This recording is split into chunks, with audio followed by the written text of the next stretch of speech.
towards VP. I feel like, sure, you have like a lot of diving potential from Mouz, but I think there's good counterplay. I think there's also tanky heroes with like some DK. So I don't think it's out of reach for either team, really. But I feel like there's a little bit of perhaps ease of execution, at least in my mind, for Virtus.pro. I agree. I think this Mouz draft can be very clumsy and has to be executed very well. Whereas with VP, they've got teamfight secured. They've got very solid lanes. And as long as Pango can do its part and protect side lanes when they're getting dove by the Spirit Breaker, or the VP's own supports can get it done themselves, they'll be fine. Alright, let's see if Virtus.pro indeed can make a good start to this best of 3 elimination series. We're finding out what's going to happen together with our commentary duo of Font and Eddie Wilson. Thank you very much, Jimmy. Yes, getting into the action here. Game 1, VP versus Mouz. What do you make of this? Indeed, we're getting a lot of melee heroes coming out. Is it going to work out, or do you think VP's going to be able to play their position to an advantage and punish this? It's a very aggressive lineup. I'm really glad Mira brought it up because I think we saw now 3 or 4 games where we saw these like quad melee drafts. They look good for maybe 10 to 15 minutes, and then it's like these 2 or 3 overextensions that can get punished really hard. So I think Mouz definitely have to be a bit disciplined with the way that they overextend on some of these team fights because, yeah, VP, they've got a really, really strong overall team fight in particular, and a lot of ways to protect the egg. I think I'm seeing Troll Phoenix a lot where you have this mischance that's just overwhelming because Phoenix always puts out the mischance now, and then you have these axes to cover the egg as well too. So I think they wanted that carry that can also protect egg as well as be able to deal with that lane pressure from a Darkseer Spirit Breaker. So very strong draft, I would say, from VP, but Mouz, they've got what they want too. It's not a weak draft by any means. It's got a lot of damage, and it will have a good damage mitigation in particular versus the VP draft, because they're going to have the Darkseer auras, while the VP draft might not. We'll have to see what Notice builds on the Pango, because there's a possibility he does go down the aura route, but we'll have to see. It's the early fight here around the bouncy rune. Narman will be able to pick it up, but He has to skill charge level 1. He could just die. Probably going to pay with his life, indeed. So, charge skills.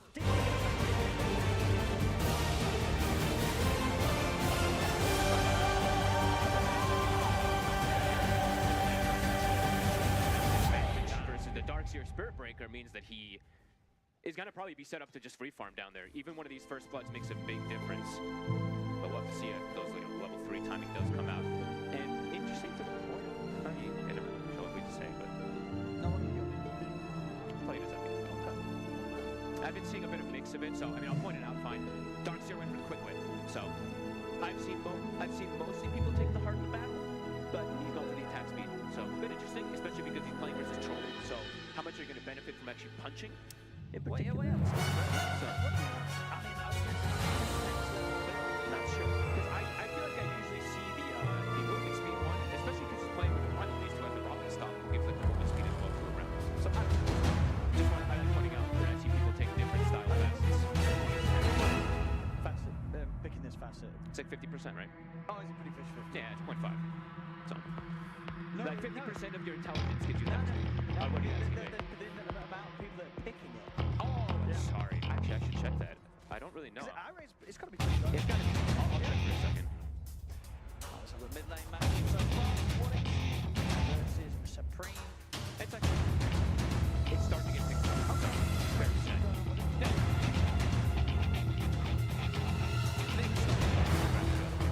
Okay, cool. But he has control, so we'll see if they can actually does something in the next game.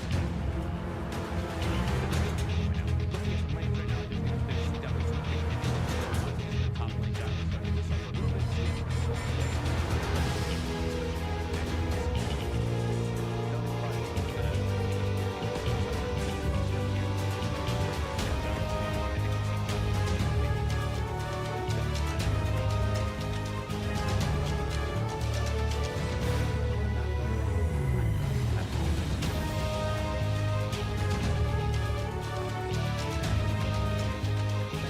It's just pulling. Yeah, it's just pulling waves. He actually got the creep camp open too, so he's going to be able to probably deny it. So he should be able to get some. The first few waves.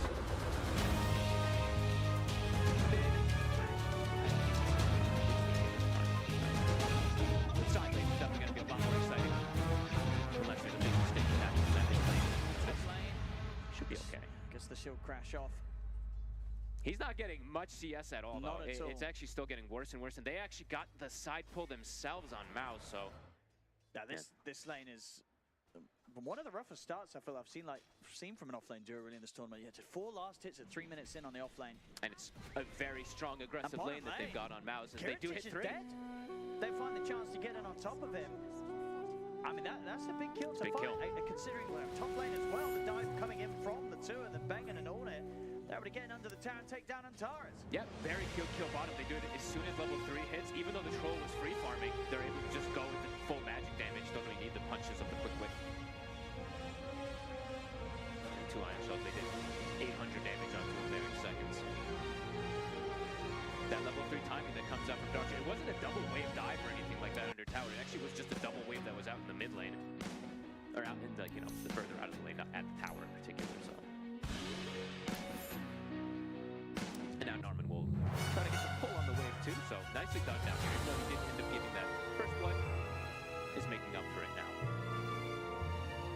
Dragging the wave while Force also just pulls the camp and stacks it, so just should be able to deny a decent amount from Heritage. Nice little snipe there from Antares. Was able to find out when it's Curry on the way out with the Falcon Blades. At least definitely takes some of the stats away from him in this lane, whereas getting really fast to Gyro, and not quite as good as that, but Trolls down bottom. And that was even with the Troll going down. They're bringing some harassment onto Supreme. It could be close. It's a good amount of burst. With the control of the telekinesis, Supreme getting body blocks as well by Antares, who try and trample away. And the right guys come through. VP taken down. Beautiful body blocks from Antares there. So I was going to actually mention this Rubik in this game because overall in particular, looking at his spouse to steal, they can be a bit difficult for him to get a very good one. Of course, versus the Primal Beast can be amazing, but he doesn't have these like incredible double nukes that sometimes you do see these Rubiks having in a game. So we'll have to see what Antares is able to steal in that mid game. Of course, the Primal Beast is amazing if you can get any of these iron shells or vacuums. It's super good, but it's not the greatest. The rebound, of course, being very good, but sometimes difficult to steal from Mars these days. See a difference now in that. Yeah.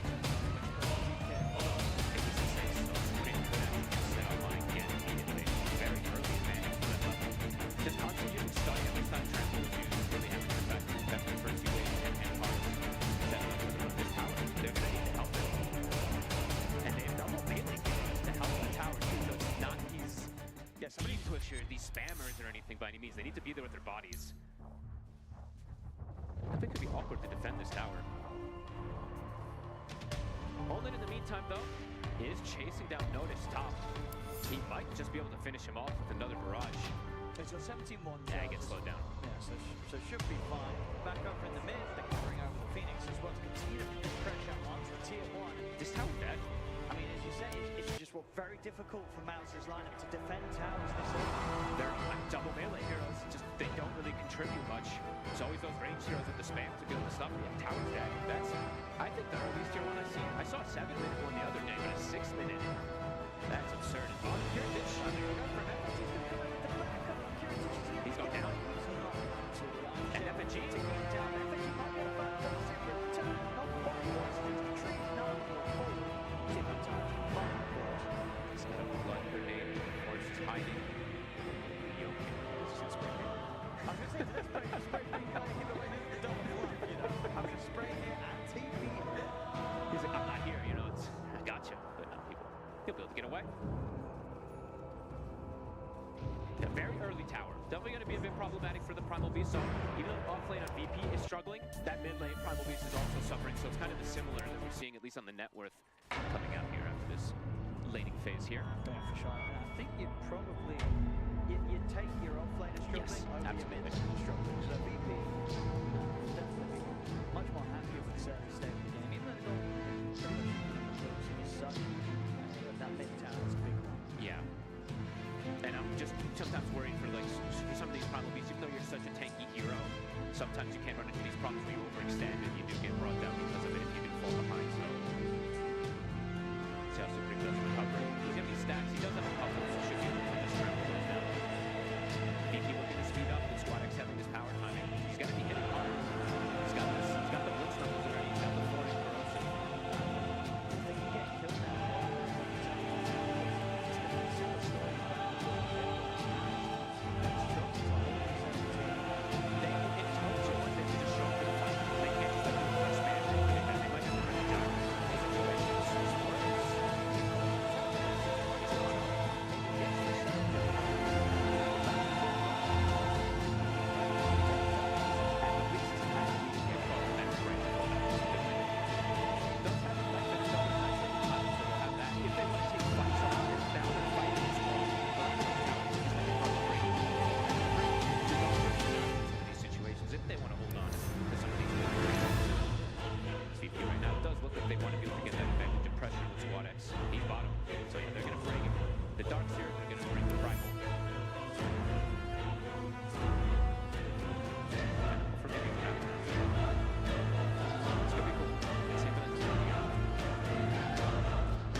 take that VP at least. I mean, still Mouz, if they can get this kill, they can maybe take the tower. See if They might be able to get another. FNG has still got a dive available. Security's going to help out. This is a pretty deep, slow movement here from Mouz. They're jumping in, they're really going for This is him. deep. I mean, Curity's just going to start trying to turn. He does get the ult off. Gets caught by the stun. Nice.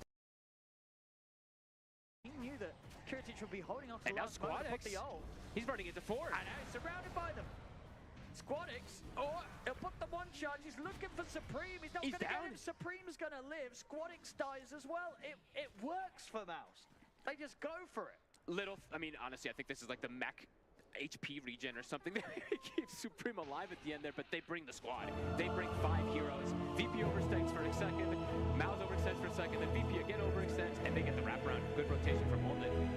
It's a great way to defend towers. Supreme gets himself a nice regen rate on the way out. And he's fully back in it. Great usage there of the onslaught, Check of not that out allowing again. Kiritich to get the ulti off. Yeah, I mean, you see, I mean, we'll see sort of from what period it was HP, it was kind of stun locked. It was from... He wanted to wait a little longer. He did wait. I mean, he was waiting pretty long there. Probably a bit too long. Yeah. Maybe could have gotten 1 or 2 kills out of it with the SquadX coming in, but now the DK also comes in and dies, so. No, I think absolutely. If he gets that off, we had still the DK and the Rubik coming back in to help out. Easily 2 kills, maybe more. FNG. No ult yet on the Phoenix. Phenomenal. It's going pretty deep again for this one. They get the ball down. There's Supreme Supreme. just comes crashing across. They're able to take FNG out.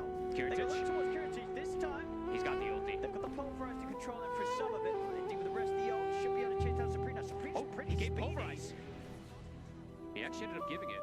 See if they can get out. Bangham's going to go for the TP away. Supreme. I don't know if he can get away from. He's thinking about going back over to Kiritich. He's very close to getting him. In fact, He's got able to go back in and kill him. Oh, Supreme. He's going to get away with this as well. 5 and 1. He just goes back in with the 3 of them, takes down the poor old troll, and he walks off. Oh, such nice plays. Oh, meanwhile, though, his carry in the mid, doing it. He's juking. Dodging the roll. I tell you what, very nice dodges. And he's too fast. Look how speedy he is now. He's ready to turn. They've got a charge coming in as well everywhere. No, just telekinesis in there from Antares to put a stop to the pulverize. But they've lost FNG again. Antares will be able to use the stop pulverize on the Bang and Blue to put a stop to the charge. Mouz is just outnumbering them. But indeed, and it's working. Antares is gone. Notice his squad is there looking towards it. I don't know if they want to get stuck into a fight. There's 5 heroes available on that. VP's falling for just brawling too much into this Mouz lineup, and Mouz's lineup is perfectly fine with brawling when they have double ion shell on all these melee cores running in. These supports now thriving, level 6 and level 7, while the supports on VP, I believe, just hit 6 on the Phoenix. Rubik did have pulverize stolen, but he couldn't find an opportunity to actually grab and get a good usage out of it. Mouz snowballing out of control just in a matter of, what, 3 minutes, 4 minutes out of that bottom situation? Beautiful stuff, and it's all kind of at the back of a Supreme after having a bit of a tough start. He just charges right through relentlessly, and it works.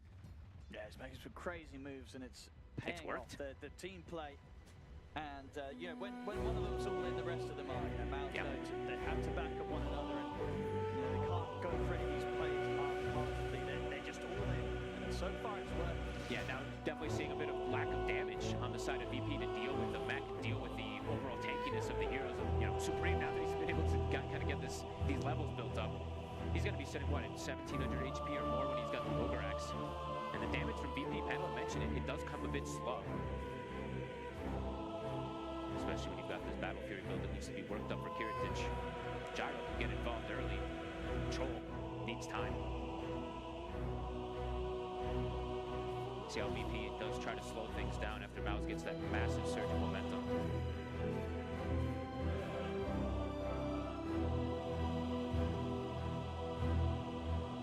Mouz, I guess, with that lineup, can they look for an early rush, or it's kind of awkward with their heroes? It's a little awkward, but I feel like they can just play the farm. After they just won those few fights for Oldham, I think they can actually chill. They can look for every single fight, but they can also play quite a bit of that farm game. It's a very strong lineup when they can play as the 5. Especially with this Gyro just having this big separation now versus the Troll. He's going to be able to just keep that lead. That tower defense and that wraparound is really everything for them. Beautiful setup. And they're feeling strong, especially since they're all grouped up here. VP, now the ones perhaps who might have difficulties actually fighting around these towers themselves, fighting versus the 5-minute Mouz.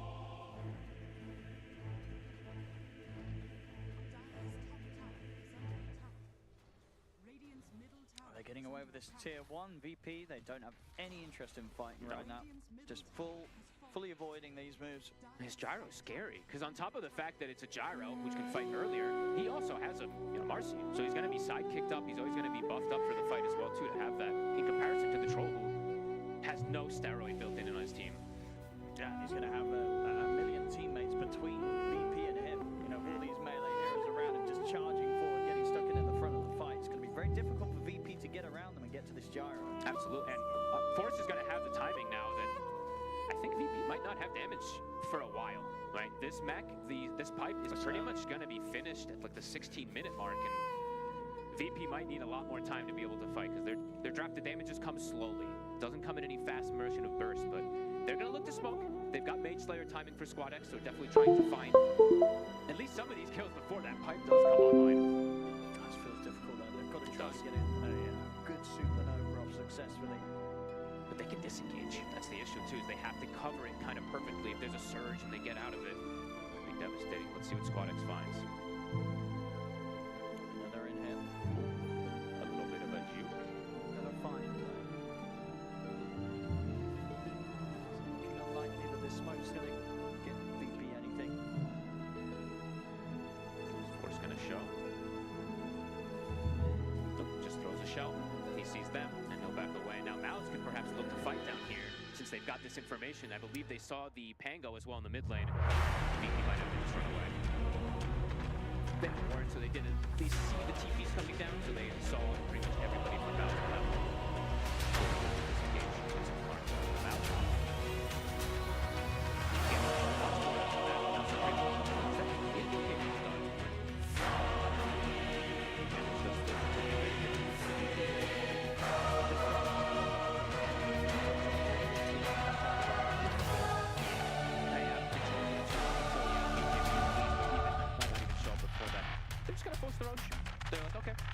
We're not going to do it maybe insanely fast, but a pretty decent speed actually, with the sidekick and the gyro. Yep. And there's not really a way for VP to come up here and contest.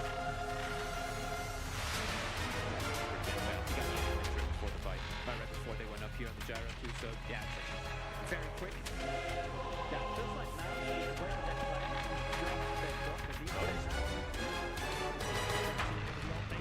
He's got some reasons coming up with the follow rounds there.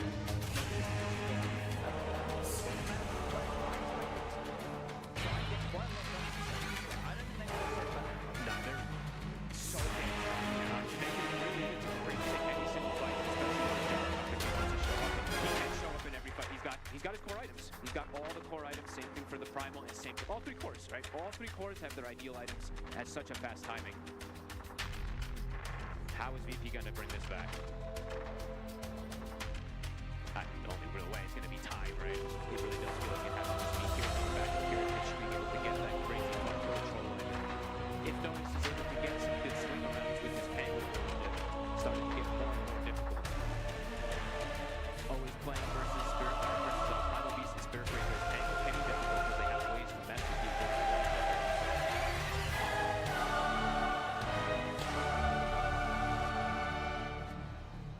Talking about the troll. Another one. They've found him. Security's got any way out of this. Back up Another on its way, beautiful but, stun. indeed, not even a chance to get his ults off. FNG's up to the cliff with the TP. Can you stop him so he'll escape? But yeah, they're finding the troll, shutting down Curative, slowing his farm, and making sure that Yorlin continues to be far, far ahead of his counterpart. Supreme is playing it so well. I have to give him so much credit, really. After he dies first, he's able to make so much happen. And Narman tries to get the setup onto Antares in the mid. Narman, he's going to go down. Supreme, he's ready to find a trade, though. He's able to get him to trap on the BKB to does he take down grab him? Antares. He's probably thinking about it, but no, he'll back away. A little too deep under the tier 2. If his gyro was closer, I think he might just grab the Pango there, but only not quite in range. 1-for-1 trade. BKB was used from Supreme. Now he has to be a little careful of his positioning. He does have the backup of Force, though, so that pipe is there. And indeed, Force with the vacuum is ready to try and help out with the fight. Supernova's there now. Opt to kite it out and keep out of range with Supernova. Now look to go back in. Supreme charges forward, not able to quite get a grab onto FNG. VP, they're still thinking they're looking to go back in. Jump up the Dragon Tail somewhere there on the burn through Supreme. But Yorna, he turned up with the gyro. He's ready to start dishing out the damage. Squad X and FNG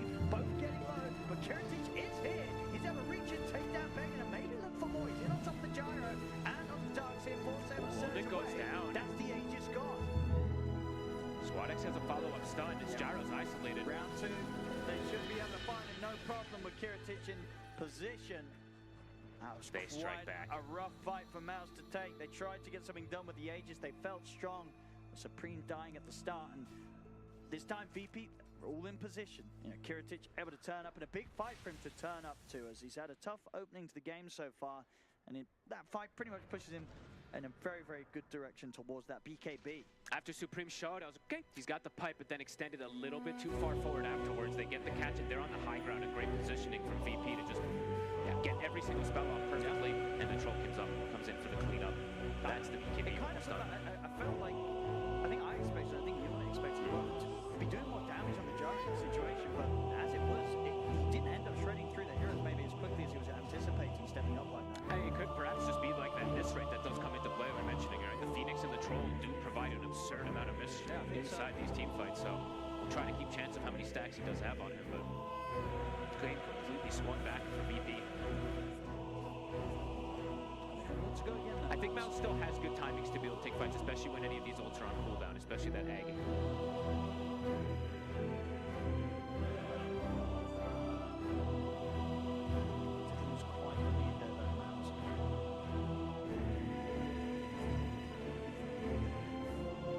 Take away the wisdom rune here, but I'm looking at Antares, he's got a similar idea. He's like, yeah, they're probably stealing ours, so go ahead and take theirs, so then we'll get that one from an exchange. They're picking actually Spirit Breaker's coming in, but Antares has already claimed it. There's actually a second one. Wait, there's a second one there. Oh, he's got two. I didn't even see it. And he's out with the charge. Well, he got himself quite a nice surprise there. I don't even think he noticed it first because I didn't. Was it like under it? Or? I didn't see it, honestly. Okay, well, easy levels for the Rubik. Well, after that last fight and those wisdom runes, look how far. Look at their experience advantage. Yeah, this is it's looking like VPs now. That's jumped quite up. the swing around. That's wild. And gold and XP in everything. We'll see the replay again here, Fogged. Okay, that was the original, and then the new one spawned under him while he grabbed when he was it. walking That looks over. funny. Either way, Mouz looking for a fight. Supreme with his BKB still wants to try to get a catch, but Kiritic has actually found him first. Can he disengage? Nice vacuum. The vacuum down. Looks wall as well. Unit stepping up. Kiritic is anyway out for him. He's got the BKB and he's got the heals coming in from FNG, so they won't be able to push for the kill. He's kept safe. Awkward BKB. Maybe felt like they were going to full commit onto him on the high ground, but definitely an unnecessary one. That's a funny fight. I think we've seen now a couple of these vacuums, of course, on the cliff. And my brain, of course, has now started to perceive why also on top of everything he did want quick win, even though it's now the more one, he's also killing Egg, or trying to kill Egg. Sure. It took me forever to really... Oh, it's like, I want some punching, but it sure. does, it does. But it's still like, how reliable are you going to be getting right clicks in anyway? Yeah. Miss chance, but I you should take what you can. Absolutely. Narvin bolts at the ready. Antares, he's got a force, and in fact, he's actually quite farmed now with this Rubik, but might still get caught. He's got a charge. He actually gets away. I tell you what, this Rubik. Antares is doing so much I was work. going to say, Antares has got to be frustrating Mouz with these plays. Getting away like this, stealing their wisdom, so he's getting into their heads. I didn't think that he'd be able to get charged almost ever. It's one of the harder spells to get versus a Spirit Breaker, because he's almost always giving you bulldoze, because you're using it after that charge, so impressive that he was able to get it and hold on to it for this long. It's now saved him in multiple scenarios. Supreme trying to find Squad X, but can't quite. Squad X went Yasha. Oh, that's interesting. I thought he was also just going to rush BKB in this game to be able to fight versus the heavy magic damage of Mouz, but wanted to get a greedy item in between. FNG, early gem. I think VP does this more than any other team. I'm pretty sure FNG does this most of their games. He buys an early gem just to try to reestablish the game control. He does have heals now also. Very good pickup versus Death, Darkseer, and Spirit Breaker. These next two clashes could be everything, since all these items have to be hit on both sides. VP feeling comfortable to kind of run into the clash themselves here. Rightfully so. I mean, Kiritic, he's caught back up as the BKB on top of the Battle of Fury, so he's ready to get stuck in. He is behind about 2K. There is full vision here from Mouz. VP's walking into the vision. scouted, but an instant grab. Straight away, Supreme is going to go for the Phoenix grab. Good force steps. He's able to get the use off. He's able to live. He's got to Supernova. They couldn't kill him quick enough. There's no tip for the right side of control of the backlines of Mouz. Good disengage from Mouz. To die. Nobody even got hit from the Supernova stun. They all just sped away. Drops plus the movement speed.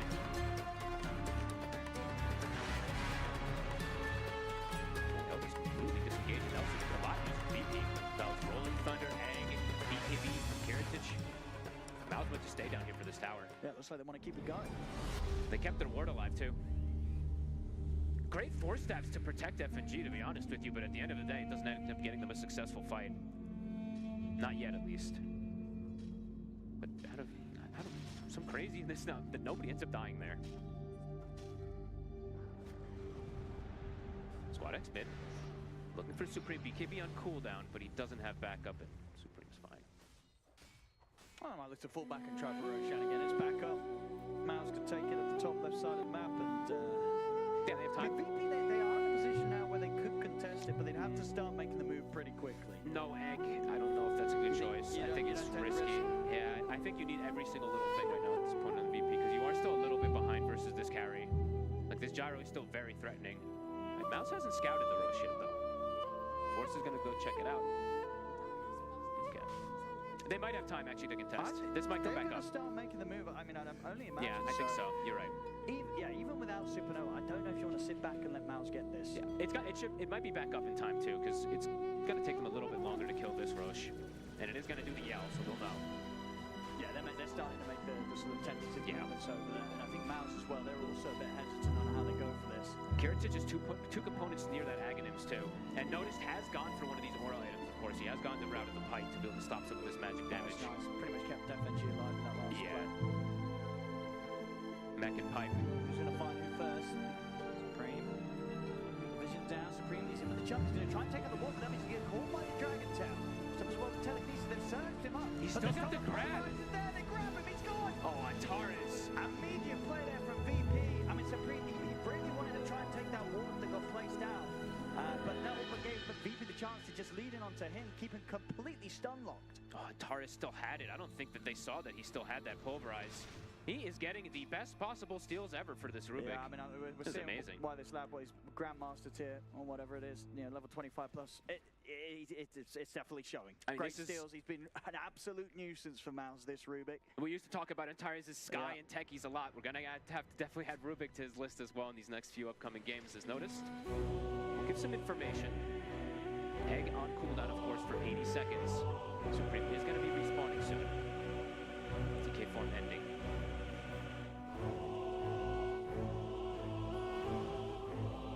Very good patience from Noticed. Not using that Rolling Thunder in the last fight. They still have it available for this upcoming one. They've got Blink on for, so they can look for the 7. He could get a big vacuum combo. It's still not on him yet, though. It's coming out on the courier. Still cooldown for 35 as well. Okay. So they're going to try and come in for the Roche. VP was fully aware. 10 seconds or so till Dragon form. Doesn't catch anyone with the shield. So it's going to send them immediately over his direction. Roshan getting pretty low. He's going. No, he's not. There's the DK form back up. They're going to try and go for Nart straight away. Nart is able to charge. There's the vacuum on the tree. The ball drop down as well. Supreme charge on the BKB. Kiritich a pit. The pipes out there. The pit Roshan slow rolling as it comes through. Oh, they gets it. He's able to grab the Aegis. Mouz there. They get the kill, get the pickup. And with that, can they get the fight though? Notice will fall. See if they can turn over what's scored. Scored with his BKB. He's doing a lot of damage. He's able to pick up a double. He's going to try and TP out with the remainder of it. And he will does. get away. Same to be said by looks of it for FNG. He's into the trees. He's able to TP escape. And Tires will not be as lucky though. So Mouz, they take the Roshan, take the Aegis, and they do take the fight. Well done from Narman there, controlling the troll right at the end of it inside the pit to allow Only to get the finish last hit as well afterwards. Even the Rolling Thunder came in. Yeah, he got the last hit, got that Aegis as well, and they got the cheese, so they got absolutely everything out of it. Squad X, making another move on mid, but there's backup coming in. He's alone. Does not really have anywhere protecting He's himself. very dead. I mean, a bit of a kind of slip up in judgment. I guess they're going for that mid, not respecting the fact that Mouz can very quickly connect to it. Very weird play, especially when there's Reserve Breaker, right? You know that Nasby's going to join as soon as you instantly. show that they're going for you, and they've just clearly seen you use BKB in the team fights. Yeah, a bit of a rare mistake there from Squad X. That was a really, that fight had so many different kind of things happen because there was two different little separate fights kind of happening. There was one in the pit and there was one on the south side that happened. So a lot of credit, like I said, to Narman, but also I didn't get to give credit to Force. He vacuumed as the shield crash was actually happening. The initial belt canceled it, caught 3. So the initiation for Mouz was pretty clutch in that last engagement. And there was no egg to point out, of course, since it was used in the earlier engagement from FNG.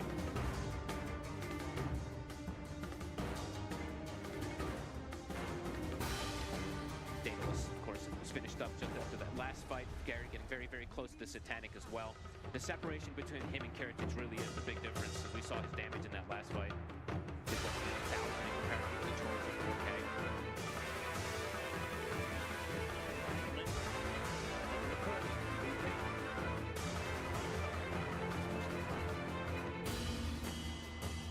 Now finished on notice.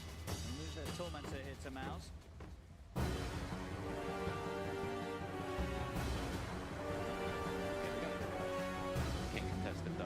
So he does have the Aghanims, or he's about to have the Aghanims now on Karatic. It's taken a long time for him to get, to be honest.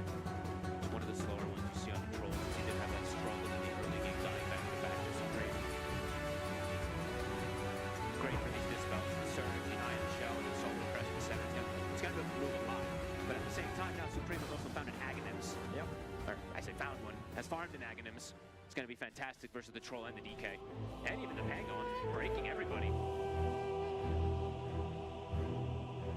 Next time the upcoming fight feels like it's going to be a lot harder for VP.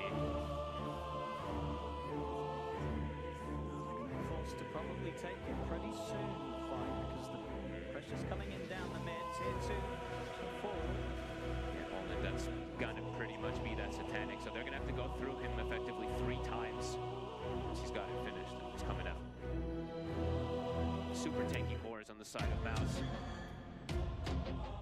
And it's just feeling still VP, even though they had a little bit of a comeback there, now feeling again like Karatic might need that next 1 item or 2 to be able to contest somehow versus the Gyro. But I don't know if they'll be given that space for Mouz. It does feel like Mouz is going to look to continue pressuring this map heavily with this Aegis.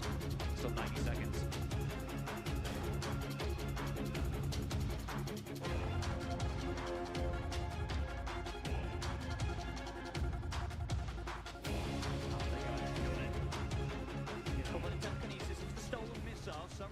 They push it deep.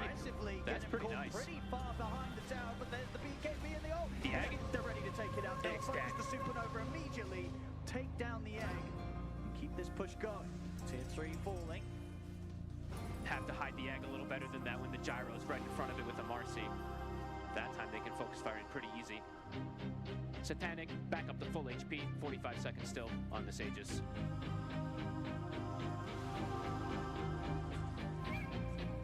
Difficult to mount a defense here now without the Phoenix.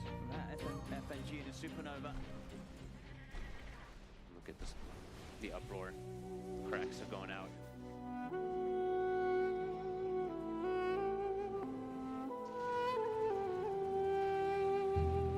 Probably just gonna have to let this set go.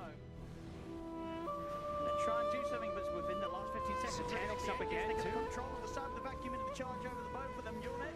He's falling low. He'll drop them once. He kept the Satanic for respawn. Indeed, he's ready to pop it here for round 2. Supreme, he's got the grab onto the Pango. Grabs him out of the Rolling Thunder. See if they have the damage to take down. Notice they don't. The Red's still alive. Can they finish it quite off? Unit wants to get in to be able to get the job done. But the melee Rex have been protected. 100 HP. I mean, throughout it all, keeping the melee Rex alive there. I mean, VP, they'll be pretty happy with that defense. Olnet's looking to go back in. BKB's up in 10 seconds for both him and they Supreme. really They have all their BKBs up in 10 seconds on Mouz. They want to force this. They want to get this melee Rex. VP trying to get a wrap around here. They still have that wall stolen. I mean, VP knows how much Mouz want to go for this unit. He's going to get caught straight away. And he's forced aggressively into the start. But the unit's having the BKB Satanic. They've got the stun control as well over the Troll. Karatic is he able to survive as he gets caught by these stun. Completely surrounded. He's with gone. Control. Karatic is gone.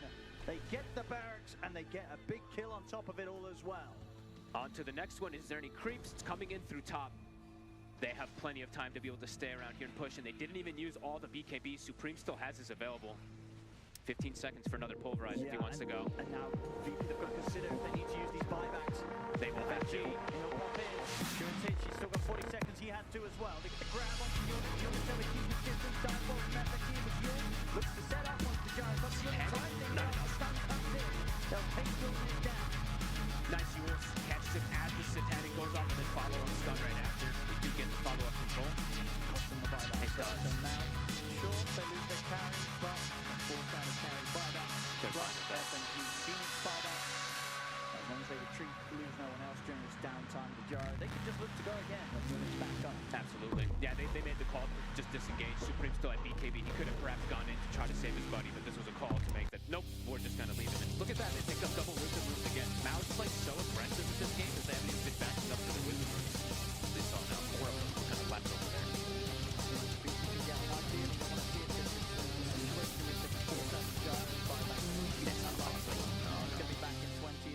And Mouz can hold the fort. And you don't want to push up too far yourself, because if you do end up dying, on carry, the game's just over, yeah, so. Thank you. We'll take advantage of this time that they were showing in mid. Very close to his BKB, and of course once that's the super is going to be pretty much impossible for FNG. So he has that in solar. I think didn't quite catch, but maybe was he making the walkover? Did he just pick up that demon edge? I believe, yeah. He's just feeling like he needs any bit of damage that he can get, but that's a I mean, he's spending up on it. dangerous place, but also just a dangerous place to go for doing that. It's a dangerous spot, and you spend up, you don't have buyback, and the push from Mouz, I'm pretty sure it's going to come quickly. Or Roche, you know that the Roche is coming back up in a few moments as well too, so. Mouz can probably look the pressure, but if they want to be really careful, can look for that, and oh man, they found another one. The charge connects just in time, the TP put to a stop, noticed. He's got no way out of this, he is gone. He does have buyback available, however. See if he's forced to use it, down to 70 seconds. It's a long Roche respawn. Mouz don't have to go for it, of course, so can just look at the pressure in this mid lane and hold it. Just step up and start the siege once again. Yep, throw all the buffs onto him. It's the buyback. Respect to it. And now probably the backup and check for Roche. Yeah, check it out, pick up your tier 4 neutral items since those have just come up as well, and there's some pretty damn good ones for your team. So much gold on these supports now at this point too. I mean, it's been like that for the majority of this game for the side of Mouz, but Narman now also has a Shadow Blade if he'd like to go for it. Or you can go down the Yules route to have this Wind Waker later on if safe. They've got tons of options on Mouz. A minute and a half till the Roche shot. Only a full butterfly, and how close is it looking at any baby? They just swapped it up, right? Squad X had the crit chosen, and then he's now switching up toward that FKB, but they're quite a way away.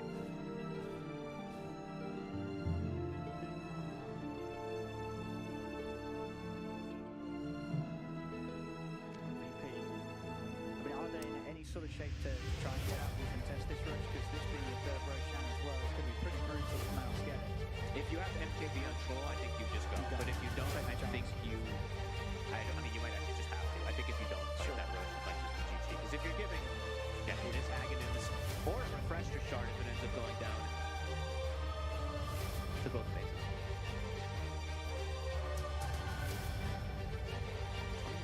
Push down in position to make the move over there. Force also made the call to not go Aghanims this game on the Dark Series. He's actually gone the route of Octarine just for the consistent fighting, more vacuums in the fights, and then the Spirit Breaker also has switched the build completely. Instead of going down that Wind Waker, he's gone Crimson Guard. It's a bit interesting that he did do Crimson Guard because Troll has Aghanims, but either way, you can understand the idea of what he wants, right? They just want to be as strong as possible in the team fight, but that Crimson block is going to get dispelled from the Axe. Oh, he just used BKB as well. Don't worry about it. He was moving items around and he clicked it by accident. It happens, it happens. Roche is up. I'm a big fan of Crimson Guard though, so I still like it this game. It's just, it's funny because there's that, that constant dispel that's going to probably coming out from the troll.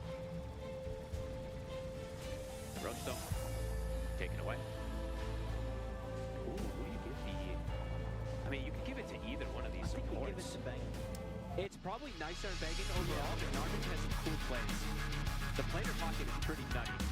Absorbing any stuns, lift, or any stolen Rubik's spells. It's ideal if they give it a bang more likely, but could see arguments.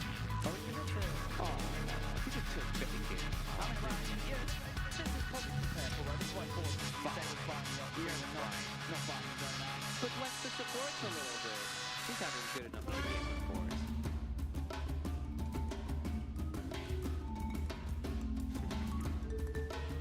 I'm just wondering how much the punch. The punch is always very good.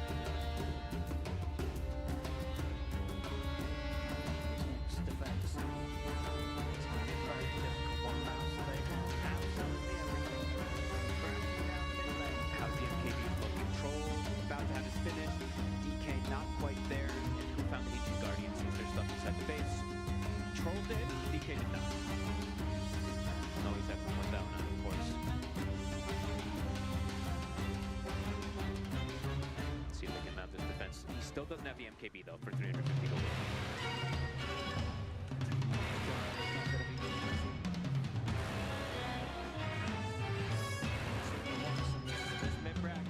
It's dying.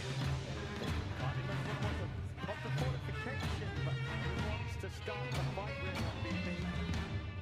Heritage, how long? 2 gold for MKB. They get the lift back. MKB's coming. Charge forward straight away, going on towards Tires, and Tires, he'll be able to jump actually out of the side. He gets out alive. A smooth move there from the Rubik, but the damage is done. They're going straight for the next. BKB was used for Molnit, but still feels strong. See if they can do anything here on the bottom settings. Gordon's trying to step up, they're trying to get some sort of opening. If you can tell him he's not going to Five vacuum coming in. Charge forward as well from Narman. As VP completely blown apart there. They lose the two of them. Kiritich is out and Tars is gone. No buybacks on those two. As Mouz. That was beautiful. I mean, even if they lose Bangin, that was sick. There should be them being able to close things up, you'd imagine, with the troll death for 90 doing it again. seconds. They're in once more, straight over towards the Phoenix. FNG gone, Squadix to die. That Forrest landed a 5-man vacuum. That's insane. GG. I mean, Mouz, some fantastic moves, and doing it with this melee draft. They really just brought the action. And VP, there's kind of that one moment where they were able to kind of stabilize things a little bit, but outside of that, it was just all too much. Mouz, full control of the game, and I think Ewan pretty much stayed at the top spot for the entirety of that one on his gyro. I love how they played with. They didn't overextend it. That was the beautiful thing of it. Supreme, he got a little behind right at the first 10 minutes. They made just very good, decisive plays and stopped and created some really good, like, aggressive moves that disengages and re-engages. Overall, a beautiful game for Mouz. VP, they got to bring better in that next game. They've got to step it up, VP. Some rough points of the game for sure.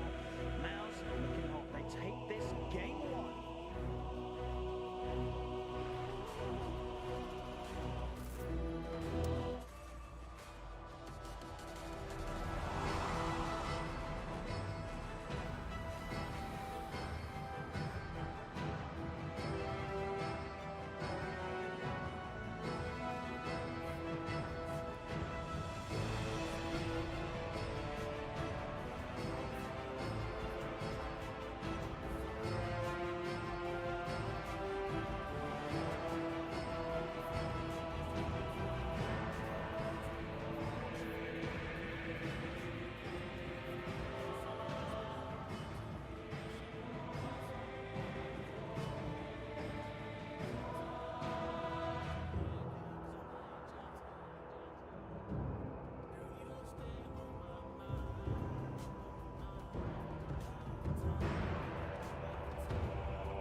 shot on a Sony. You review it on a Sony. And how do you make that sound epic? You record it on a Sony. Lunch break on a Sony. So why wouldn't you watch it on a Bravia by Sony? Have you got what it takes to get to the top? It doesn't matter how high you climb. To reach the top, even the biggest champ needs a break. So you can recharge, dive back in, and dominate.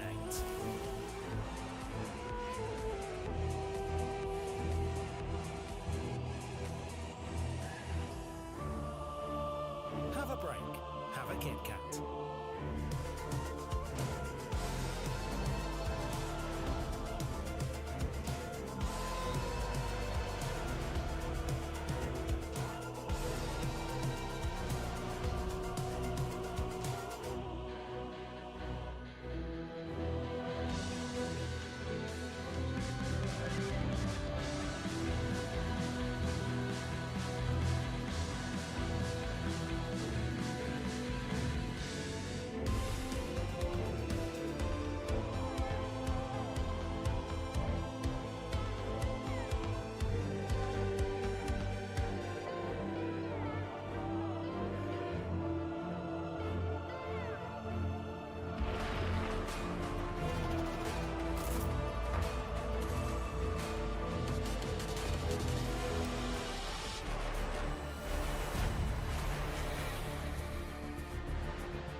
It is Mouz that take game one against Virtus.pro in the decider match here for the play-ins at Riyadh Masters at the Esports World Cup. And that means they're one game up to make it to the group stage. Only one game away, whereas Virtus.pro one game away from potentially elimination. We're going to talk about that game one because that was a brawl, everybody. That was really, really fun to watch. Maybe not the best Dota I've ever, but it was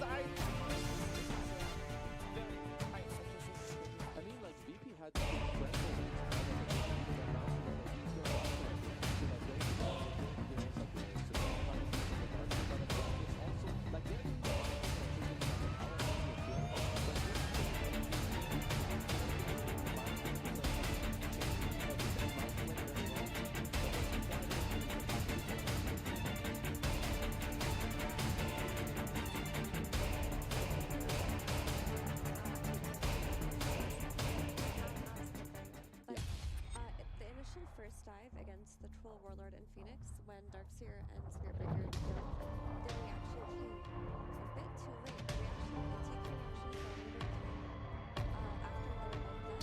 Here, when Spider destroys maybe the diving and hope gets something back, he doesn't have his attack to get all the fires into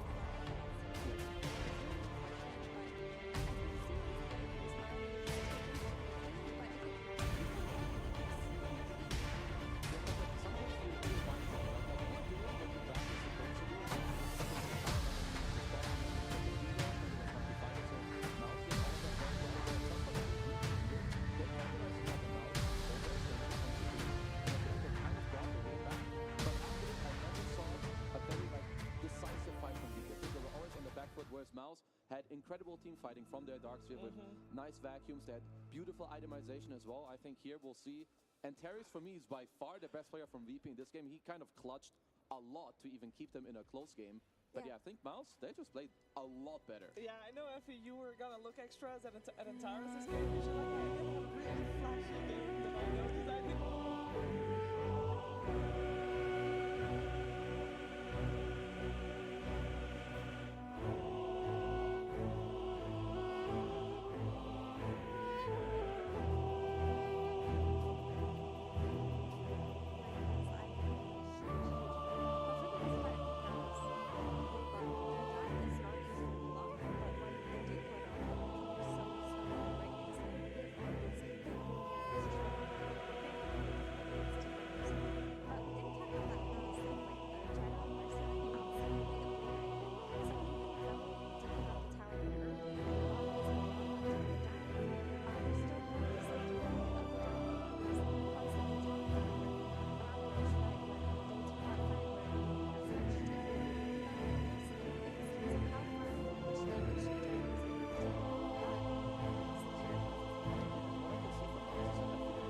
translate into their gameplay to try and make that happen. So I don't really see how they would win this game ever from that position with that type of gameplay. Yeah, and I mean, you can predict all you want, and if you want to predict all you want, you can head over to stcplay.gg, of course. But there's one thing that you can't predict, to a certain degree anyway. You can't predict bad play, and I kind of feel like I don't think the top lane should have been that one-sided. I feel like we always talk about Pango being in a good place because he's going to be in every game. It's never a bad pick. It felt like he was a bad pick this time around. I mean, I think they should lose that lane. I don't quite remember now how hard it was. Maybe it's like slightly harder than it should be. And I feel like then after it maybe just has to do with how VP were responding. Like instead of making those bad rotations bottom to like help their carry, maybe they could have gone top to salvage the Pango game. But when those two things happen together, then I think Gyro just whoop, he's cruising and chilling. Yeah, I think it's okay for Pango to lose that lane because eventually he gets level 6, joins a team fight with Rolling Thunder, and is back in the game. All he really needs is experience. The issue was both supports went mid. They secured VP's game to get the tower early, but they didn't react to the dives fast enough. They did end up reacting to the dolarcitos game, which was like 2-1, and then it looked like a chain fight. If they had just been a little bit more alert and helped in a little bit earlier, it would have been different. So I think that one is just misplay that snowballs very quickly. Well, it also seems like a couple of changes will put them back on track. So we're hoping that the speech that they've done from G in the meantime is going to be a strong one to put them back on track for game number 2, which is coming your way after a break.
Just waiting for the horse. Just waiting for Blue. He'll be here soon, I know he will. Team Liquid never disappoints. Just waiting for Blue. It's been 4 hours. Still waiting, still waiting for Blue. Still hoping for Blue. My boy. I'll wait all life. I'll wait all life. Wait for the horse.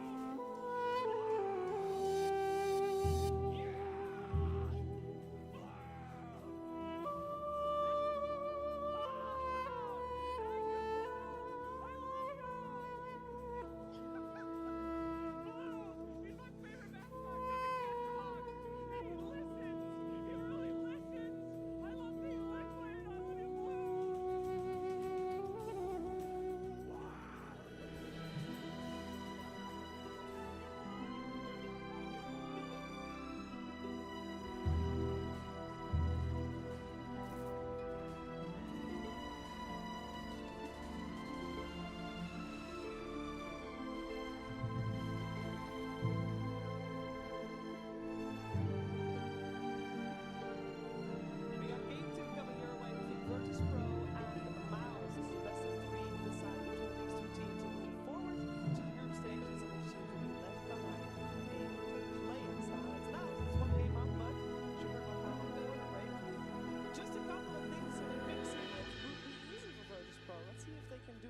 Jesse, moving into game number 2, what do you hope Virtus.pro is going to do differently?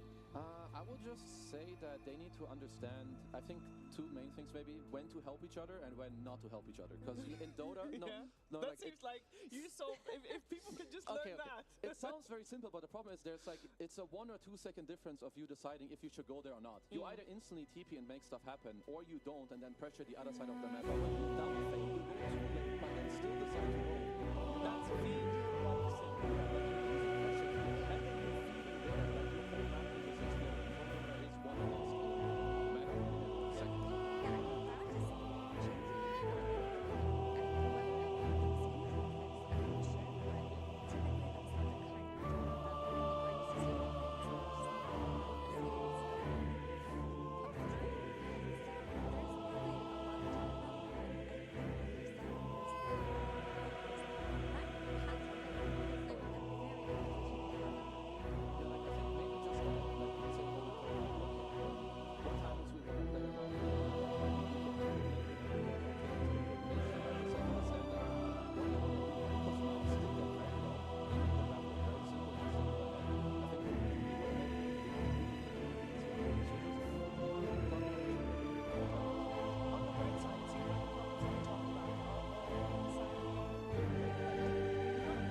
damage, whereas Gyro is just comfortably one item ahead of you, dealing so much damage in the game. So that was a game for Troll where that hero looked worse and worse as the VP fell behind.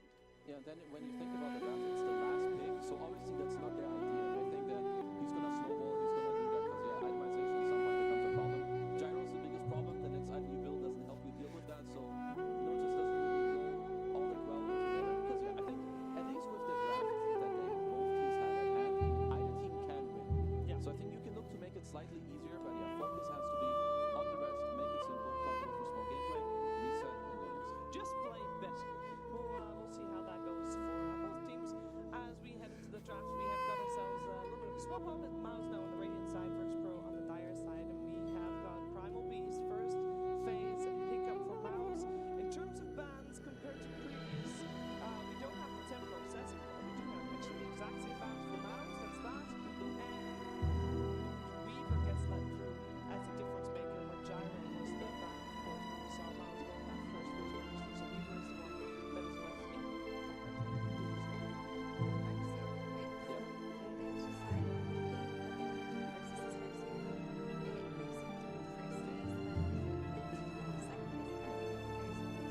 one. You should be banned, right? As VP. I feel like it's probably just too good. I like this response pick from VP because you can just match the monkey to the partner no matter what the deal is he goes mid. Whether he's in 4 doesn't matter, he's still in the same lane as the monkey king as well. So I feel like this time around, good Gyro ban, you pick the monkey. I feel like VP should be pretty happy. Yeah, and they can ban Beastmaster, sorry. Well, they can also ban Beastmaster. They can ban Darkseer in this phase, Virtus.pro, if they indeed wanted to. We got ourselves Mouz getting some bans first, and they're the ones to ban our 2 offlaners with that Darkseer there as well. Would you have expected Mouz or VP to ban Darkseer? I didn't really entertain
I think, you know, maybe FNG wants to kind of redeem himself.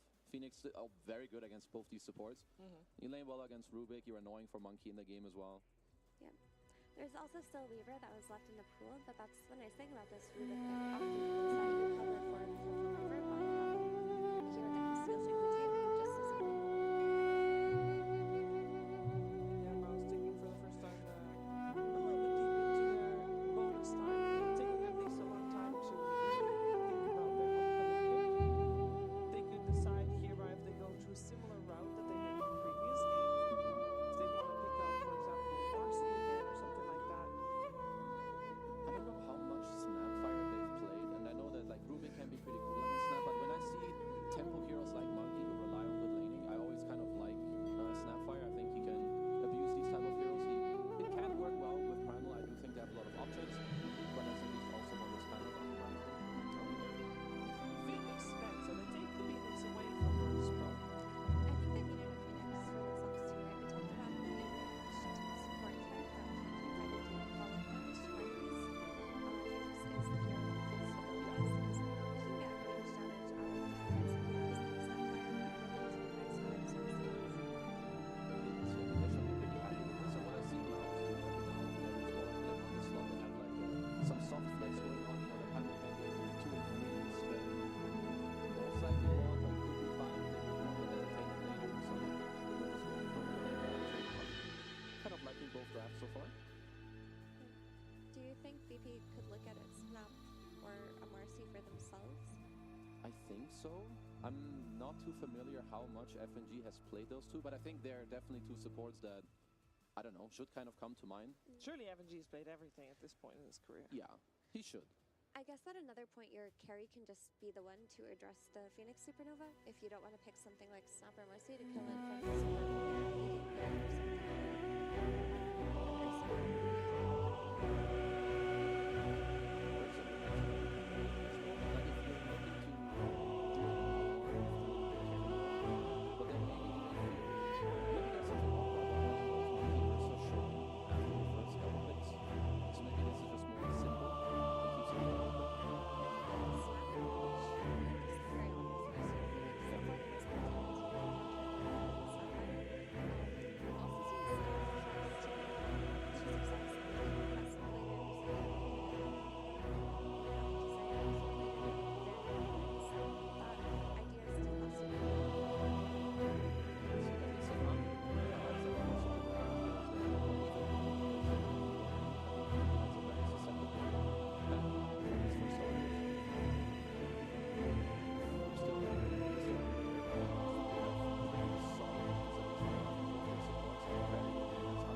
So that means that the Primal is, well, the 3 and 4, most likely the 3. I'm not a huge fan of this hero in the support role.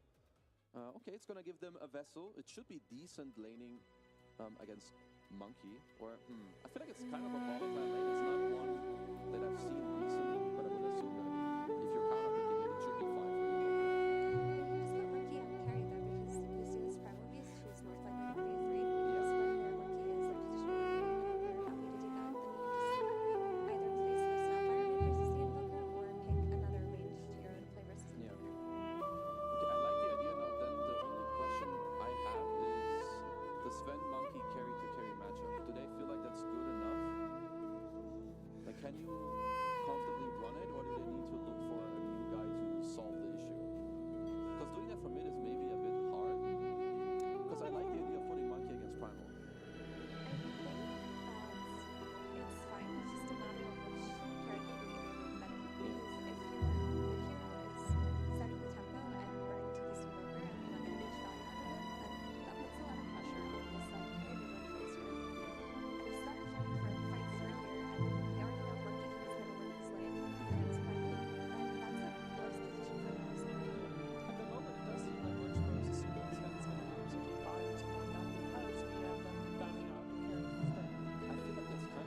interesting because I like the Underlord pick a lot because if Sven is carry, I feel like this lane is fine. If Sven is 5 and they pick a new carry, I can't find a single carry that would win that lane, especially the melee bans they're going for. So I feel like that is kind of interesting because Underlord Snap or Underlord Rubik, those are nasty lanes. So that is kind of interesting.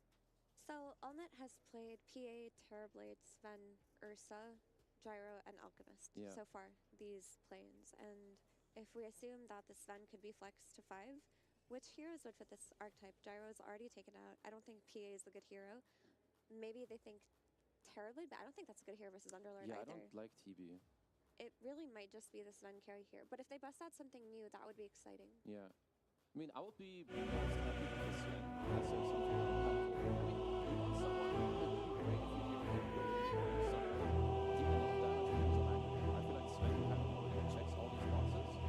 Unless there's a different let's see. Yeah, it's like always because we have the overall thing, and then you can still choose to use Snapchat if they want to. I'm just going to watch it.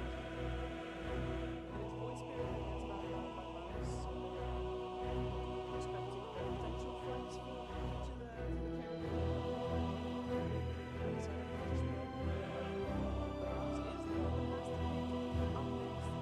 his team is actually pretty adamant that it will be the Sven carry,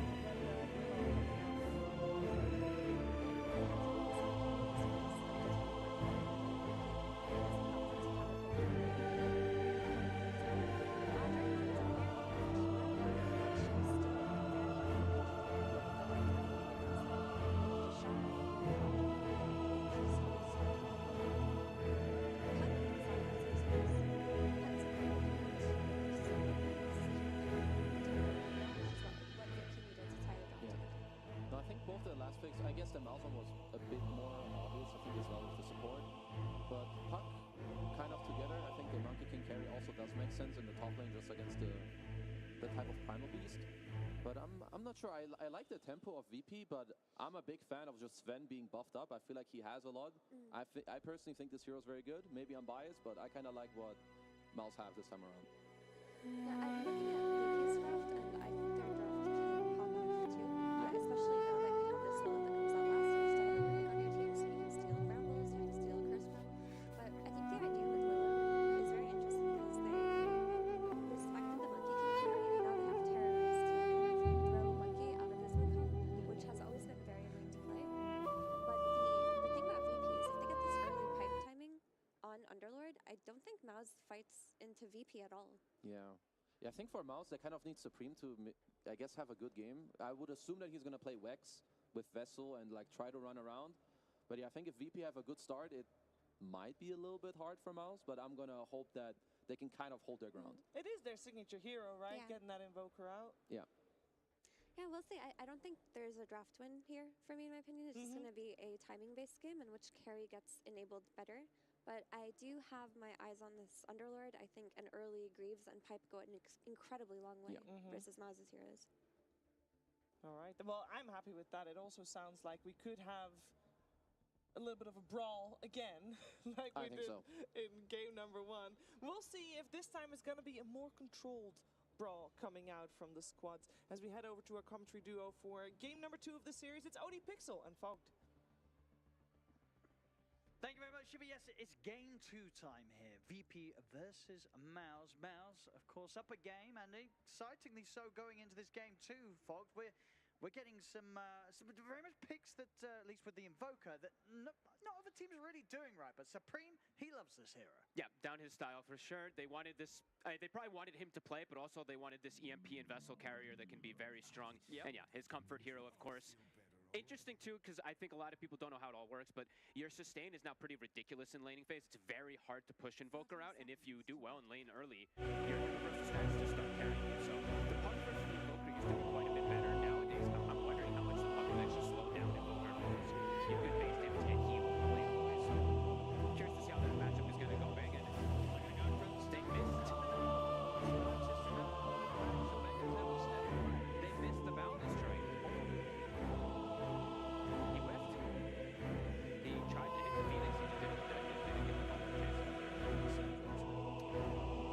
Quite a bit of mana used.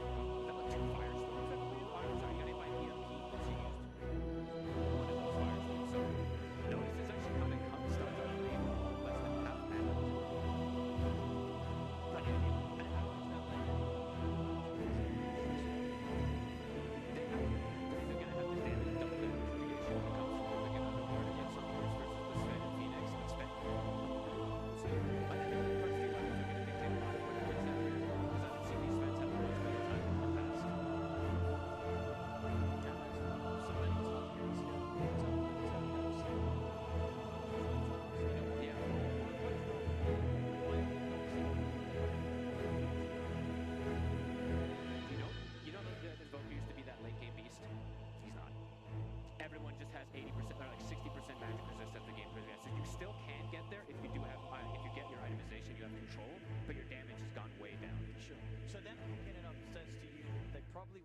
imagine so, but also he does have a buff up hero. I think that's the other thing you want to look at if you want to play Quaswex, is you have somebody that's really good with alacrity, and they have one of the best.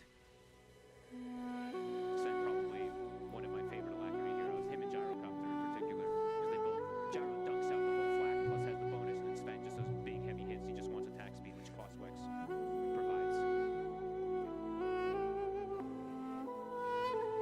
I'm looking forward to a lot of stuff in this game in particular, but now that Antares has, in my opinion, even better spells to steal this game, I want to see what he's able to do, because he's the only one who really had that like excellent game on VP in the last game. He was kind of the X factor to make them have a chance. So looking forward to see what he's going to be able to get. And this lane in particular for VP is the one I'm looking at, is how Noticed is able to do, like the panel was mentioning, if he's able to get these early auras to mitigate damage. And it's got to be pretty good news for me, right? They get the chance to this Monkey King.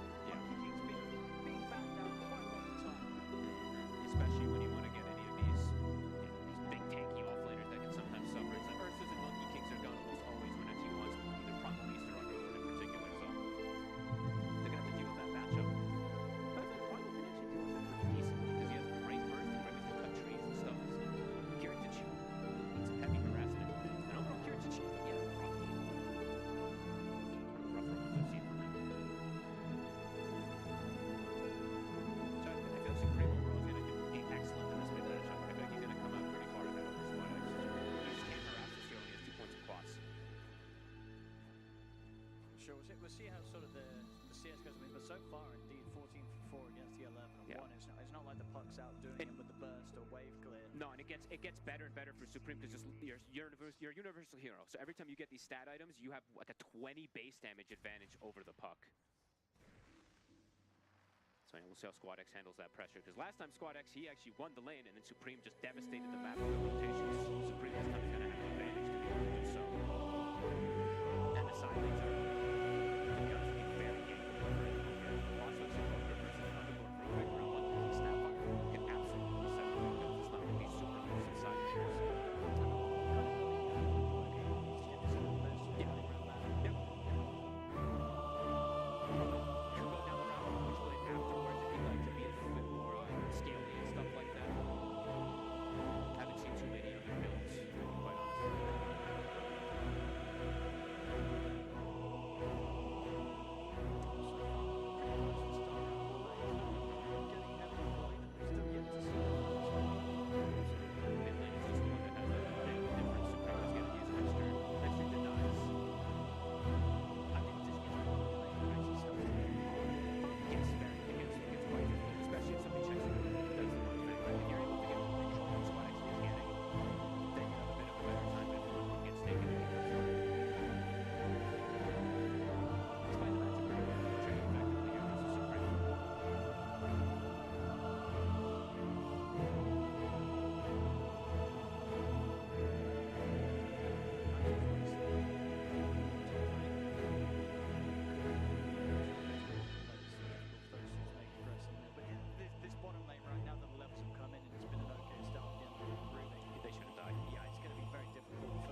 Pace, maybe Supreme's rotation when it comes through is going to be the first blood potential of this game. Going to look towards They bring a Noticed. third hero. They bring the Dark Willow instead. That'll do it. So they want this kill. Can they get it? They should.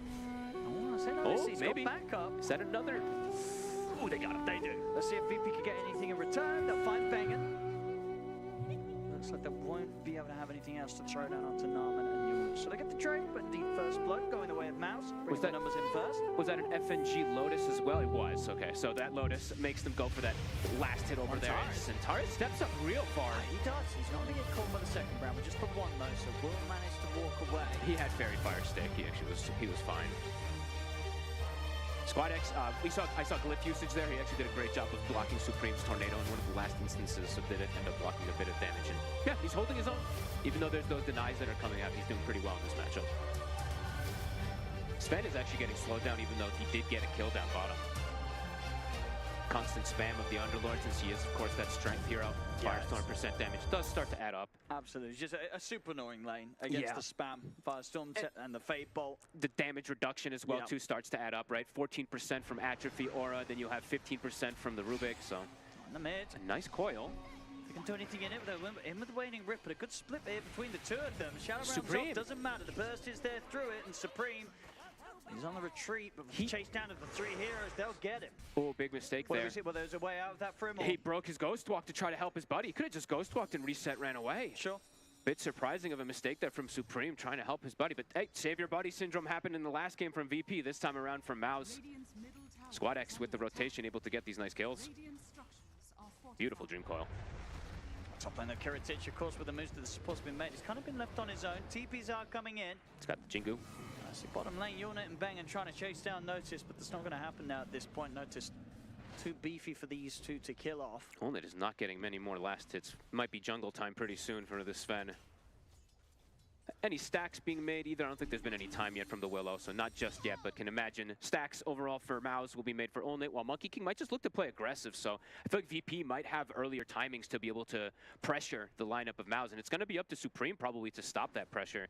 Since the Sven, I feel like yeah, Only it's just going to be jungling probably for the next like 7+ minutes or so.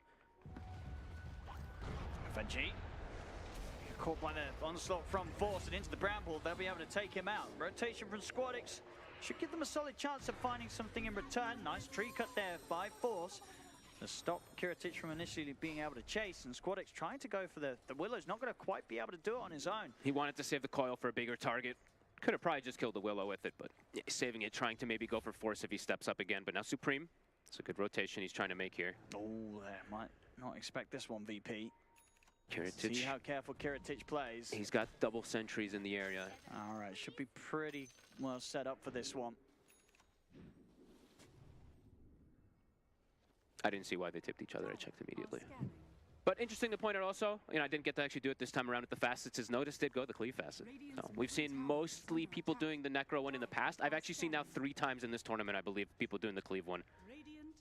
Yeah, I like it. I mean, I feel I like prefer every it time myself. that the other facet was being picked up, right, in all the games I feel that we casted, you're always pointing out that these kind of minions would spawn and then just not really do a whole lot of useful things. They kept just running to neutrals. I mean, I know how the 1200 radius, they just run to the first targets that they see, and it tends to be neutrals or creeps a lot of the time. I don't know, it's a very awkward one.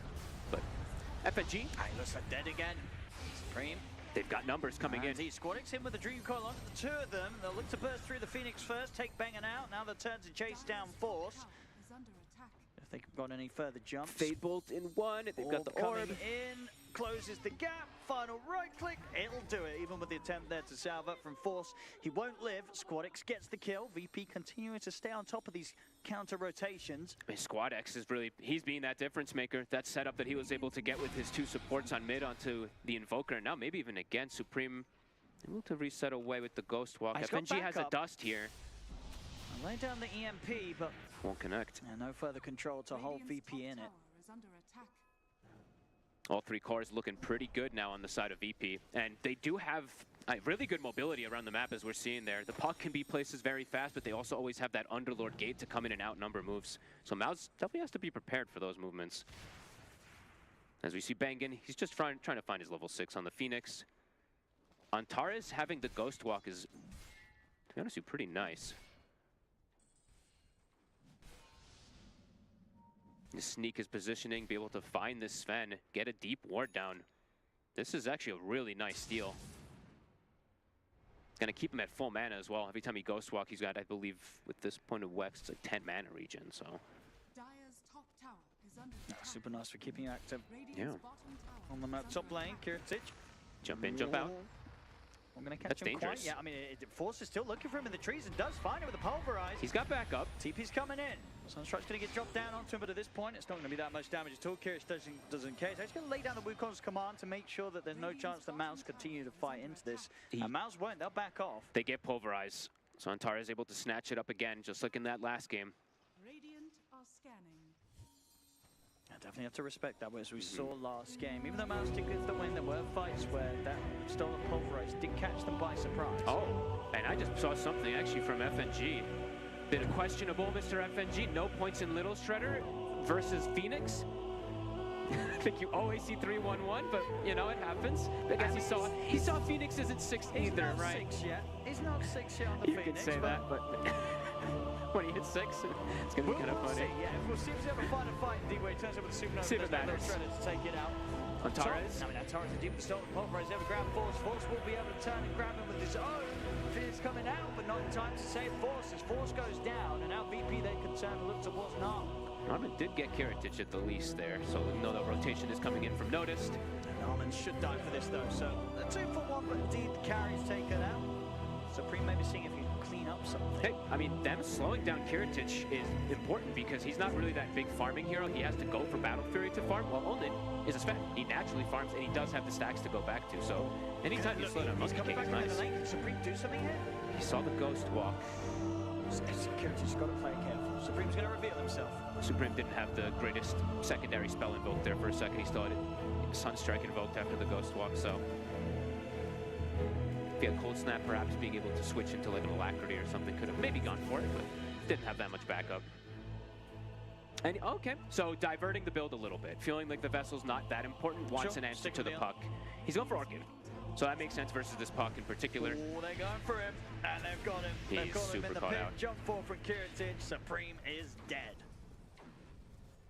Nice move, great numbers bringing in. Noticed the Atos this time around is going to be the build for him. So Auras will come later on. But wanted an extra catch. Talking about builds as well, do you like this? I feel like we're seeing Monkey Kings kind of stray away from the Battle Fury build, but Kiritich is going to stick with it rather than the Gleipnir rush. I feel that we're seeing more carries take when they get the Monkey King in this patch. I'm unsure. I don't know. I feel like Gleipnir just fits better in most situations, but if he feels like he wants this, it's fine. You know, he just wants to be able to get that farm and match the Sven is what that tells me. Is Bengen?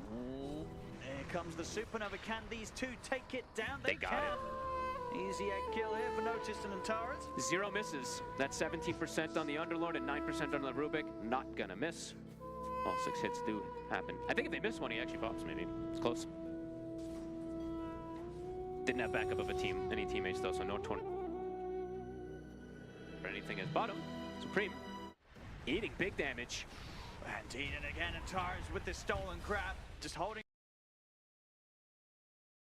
Supreme in position into the pit. That's 3 deaths now for Supreme. Ooh, and that's on an Invoker as well. You know, this is a hero. Not a lot of people are playing it right now. If you start to lose that early momentum, you can fall off pretty hard. Absolutely. They've seen the Oblivion staff too, so they might know. Actually, they might not know which build because it builds into a bunch of different things, but great aggressive moves. Playing the 2 supports playing around Squad X are really that difference. That 11-4, that 3K lead that they have is them moving around right now. Boy, yeah, Supreme might need to start moving around it with the supports, with the 2 of them a little bit better, since we did see just some like independent usages of spells right there, like the egg. Need to have a bit more synergy on the side of Mouz. It's VP this time around with that early lead, 14 minutes, 3K lead.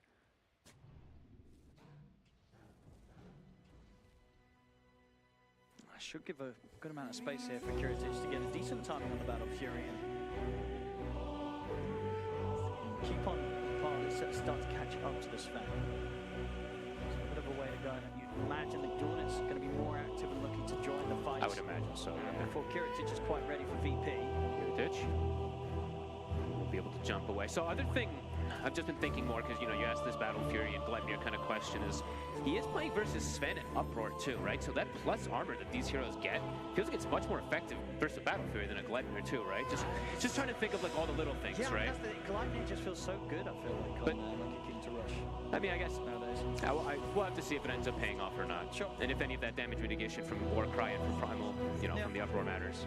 I mean, if he's going to stick to the jungle, continue to farm, have the Battle Fury, they're going to try and start a fight here with Wukong's command. Immediately caught by the fear of Kiritich, so we get pushed back out a bit.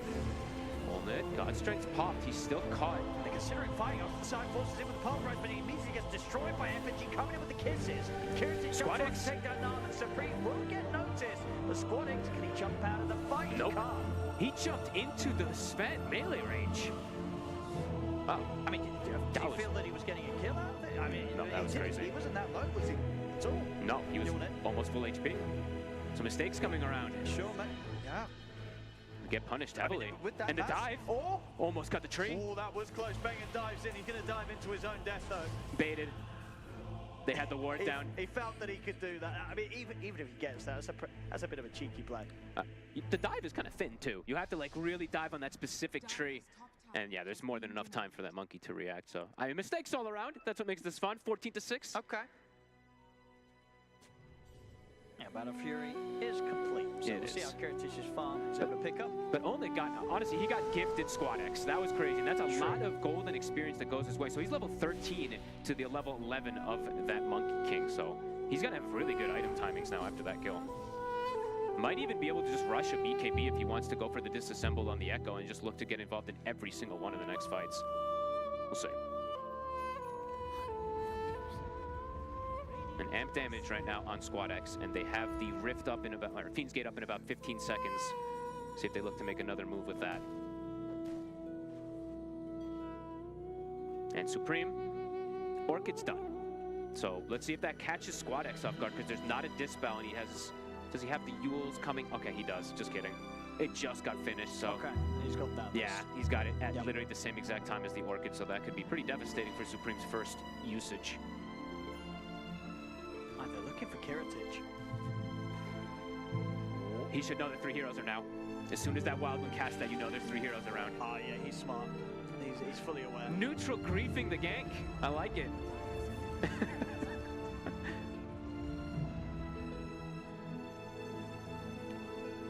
Pretty hot. On it. He's got BKB. He's feeling strong. He's super strong. Supreme's gone on first. He's not quite as strong. They get him with the coil and the kisses. Supreme's gone. He got nothing off. Unit's ready to come in from the side though and try and find some kills in return. He'll get caught in the pit. Pots the God Strength still ever closing onto FNG, but no, FNG's able to jump out the side with the cookie. Finally, FNG will fall as Squad X, he cleans up Force and maybe see if he can jump in for more. No, he's not going to. This time around, he's not going to jump in on top of the Sven, that's for sure. So he'll hold back with the rest of VP. Happy with taking the 2 kills there, only losing the 1. Supreme dies without doing anything. He keeps just running in. I think now he just has to be way more careful with position. He can't run in Ghost Walked anymore. They've got the sentry coverage always. I think he has to just start playing way more backline. Caught in the front. Sven used God Strength too. Noticed. He's trying to take some of these ancients. Pretty greedy. We'll see if he gets away with it. He's got Squad X and Antares by his side. He will not get away with it. He is dead. Squad X and Antares, they've got to retreat. They've got to get out of it. Force, he's ready to onslaught forward. See if he can close on to Antares. The leads back up. Antares is away. He also still has Pulverize on Antares. He just keeps stealing it the entire game, so they're unable to cover it. What the positioning from Noticed? So aggressive on the Ancients, just trying to steal them away, I guess. That's one of the downsides of having the cleave fast. So you get tempted in these situations. You're like, well, cleave, I can farm some Ancients nice and quickly, but yeah, not quick enough.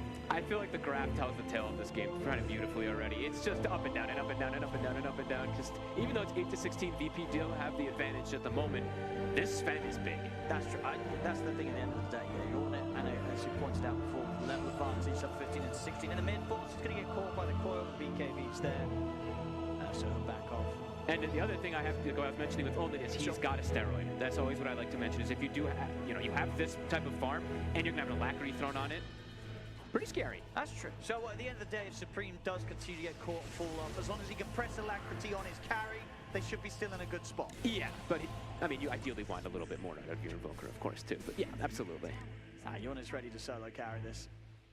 I want to get themselves that kill onto Notice, getting caught a couple of times now in the Underlord. I want to see them, honestly, just more buff ups for the Sven in particular. Just maybe even get him like a Solar Crest. Not the most likely item on a Dark Willow or a Phoenix, but I think there's arguments to just make this Sven try to go absolute God mode in this lineup. He'll kill everyone. Because he is that farmed at this point. He's 2k advantage. Yep. He's going to be, he sees the item, so pretty sure he sees that the Battle Fury's built. He's just rushing an AC now, so even more physical damage mitigation he's going to provide for the team besides the Warcry.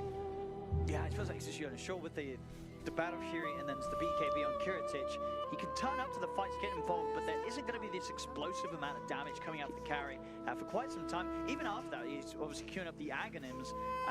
He'll be able to live. If he gets the ult off, he'll have the armor, he'll be able to survive, but he is not going to be...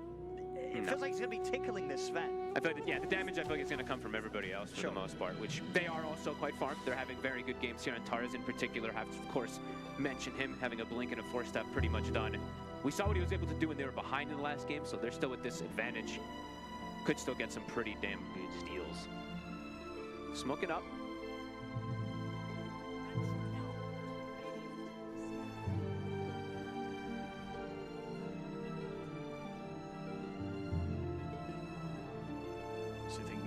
the smoke. They'll get the jump. BKB is back up, but they're chain stunning. Can he get out? He can't. Let him drop the Dream Core to secure that one. Nicely done. Found him isolated. The two cores. Mouz is definitely having a troublesome time on those two, even though Olnet is having such a free time.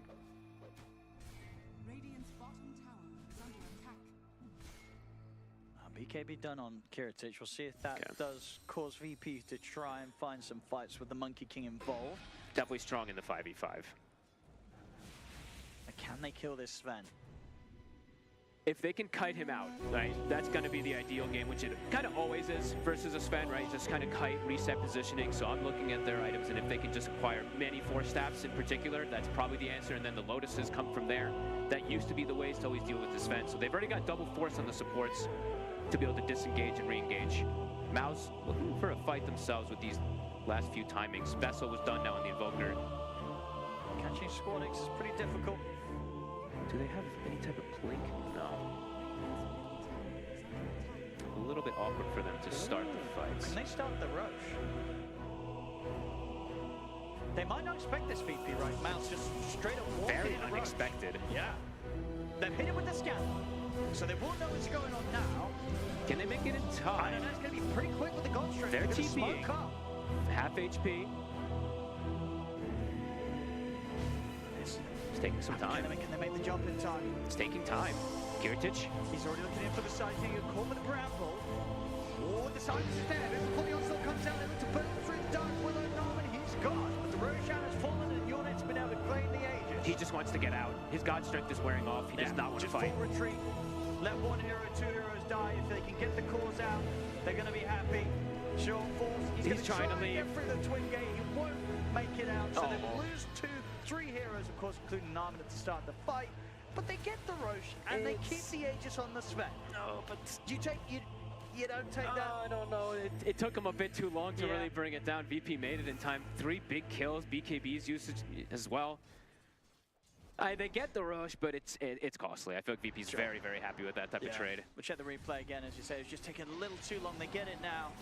But at this point, the fight's already kicked off, and VP ready to go. And you can see straight away, really, Supreme and Yornet, they noped out there very quickly. Yeah, Force, he didn't have TP up, so he was trying to BKB and go through the gate because he couldn't BKB TP out, and does get caught at the end of it there.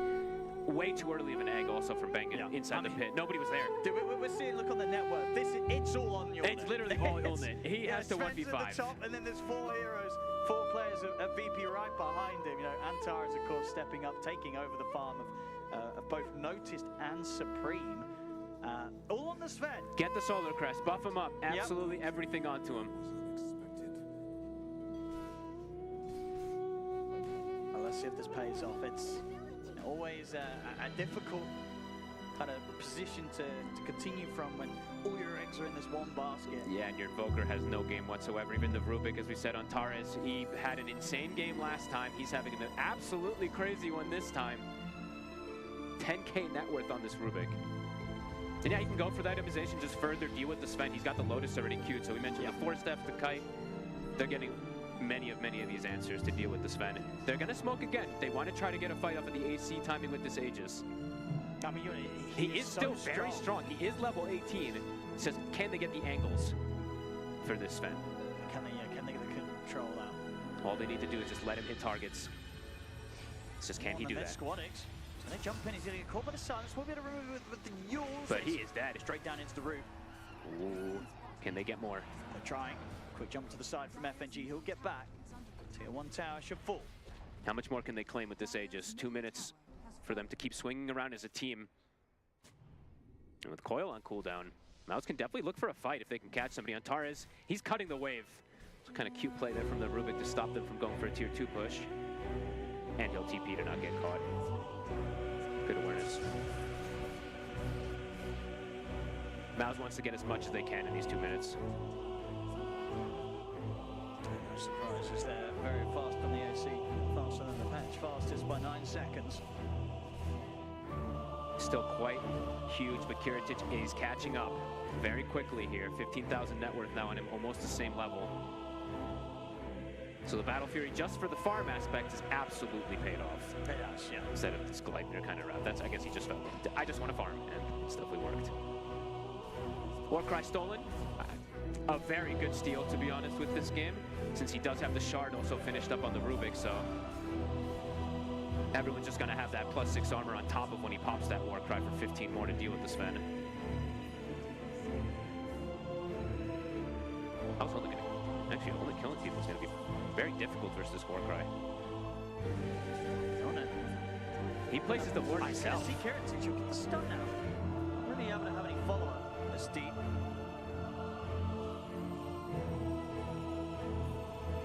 He was the only one who felt safe to walk up the hill. Understandably so, the rest of his team continue to sort of fall behind. Smoked up, VP. How long on Aegis? 50 seconds. Yonet's got to do so much in this fight. Can he find the backlines at all is the question too, because they don't have these blinks or anything to be able to jump the back, so it's kind of difficult for him to pierce into that back. He has to go through noticed. Radiant's middle tower is under attack. This Underlord did just find himself a Dragon Scale also on top of Grief, so quite a bit tankier, and yeah, the Warcry aura will be there.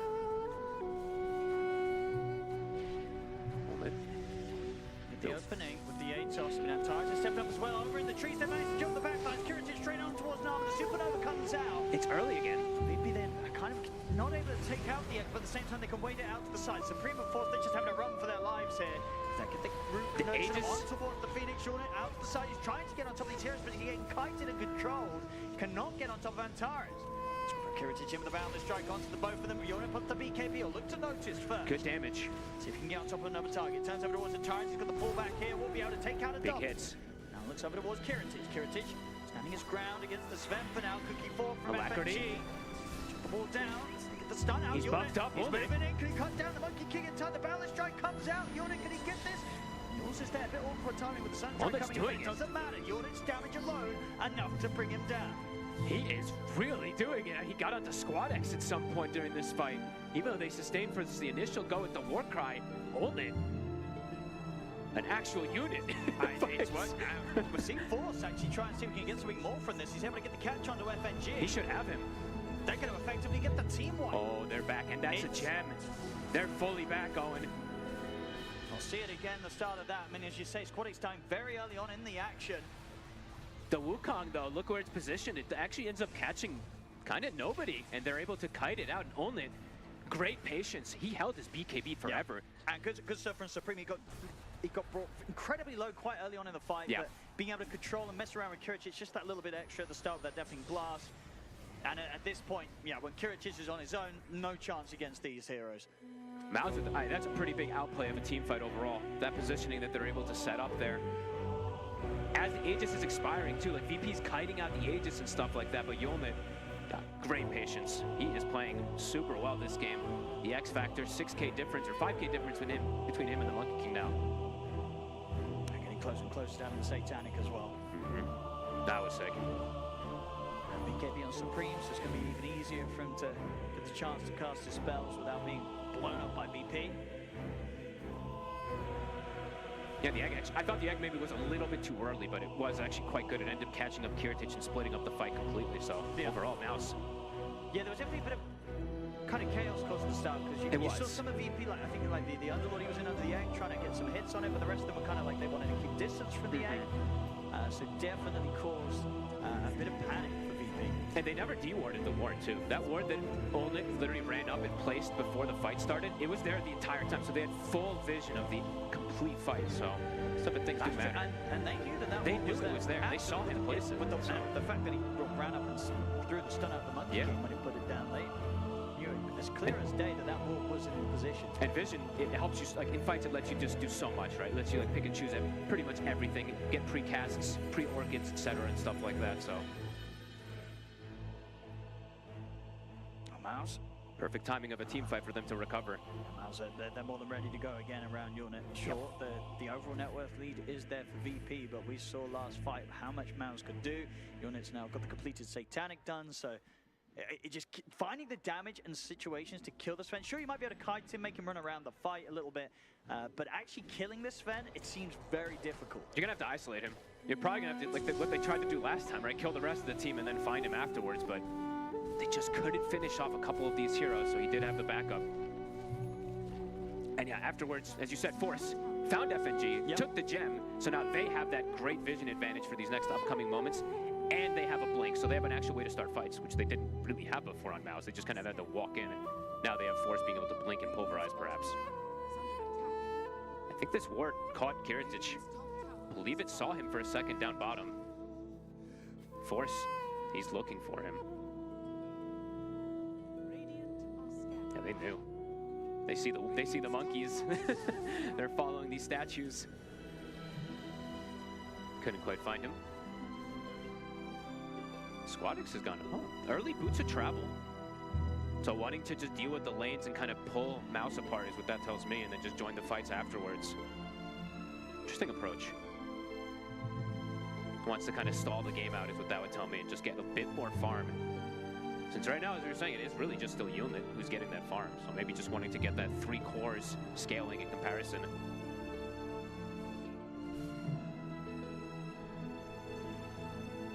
But I love that Yulnit has a casual gauntlet of strength. I don't know why it amuses me so much, but it just looks really funny. They'll soon be ready to swap that out for an Aegis. They're going to look for the Roche. It's going to be back up in just 40 seconds.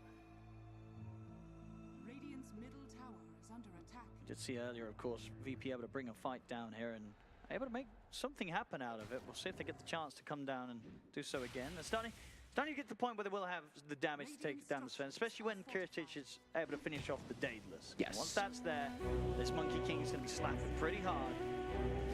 And they have all these items in order to try to counter that Sven, as we were saying before. The kiting and the Lotus Orbs and whatnot to just protect each other to ensure that the Monkey King can try to, so. And I'm watching Antares. He's been holding on to Warcry for the most part, but is trying to get other spells, but have to keep tabs of this Warcry.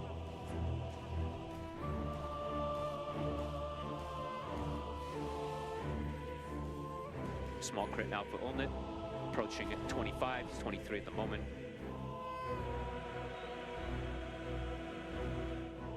FNG goes for the blink, so egg hitter, right? That's what that would tell me for the snap. They probably feel like nobody else can actually just commit to hit this egg at this point, so FNG now is just a blink, then he can just blink into the fights and go for it with the Shredder, now the 15 talents online. But Roche looks it's gonna be free here for Mouz.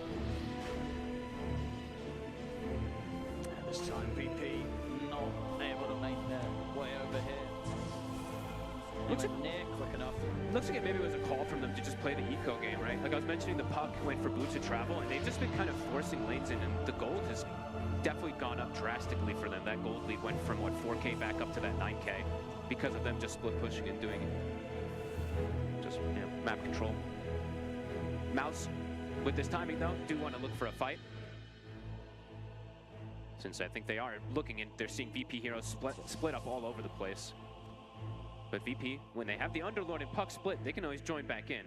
So they will have the 5-man in most of these situations anyway on VP.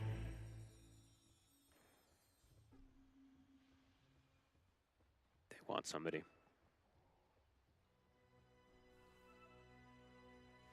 That would be the dream. Force has a blink. There's the opening. They're with the pulverize. Onslaught to follow up. Drag back here. The Lotus reflects. Yulnit, he's able to put the BKB though. Stand his ground against Kiritich. At least Is he's he trying to. It's close, but he will succeed. Yulnit takes him down. He has the Satanic. Made the difference there.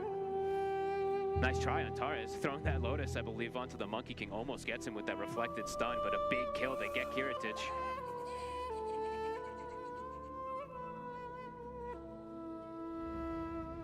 That was literally smack in the middle of the Wukongs. All 5 plus the statues that were popped out afterwards also beating on him and still couldn't stand him. But almost. They said they were very close to being able to sort of just fully control him. Getting the chance to BKB pop his ult.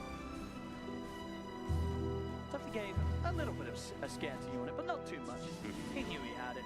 The Satanic and the Paladin Sword, just that little bit extra. That physical damage, right? What you're saying? I mean, so much armor that this Sven's always going to have versus it, so. And Supreme now at this point, he's had a pretty quiet game, to be honest with you, but now it's much easier for him to play the fights. He has BKB, so overall Supreme can get his spells off pretty much every single time in these fights, unless he just makes a mistake. Same as last game. They're already getting pretty deep, but he has of course got the Aegis ready for round 2, even if they pop him the once. Satanic is popped. Can he hit a creep? Nope, he'll pop the Aegis. A nice fade bot there from Antares to secure that. And they get the banner with the little shredder as well. So that push, they'll be able to stop it for now. Full Daedalus delivered out on Yornet. He's very close to 25. Might want that for the next fight, unless it just comes to them around this ward.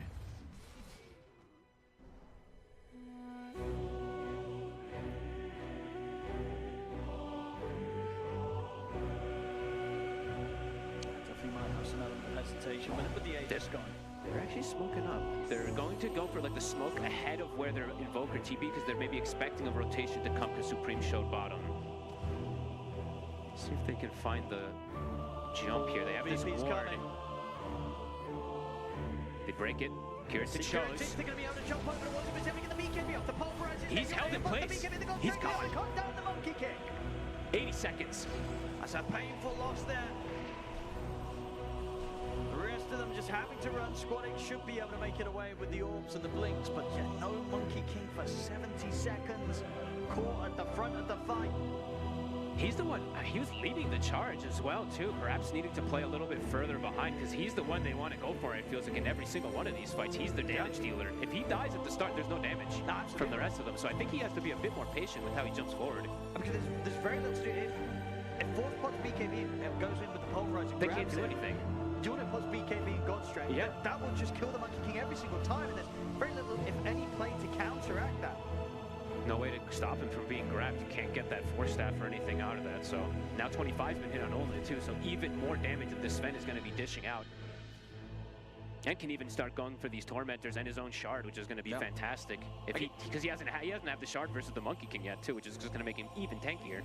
And he's literally the only Squadix. Oh, they've got the opening on him, and was he able to jump out of this one? He's got the phase shift.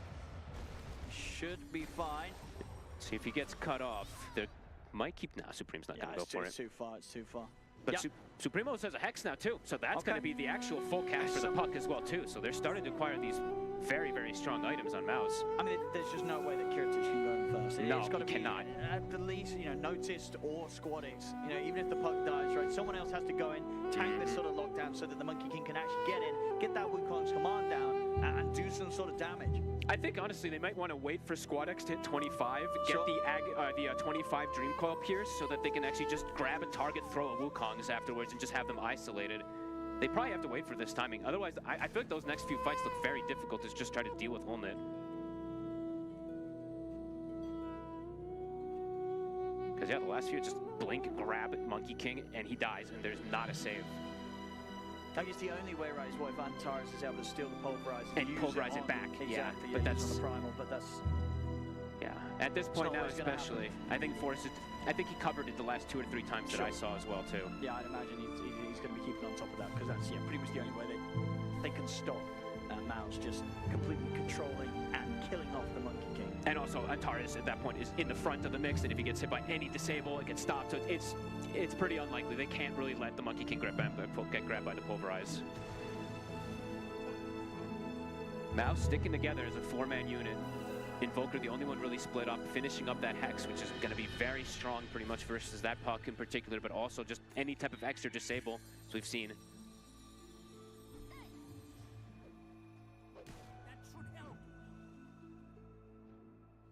Tense moments. Mouz ready for the fight. Spends up for the Hex. They have this vision bottom, so they see Notice pushing up a bit far. They're getting it split up though. Olnit wants to go for mid, while his team wants to go for bottom.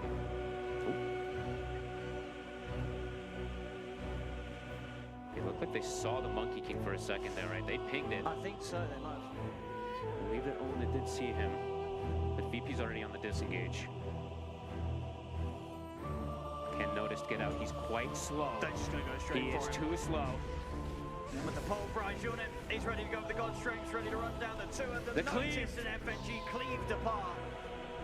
Oh, an attempt to save that ward on the right side there, still catching noticed, and Underlord, one of the slower heroes, he just crawls and attempts to crawl back to safety, but it really was a crawl. So if you do anything else, unlikely with the God Strength soon coming to an end. Yeah. They'll settle with that, just continue to get these next set of items done. You'll see indeed just not a chance. Anyone that gets caught close to this Sven right now, disappearing in a couple of hits. Bam! It's that 2300 crit coming out there from Yone. It looked higher. I thought I saw like 3K, to be honest with you, but I don't know, it's insane. Bang it. He's got ult. Doesn't want to use it. Doesn't want to do it. 25 hit on Puck. So they do have that Axe coil now. Well, they have the 25 coil and they have the Aghanims 2 for his damage. I keep saying Axe coil because it's muscle memory, but it's the 25. But that could be a big difference if they can catch these targets inside of that coil plus a full Wukong's. Might be the only way to bring down Olnit. Yeah, Yone's got the Blink Dagger swapped in now for the Tread, so even easier for him to find his targets in the fight. Yep, Swift Blink, of course, being super ideal if he's able to get that. 30 seconds, no Phoenix. VP trying to catch them off guard here. Kyrus, he's got to be careful. Can't be the first to reveal. No. It's got to be Squad X to start that fight so he can get that good Wukong.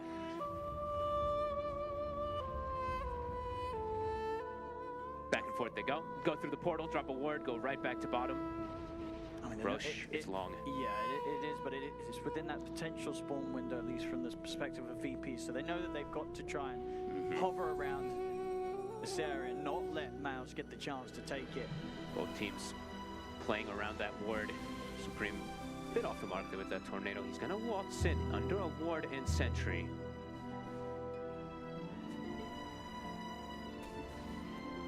Scouts out the area.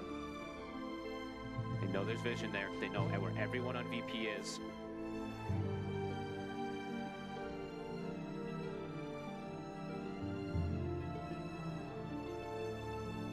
There's patience. Checking for smokes. They do have one on the side of Mouz for Bengen to go for a potential big wraparound if they want to go, because they know they're going to be parked there on the high ground. While on VP, they have a smoke left. They don't, at least on top of themselves right now, so can't go for a wraparound themselves. And I see the line drawn, so they are thinking about it right now. Best way to approach these type of fights is just to get that angle. And VP with the high ground should have at least a chance to react, but may not fully expect the attack to come in from this direction. Squad X and Kiritich.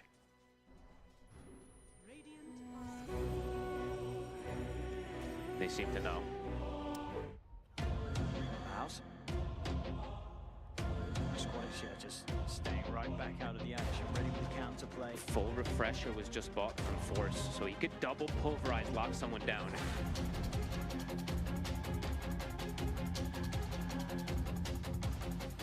Force. He's in. He's going to go straight away over towards FNG. FNG's having the loads of shot out to the side. He's caught the Bramble, and one hit from Yone takes him out.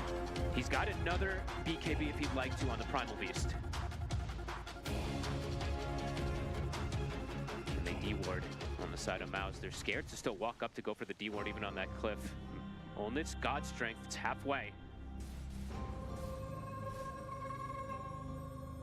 VP, I mean, can they look to try and fight when they know the God Strength's gone?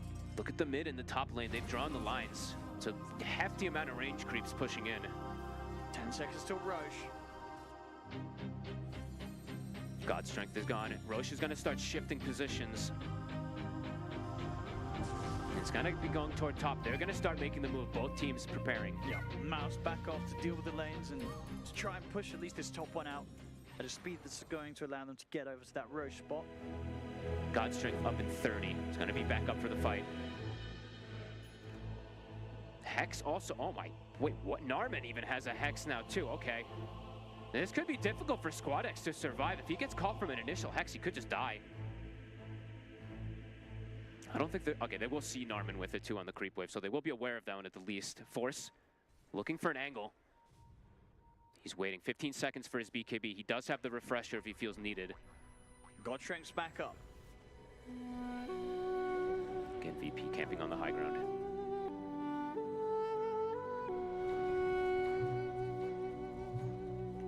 Supreme trying to get info, sending Forge Spirits in.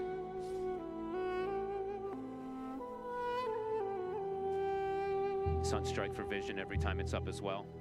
Tense moments, I mean, they're both just know how important this Roche is. It's pretty much everything. FNG, you can see his positioning since I believe he's one of, I don't know how many people have buyback, but he definitely does because he does not because he had to use it before. So he's all the way in the back lines. He is still pretty important because killing the Egg for the rest of their heroes is still kind of complicated.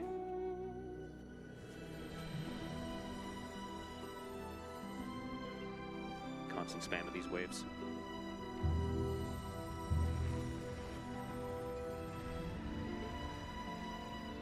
Force. He's definitely going to be tempted to go as soon as he sees someone. Both teams are going to continue to do this, just hover around this Roshan point. For VP, if one person steps too far out of position, they're just going to get completely exploded. Kiritich did just hit 25, so he has that additional Wukong. But have to be very wary of their positioning.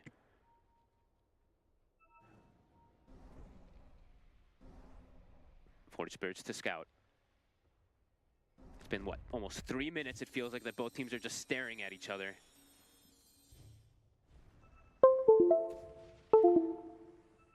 Attempting to pierce through more. Force, he wants to try to get a ward down. They've passed one over to him. This is so tense. Can we start working on the Roche? All right. I mean, he can and knows it'll be slow. Of course, he doesn't want to blow the God Strength for it, but he's not going to really lose much HP doing this. Now they get the grab on the primal beast at the top. So they're starting to fall. They're unnoticed. They go straight over towards the Underlord. He's trying to chase down Notice, but Notice is falling. The Egg's dead. He'll survive. The Egg will fall. Unit jumps back up the Blink Dagger. Still hasn't quite been able to kill off Sunstrike? Notice. Sunstrike. It hits. It will. That will Oh, finish up the beautiful. job. Hold it. Still wants to fight. BKB's ready. I force. He's back in. He puts the refresh. The BKB's ready. Onslaught across the board. The two supports. FNG's gone. They look to Squadix. They caught it with their heads into the pulverize. Squadix is gone. He has no buy either. Force. Let's see if he can catch Antares as well. Antares will buy himself some time with Solar Pulverize. The Hex comes in from Nala and in the Tornado from Supreme. They'll catch and kill off the Rubik as well. And Notice is caught on the left side as well. It's a dieback. Back for this. They put everything into this fight, VP, to try and make it work, but it just has not. Mouz with so much patience. They wait to strike, and they do perfectly. That was a beautiful Sunstrike for Supreme, but overall the catch onto the puck, the Hex, the double Hexes, all it takes is one disable. Oh, they want to kill Kiritich. They're making the move straight down towards the bottom. They don't want to go and finish up the Roshan. They know that the Monkey King's still out on the map. They feel that they might be able to slip him up as well. He's ninja geared. He's going to break. He knows where he is. Kiritich doesn't expect this. He expects him to be trying for the Roshan. See if he can get away from this one. Oh, the Simeon's tried. He's quick on the retreat. He'll get away. Meanwhile, Unit and Bengen, they're bringing in the top wave, so they're ready to start doing some damage. The building's got strength back up. There's no buy from the Underlord. They might just be able to push forward here, at least for 2 sets. He might even go tier 4. He's asking for it. Oh, he is. Here we go, straight away. He's looking to end it. We've got 10 seconds till Antares is back up. You know, Squadix 20 seconds, FNG 10 for 15. They might just be able to end it before they respawn. Fortification comes out. Does come back. See how scared he is of the two supports. BKB's back up in 8 seconds, so it's getting close to Unit just being able to pop the...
the storm.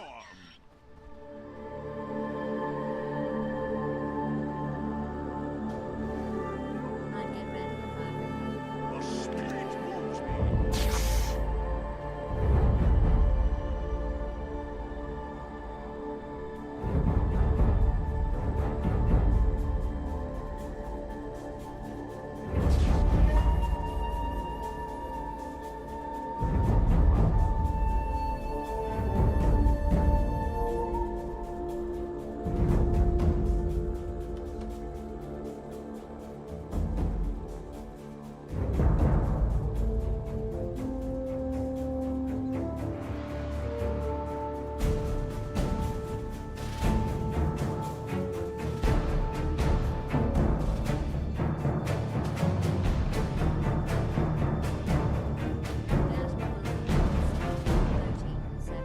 We're safe.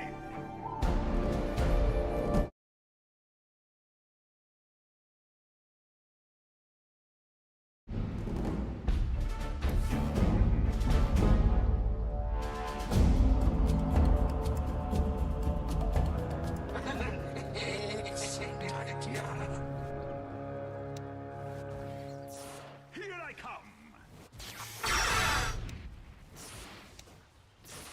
You had better not start without me. Oh.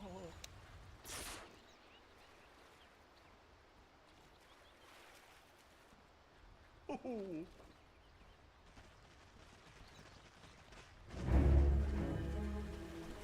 I'll spirit you away.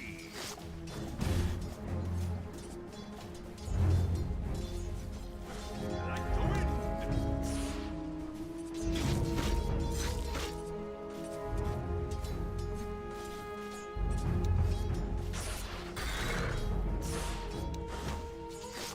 Storm warning to me.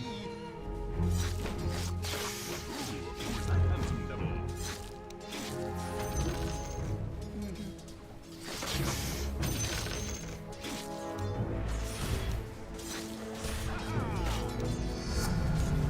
Field of power. We are agreed.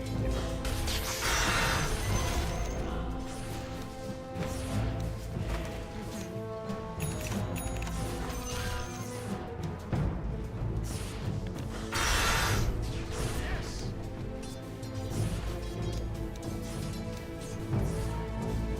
Without a doubt.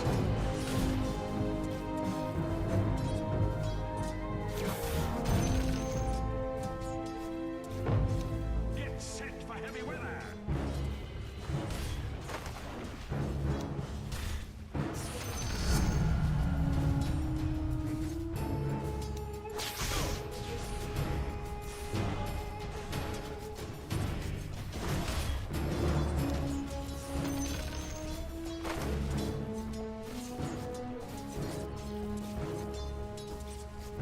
Forward.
Without a doubt.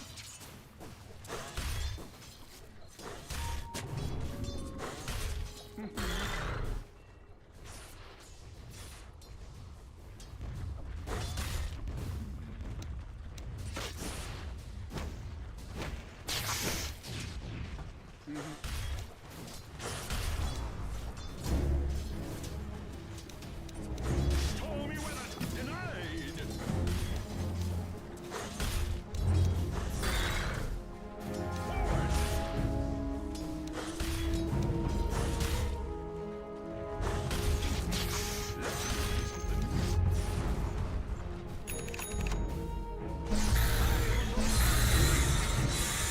Here I come.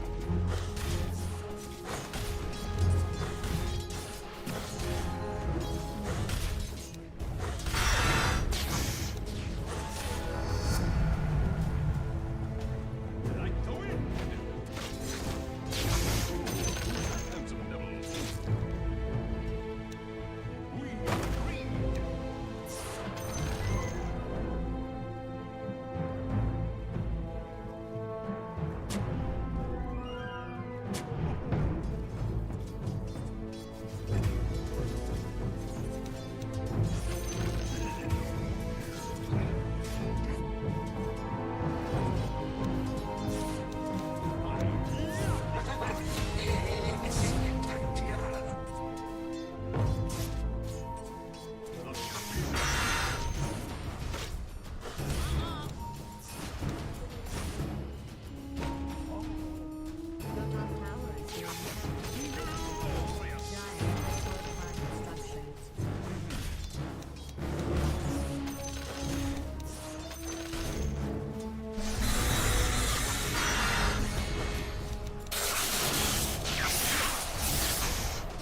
Well said.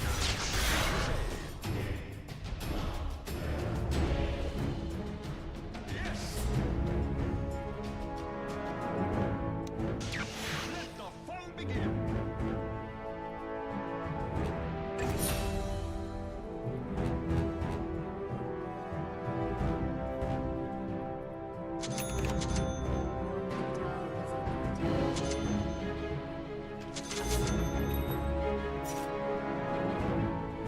Your middle tower is under siege.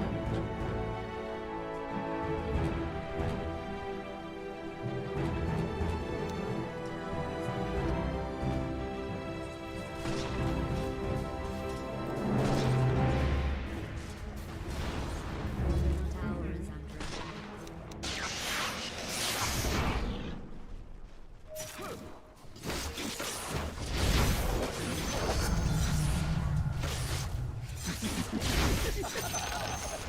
Nice.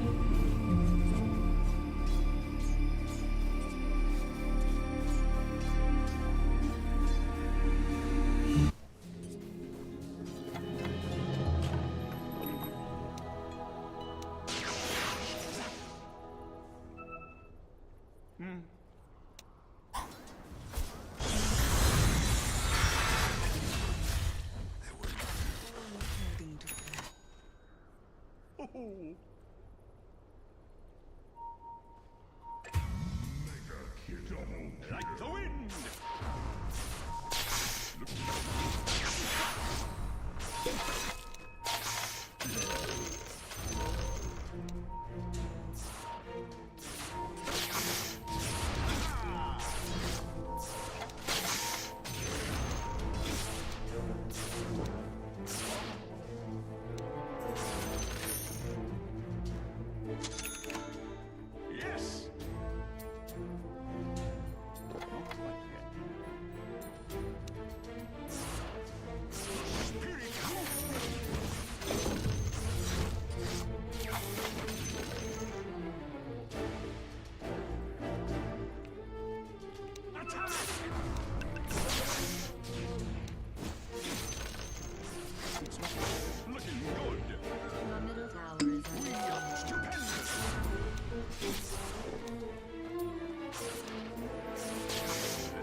Your middle tower is under siege.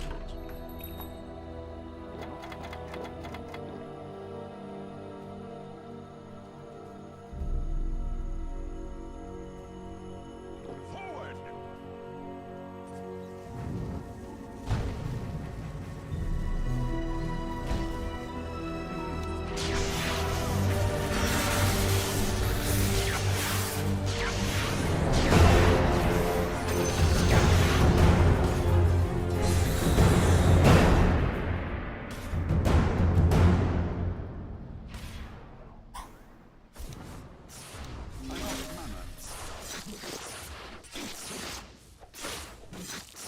The wind!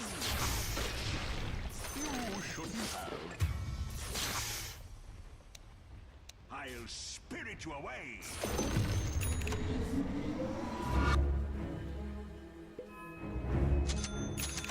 The spirit moves me.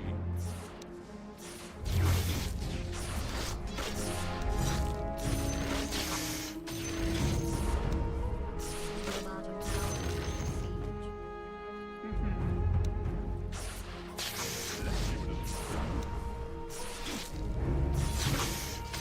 Your bottom tower is being attacked.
Your top tower is being attacked.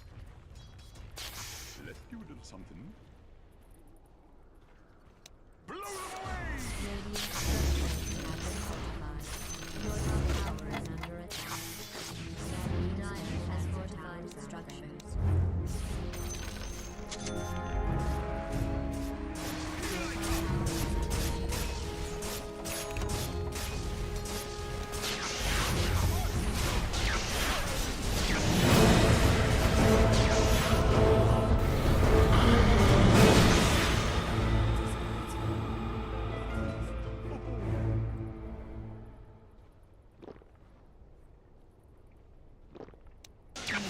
Where's the body? It's not time.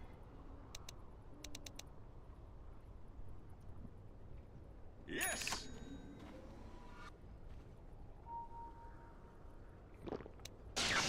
Over here!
Forward!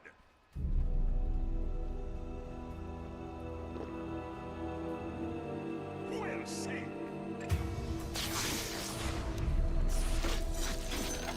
Your middle tower is under siege. Like the wind!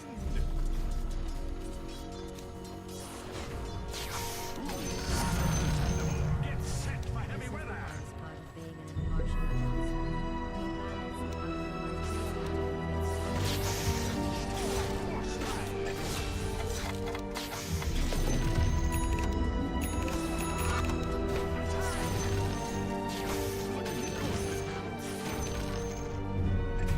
At last! Without a doubt! Your middle tower has fallen. Dire structures have been fortified. Your bottom tower is under attack. Protect from the ground.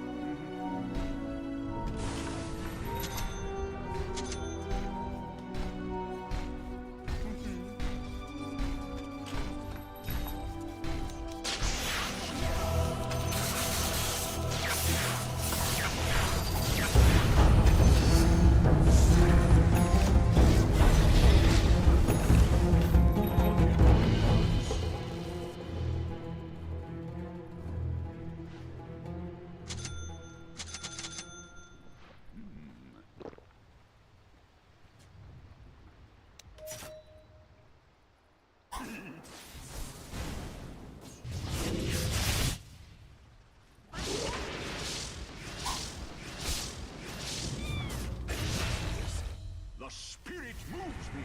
Your top tower is under siege.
the wind!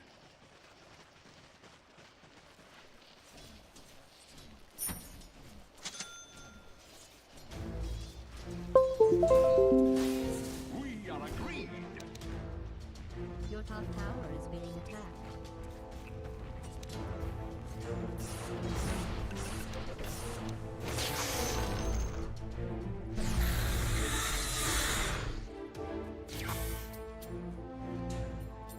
Yes!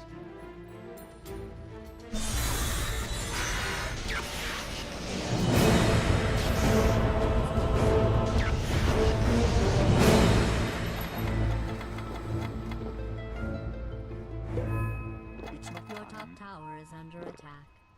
Wait, maybe they're not actually damaging. Your top tower has fallen. No, they are, thanks to you. Forward!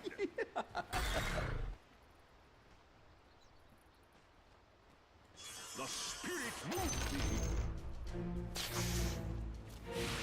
Not quite yet.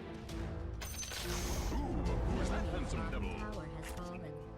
Let's be honest. It Ah! really won't help.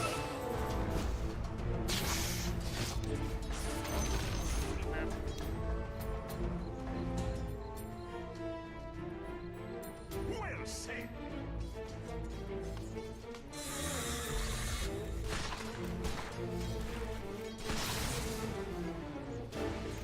Without a doubt!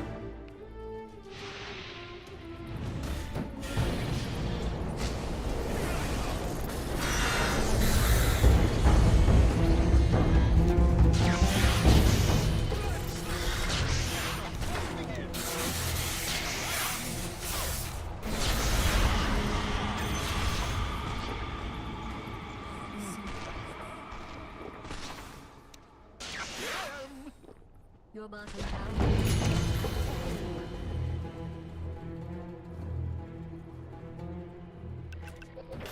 Without a doubt!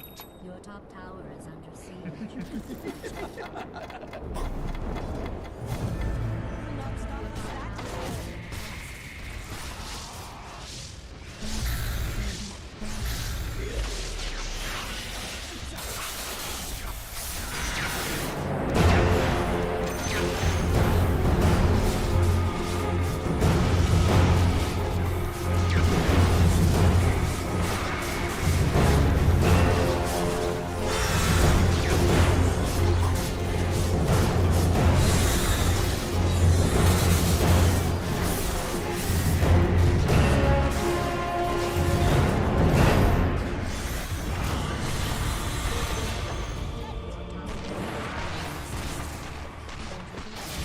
Your top barracks has been destroyed.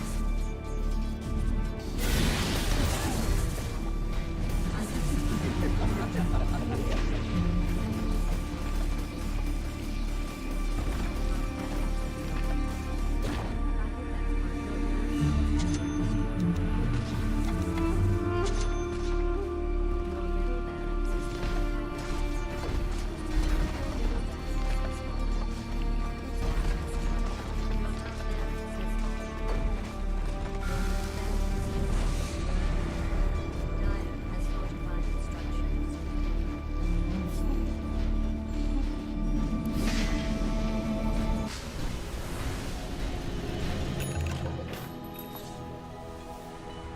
We are agreed!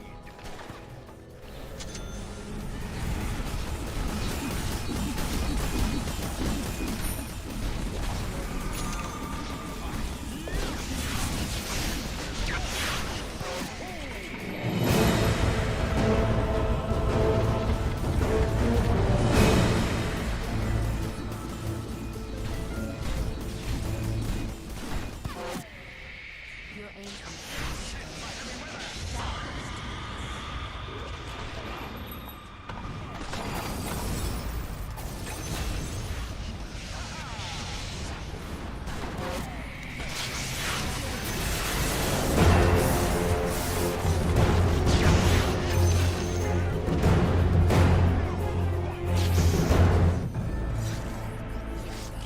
Well said!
This should be interesting.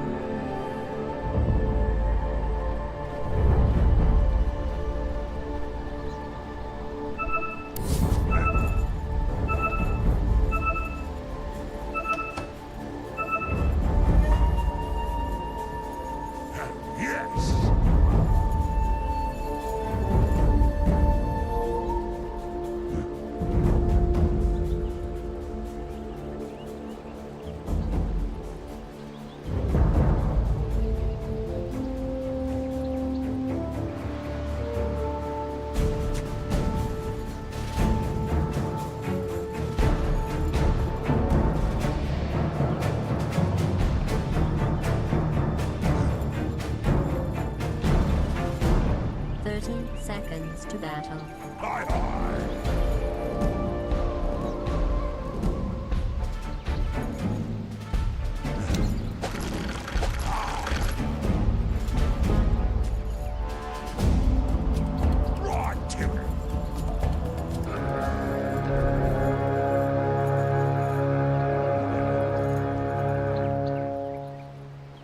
Battle begins. Look at all that. Don't worry. Under attack.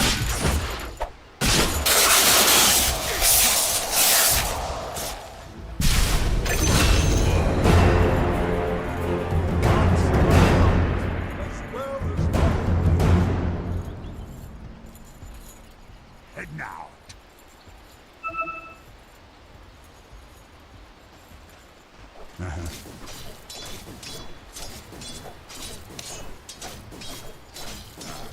Yes!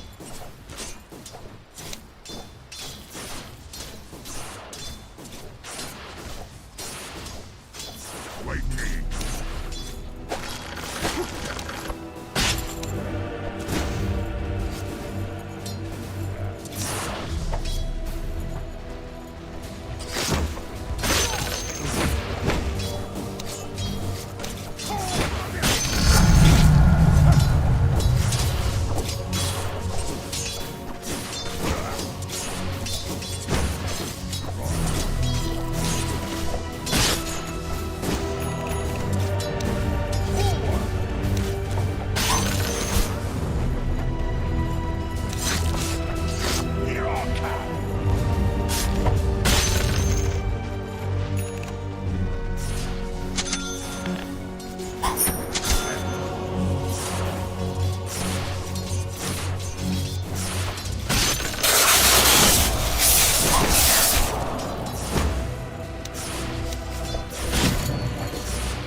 Attack!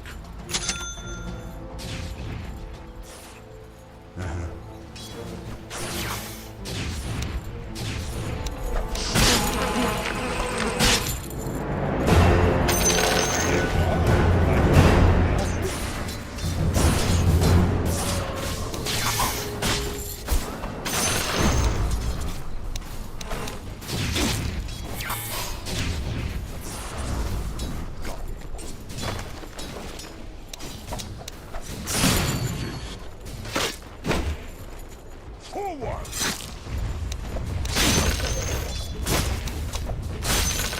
Your middle tower is under attack. And now.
friend.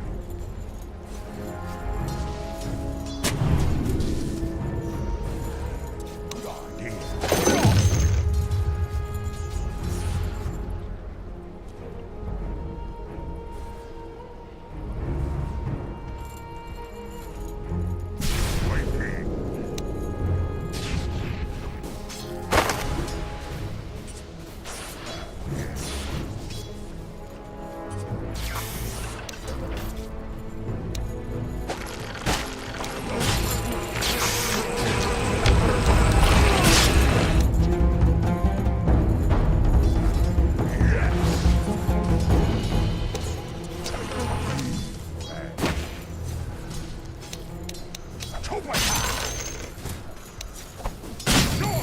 Tower looks fantastic. Very fire covered. Gladiator! Go.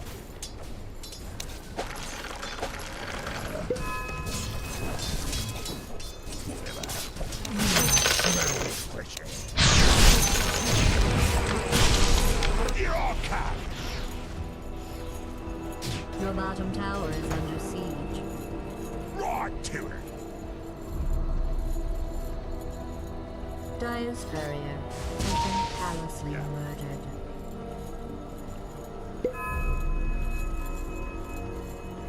Yes.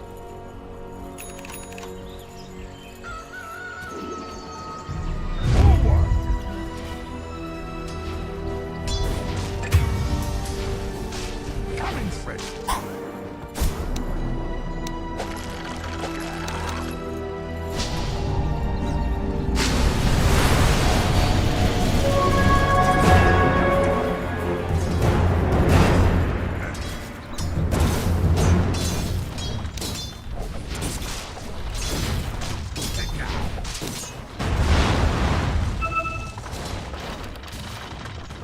Hi, hi.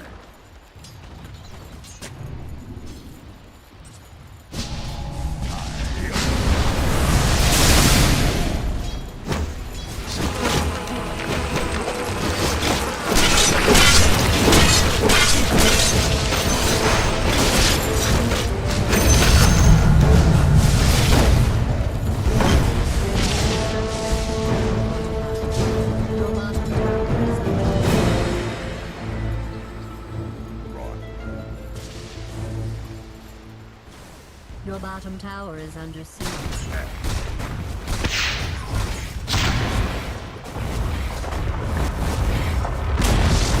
Your bottom tower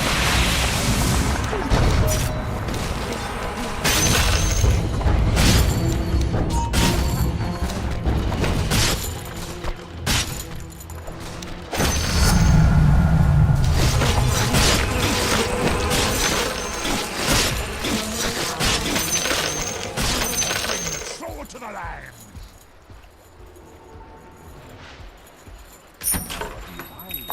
Here I come. Your middle tower is being attacked. Right to it.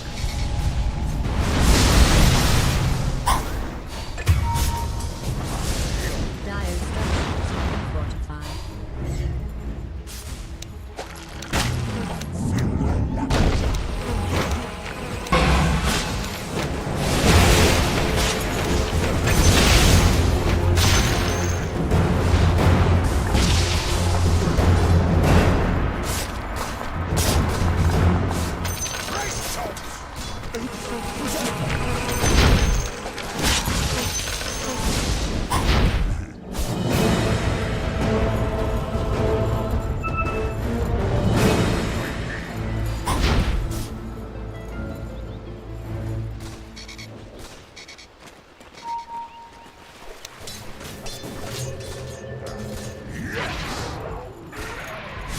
Your top tower is under attack.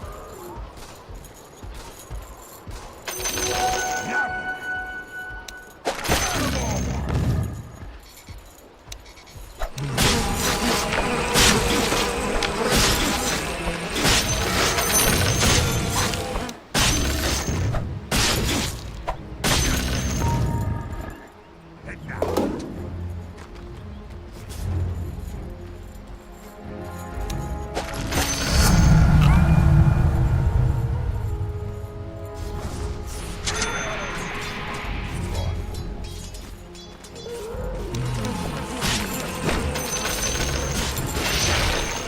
Coming through.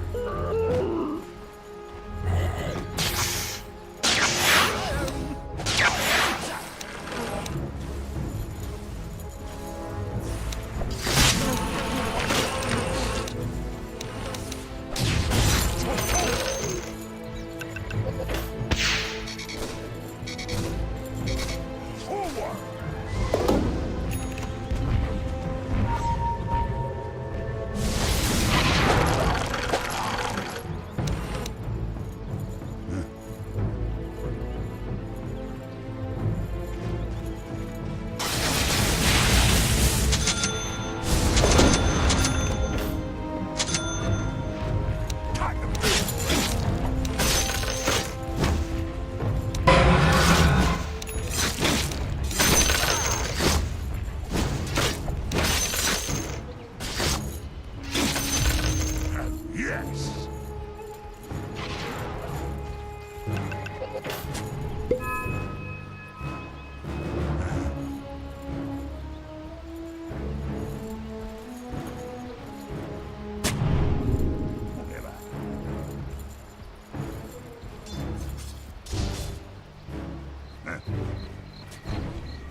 to it.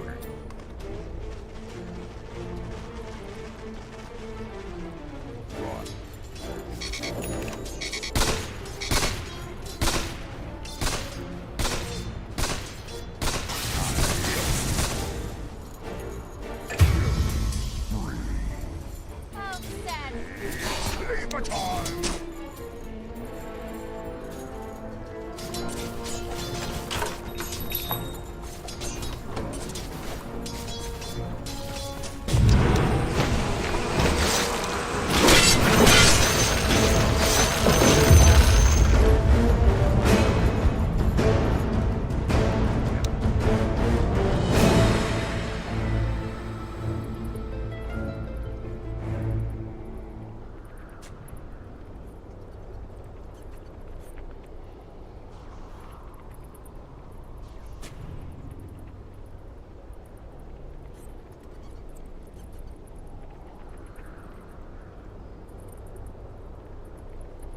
Your top tower is under siege.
Your top tower is under siege.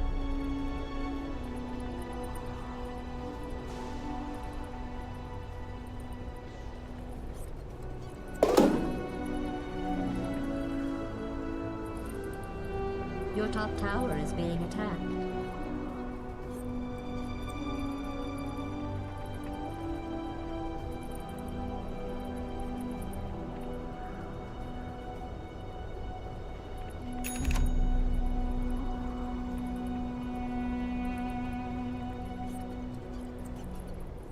Your middle tower is under attack.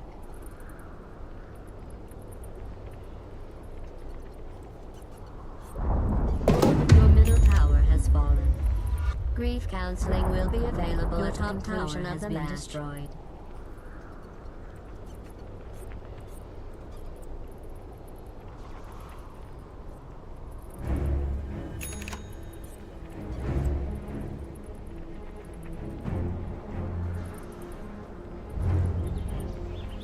Your middle tower is under siege.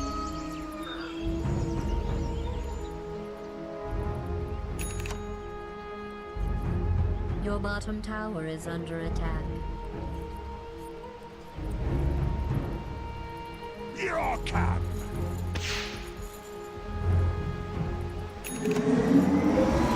Coming through!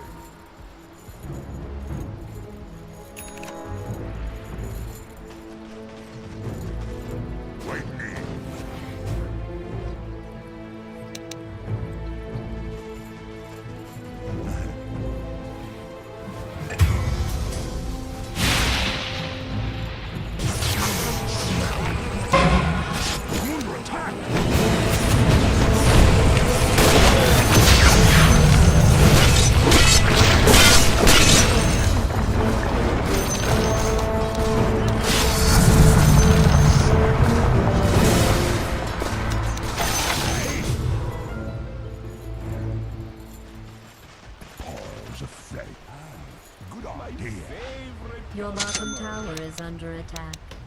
But you probably already knew that. Whatever.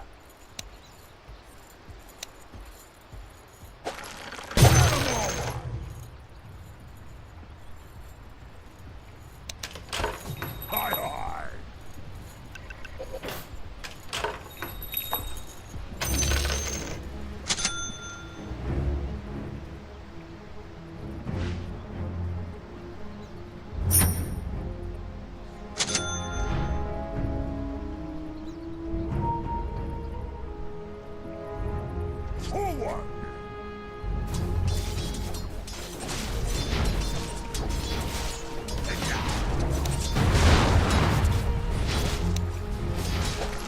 Radiant structures have been fortified.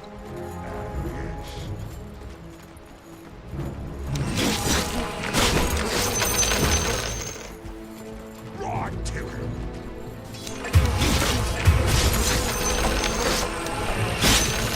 Nice and sound.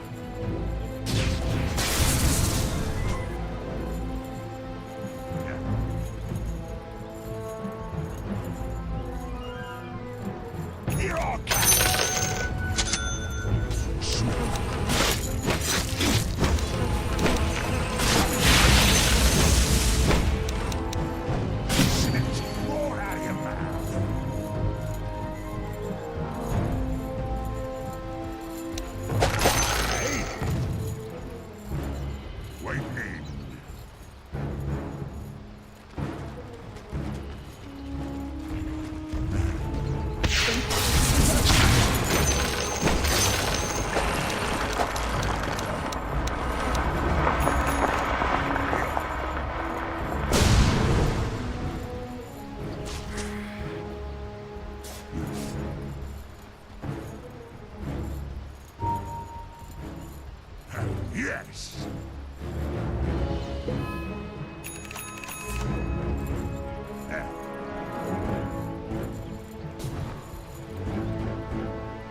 Radiant has fortified its structures.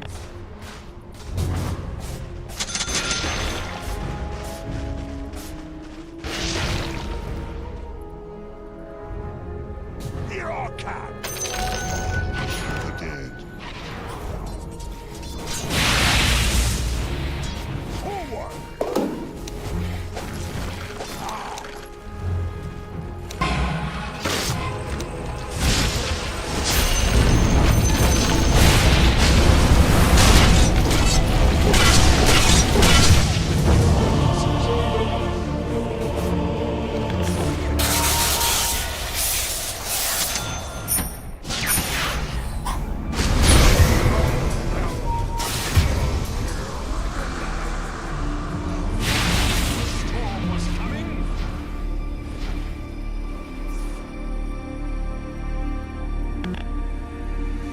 Your bottom tower is under siege.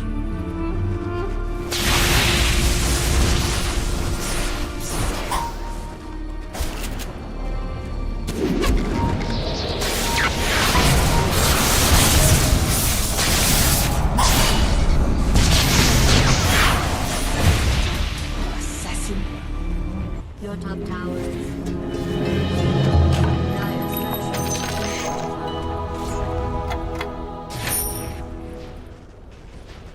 Head now!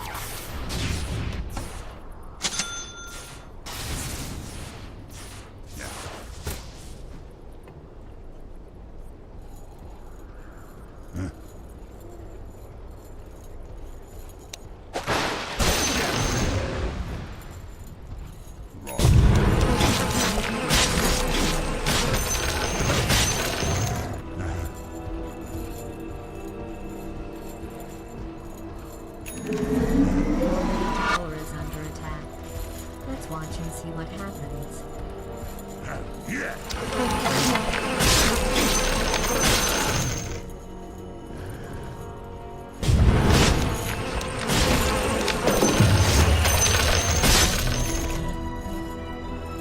Your middle tower is being attacked. It's getting itchy. Wait me.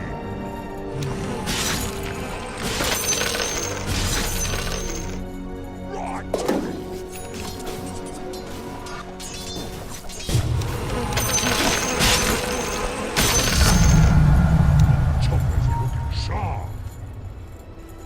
Clear the topping. Your bottom tower is under siege. Coming, friend.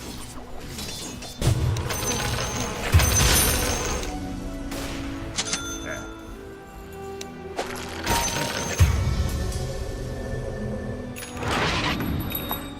Aye.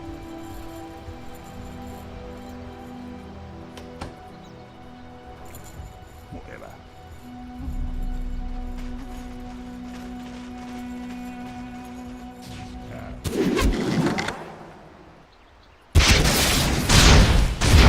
Flesh. Sargoth.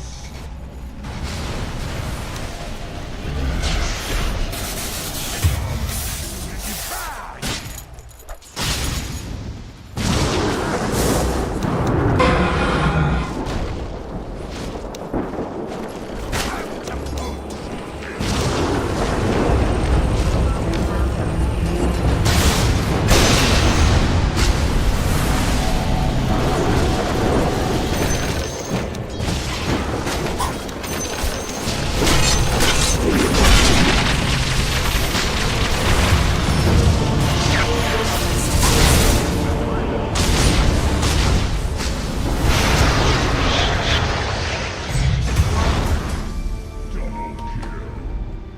Your middle tower is under siege.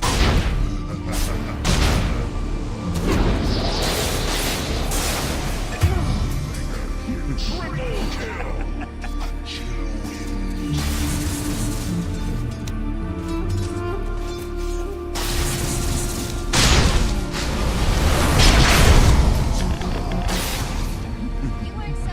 Your middle tower is under attack. Dire has fortified its structures.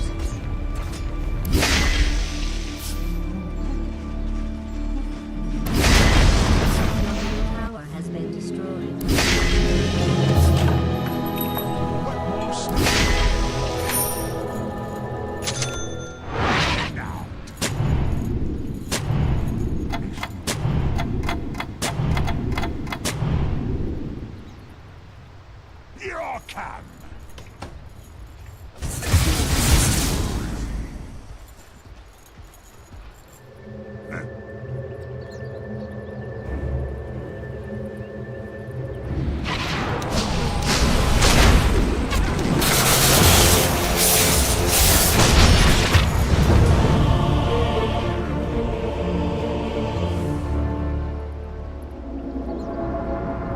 Radiant structures have been fortified.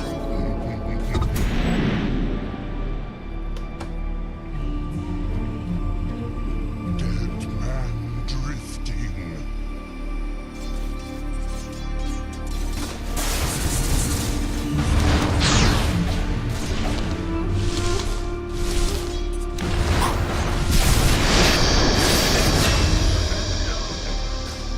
Your top tower is under attack. Agreed.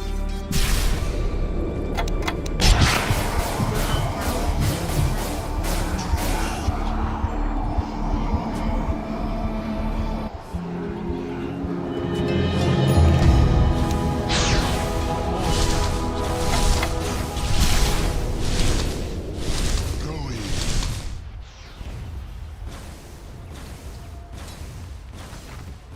Truly. Forward.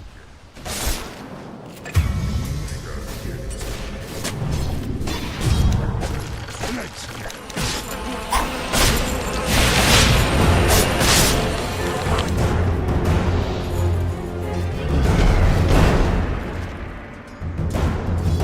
Wait me.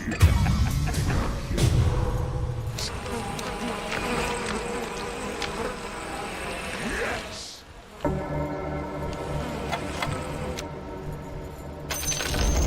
The enemy's middle tower has been denied. I honestly, truly didn't think you'd allow that to happen. Feel the guns up.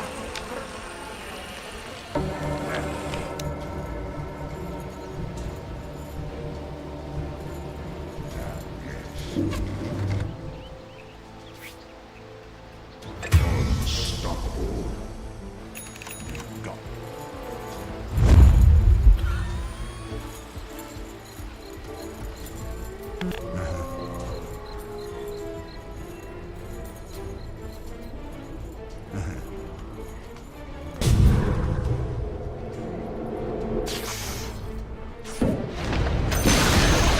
The enemy's bottom tower has been destroyed.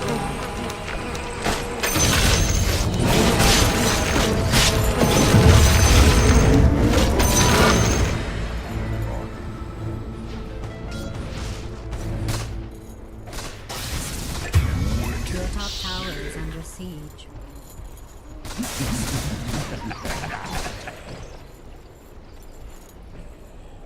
Your top tower is under attack. Bad news for you fans of towers out there. Your top tower is...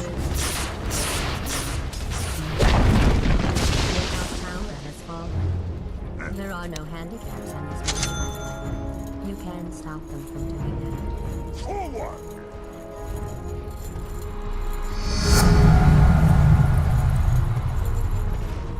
Aye.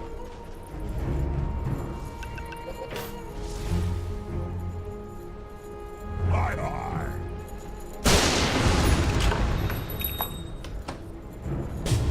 Activate.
Right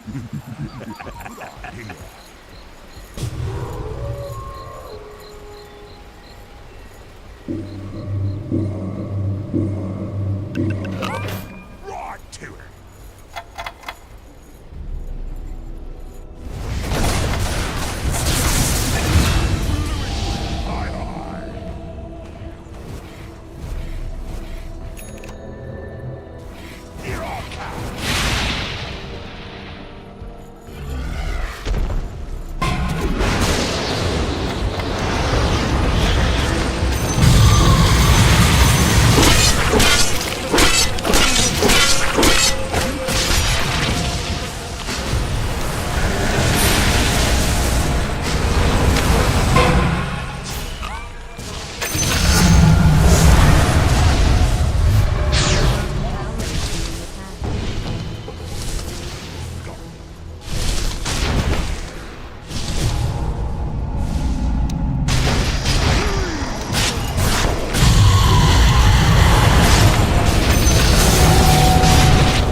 Your bottom tower is under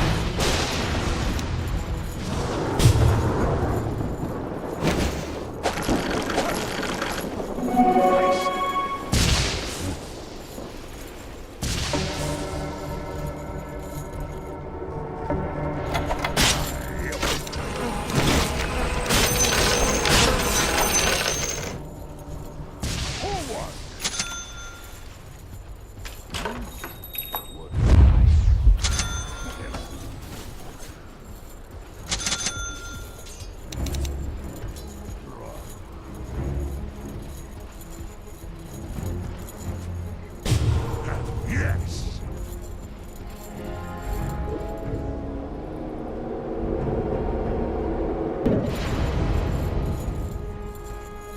Radiant has fortified its structures. Right.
That's such a amazing.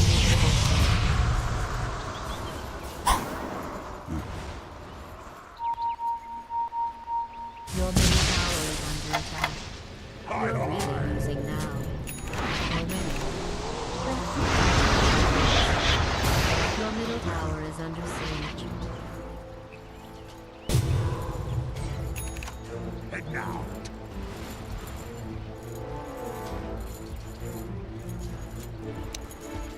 Coming through.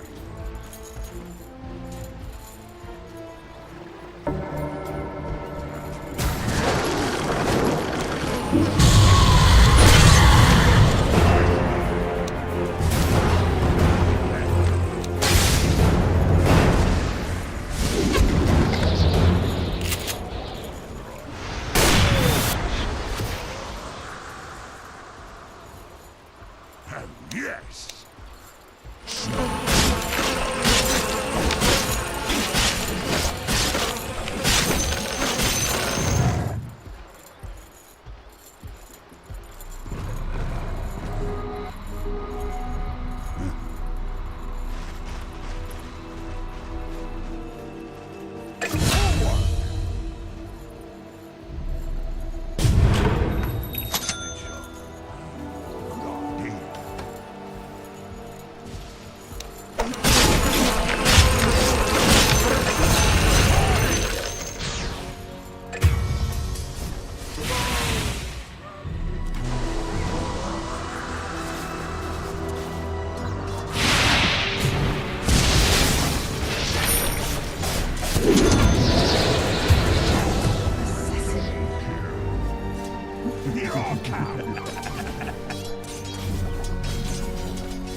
Radiant has fortified its structures.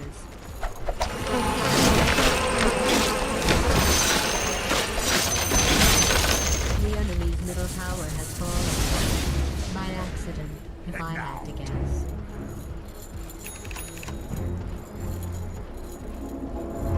Yes!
magic touch.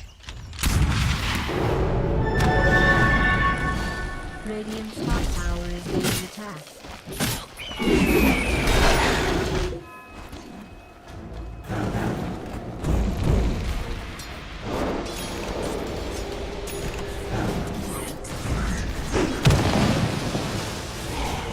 It's all coming together.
Dire's bottom tower is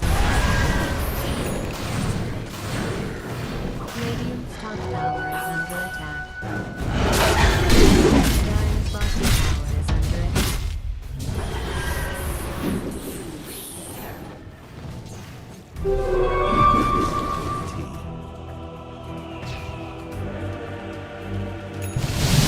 Radiant's courier has fallen.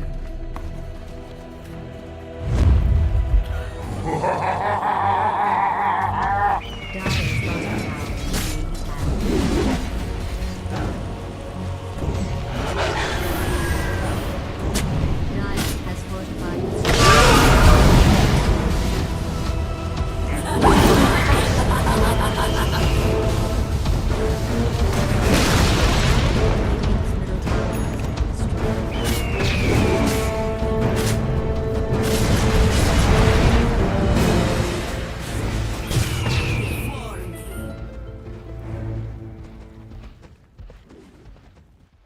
Radiant's bottom tower is being attacked.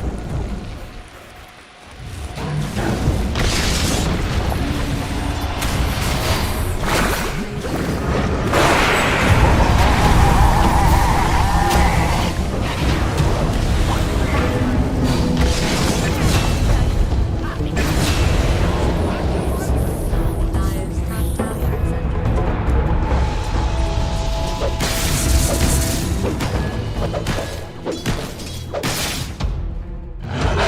Bottom tower is under siege. Tremble at my voice. Dire's middle tower is under siege.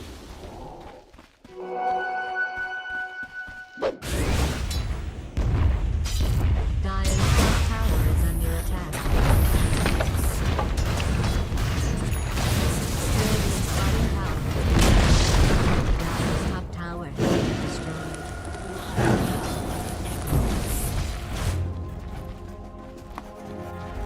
Radiant's middle tower is under siege.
tower is under siege.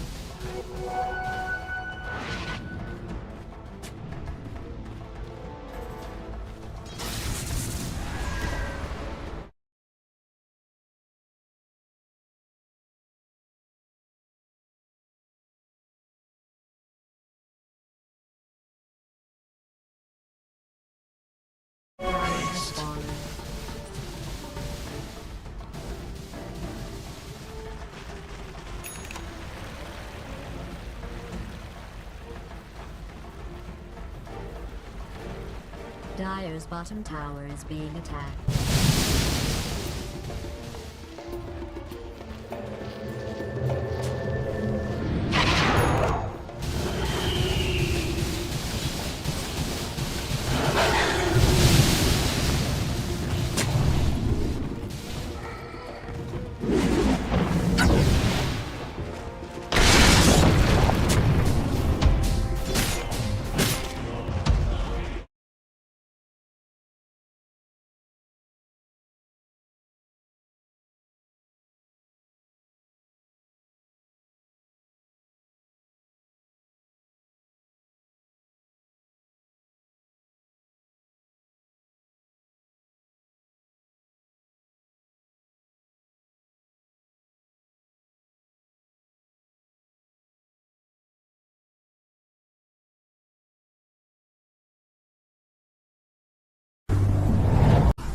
那说明源头肯定就在三脉。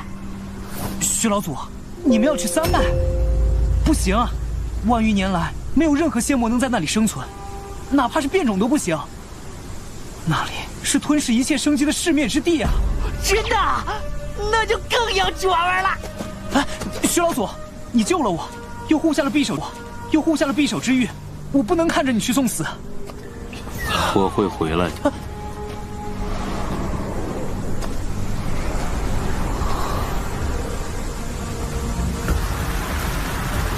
我的天呀！腐败日历居然把这里的一切都变成了灰！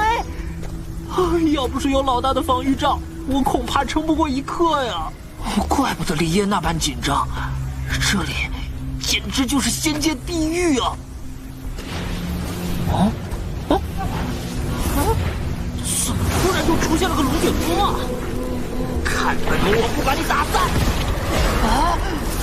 居然能吞噬我的魔气！老大，我怎么感觉这股风像是有人在操控着，不让我靠近啊？他在驱赶。是驱赶我们？那这腐败之力有自己的意识？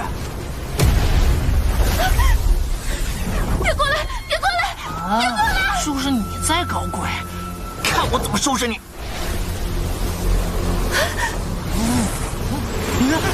哪来的石头？这东西还真是狡猾！我今天一定要抓住你！别过来！不要追我！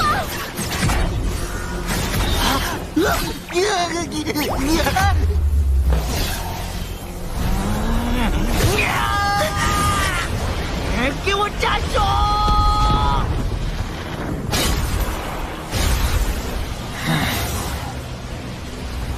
别过来！别过来！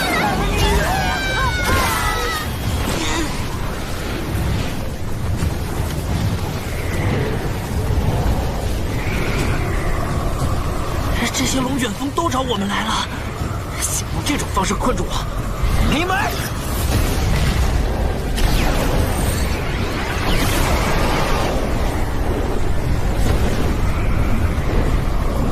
让你准！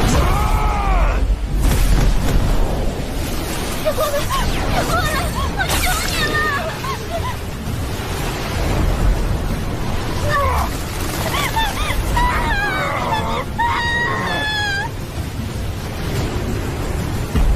腐败之力不仅能侵蚀肉身，还能灼烧神魂。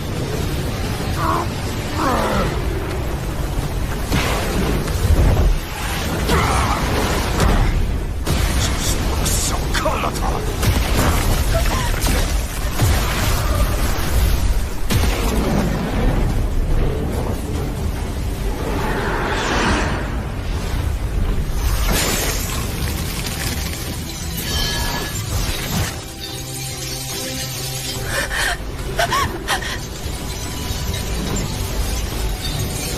技能。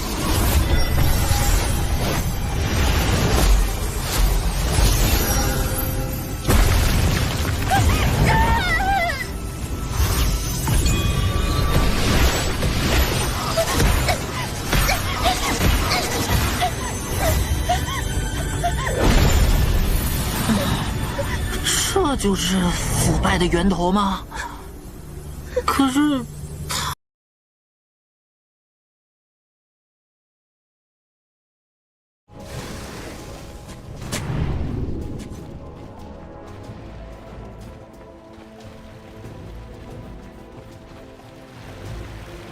Radiant's middle tower is under attack.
It's all coming together. Radiant's middle tower is under attack. Badly.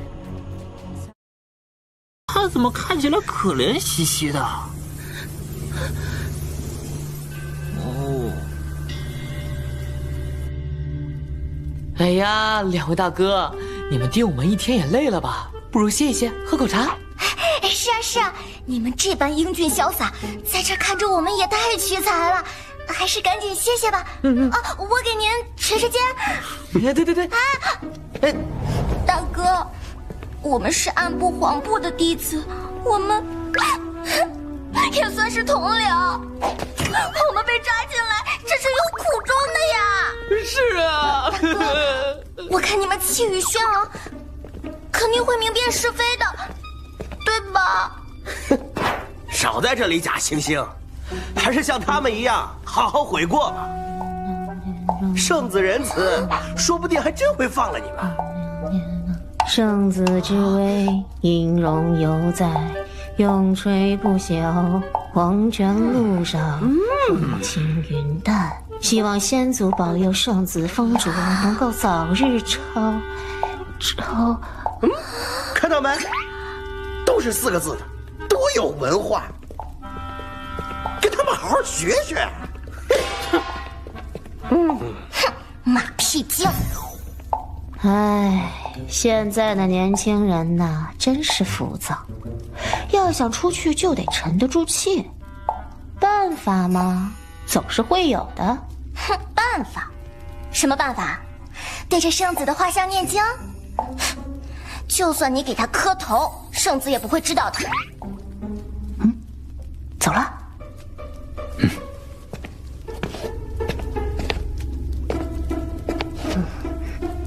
呸！超度去吧你！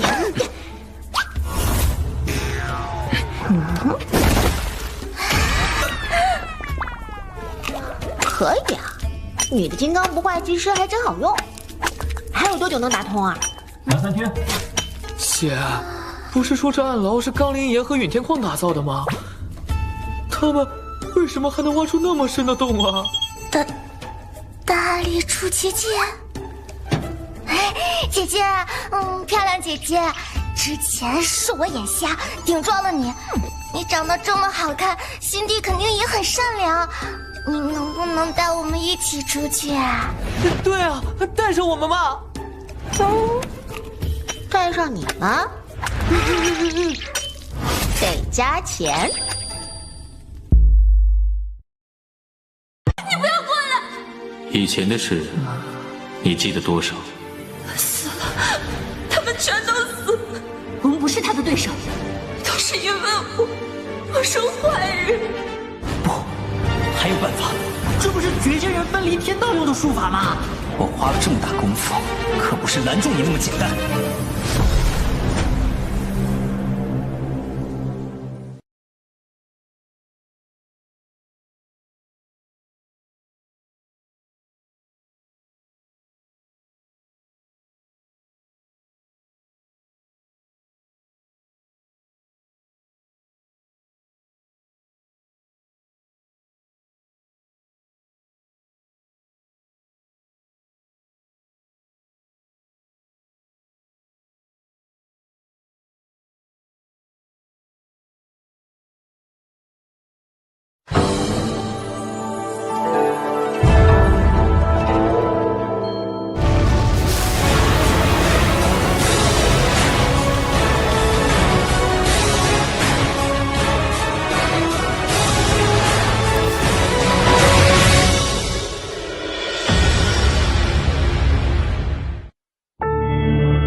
能继承斗帝血脉。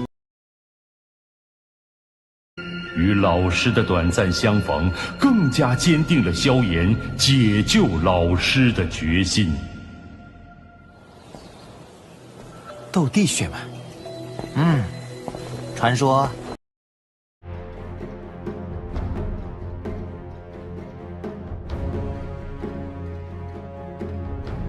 10 seconds to go. 5 seconds.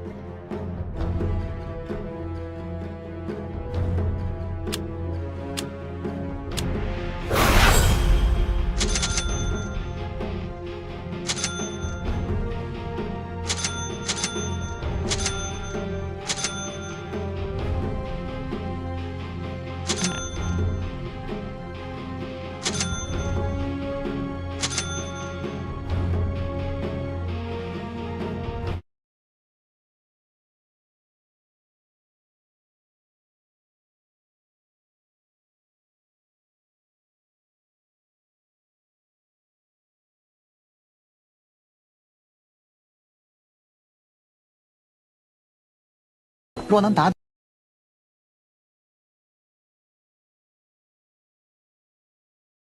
到斗帝之境，其后嗣也将拥有得天独厚的修炼天赋。好运者甚至能继承斗帝血脉。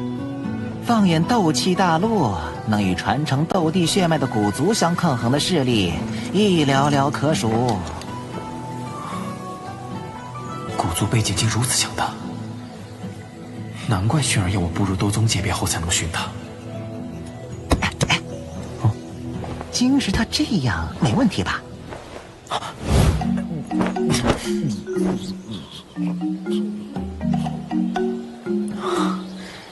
这是正常现象。金谷前辈可知古族在何处？古族的势力主要集中在中州东域。族中之人大多居住在古界，至于古界具体在何处，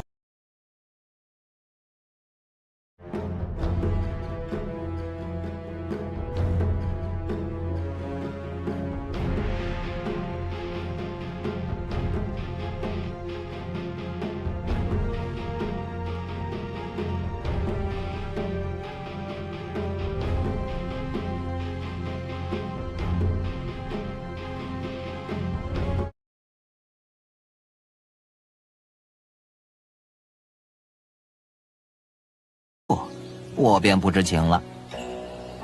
古界，斗圣阶别的强者撕裂虚空，开辟出一方独立空间，其强大之处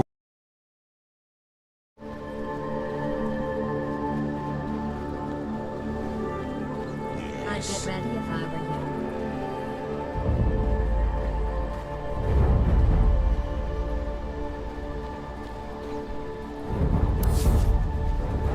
Yes.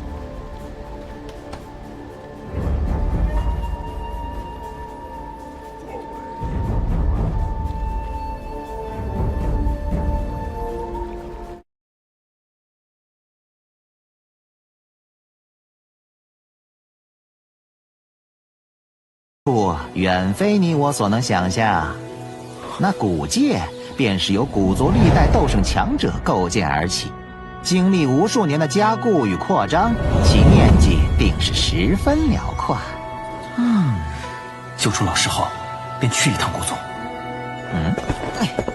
我知道的只有这么多了。多谢金谷前辈。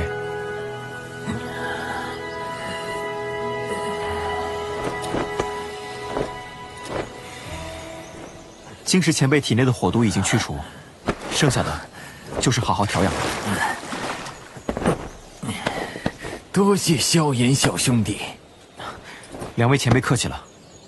既然事情都已经解决，不知道萧炎小兄弟接下来有何打算？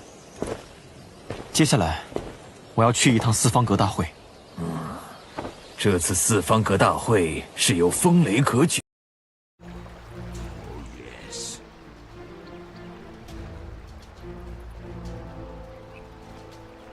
Yes.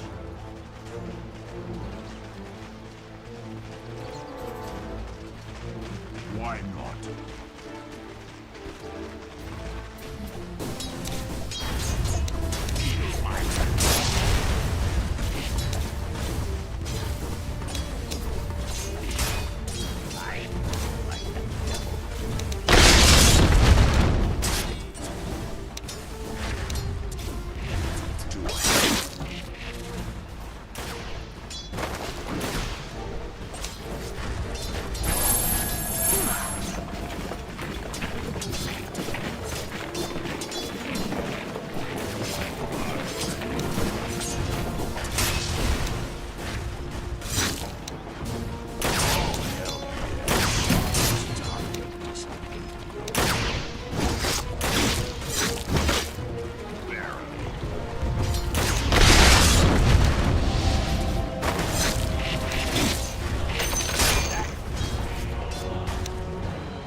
Your middle tower is being attacked.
Your middle tower is under siege.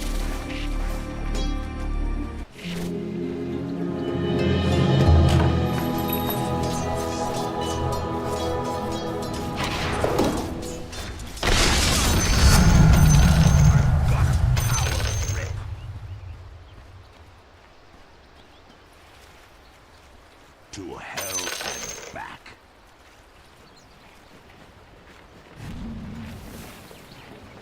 Prowling.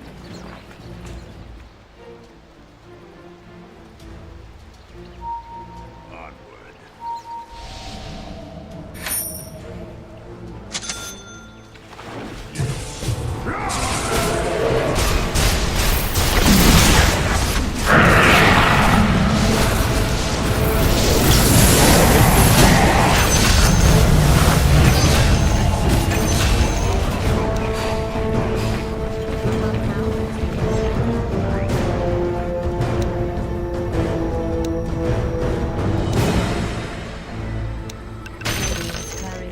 Has been callously murdered.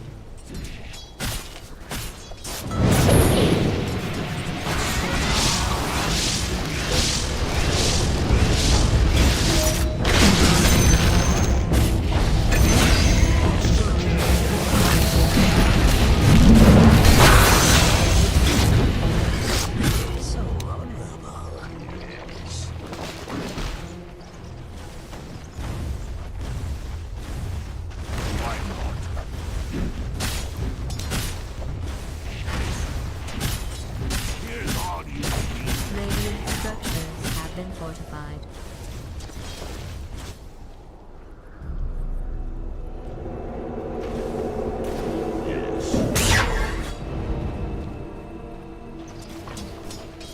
Feel the rage of a mage.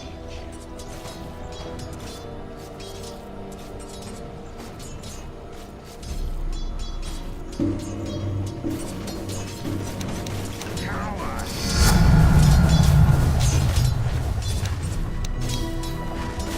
Attack.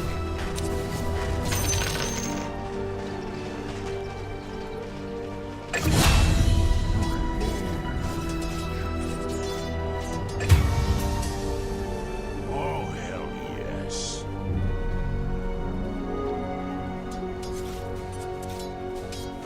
Verily.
Yes.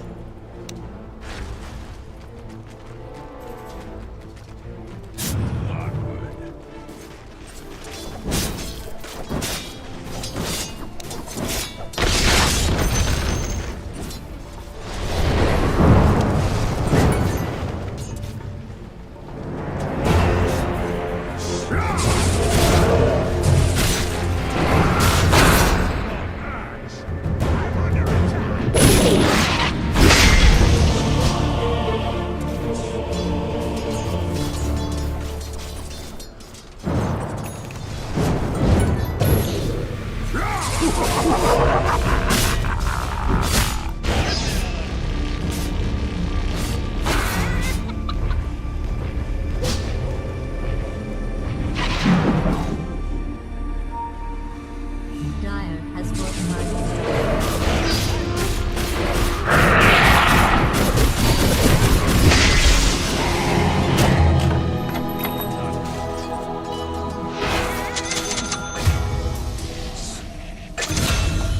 As many doors.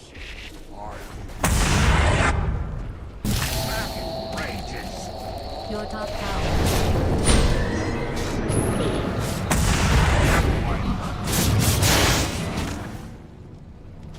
Your top tower is under siege.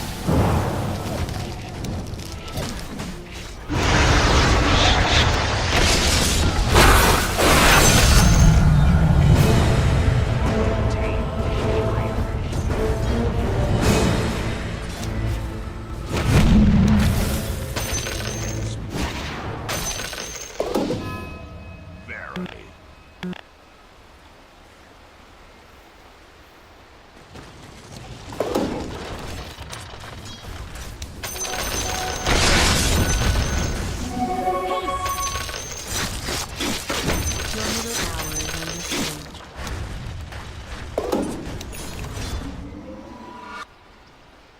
To hell and back.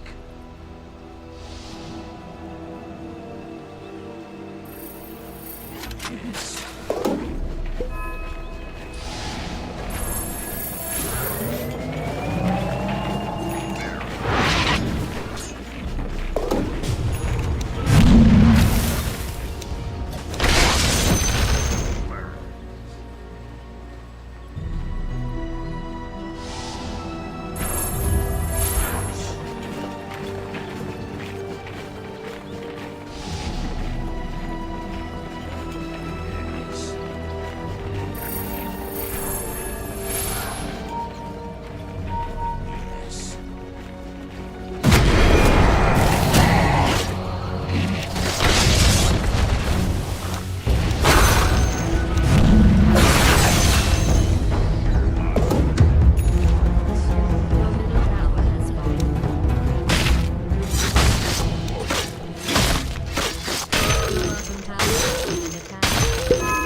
The enemy's middle tower has fallen.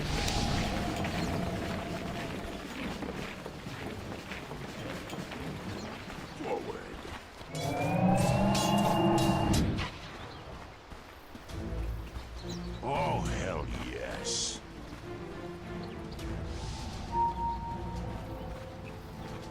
Yes. Your bottom tower is being attacked.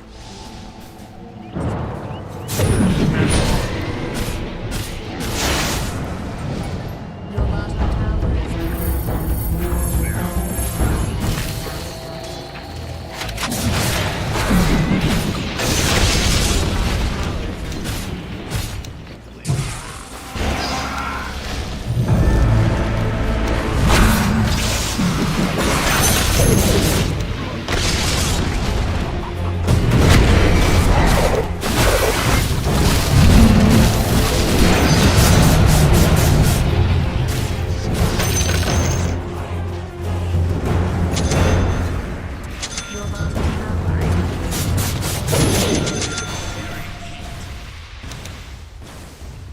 bottom tower is being attacked.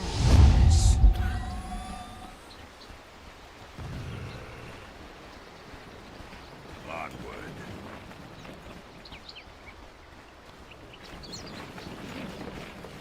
To hell and back. Feel the rage of a mage. Yes.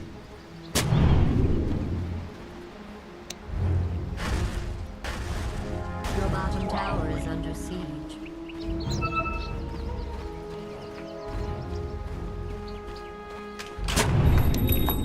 Yes.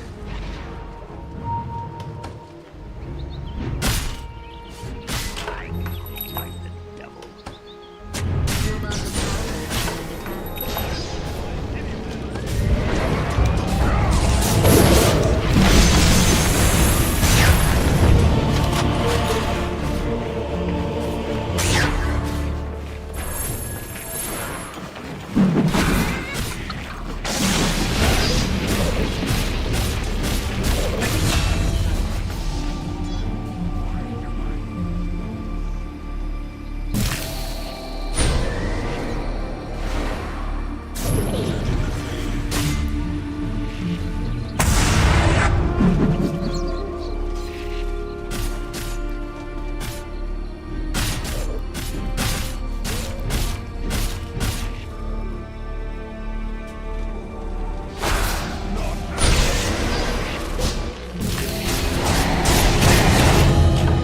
This time, I'm on hell back.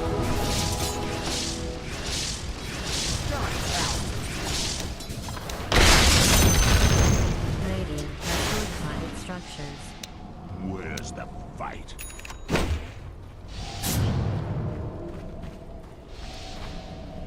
Oh, yes.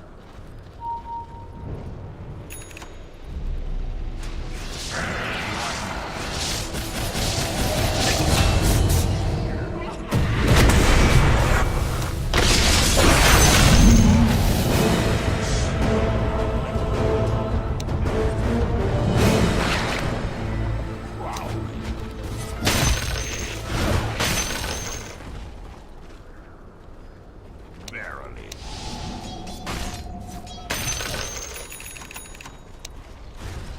Forward.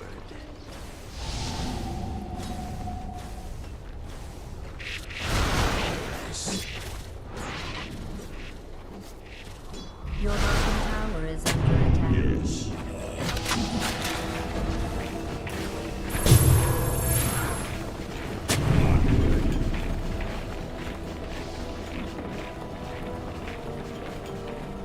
Yes.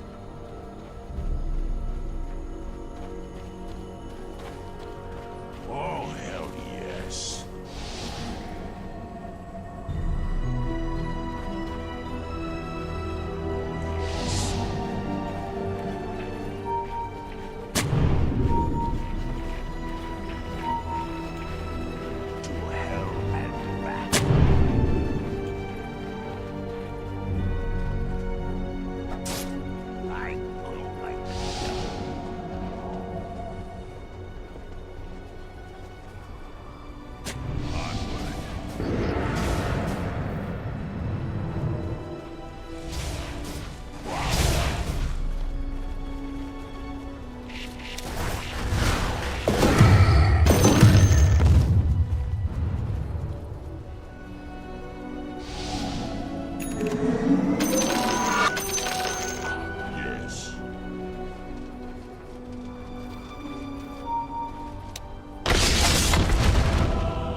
Your middle tower is under attack.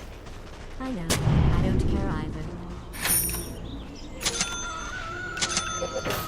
Verily.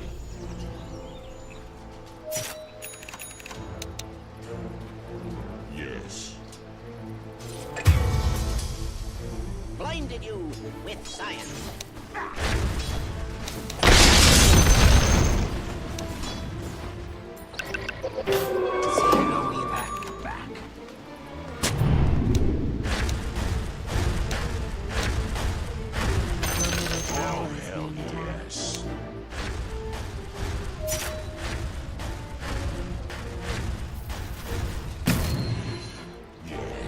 Your middle tower is under attack. Onward.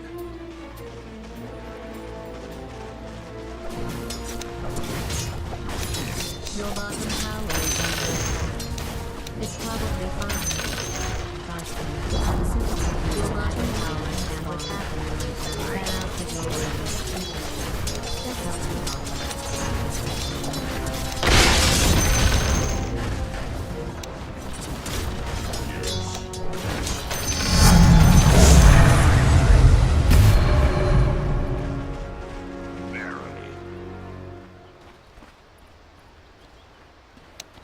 Your bottom tower is under siege. Fight.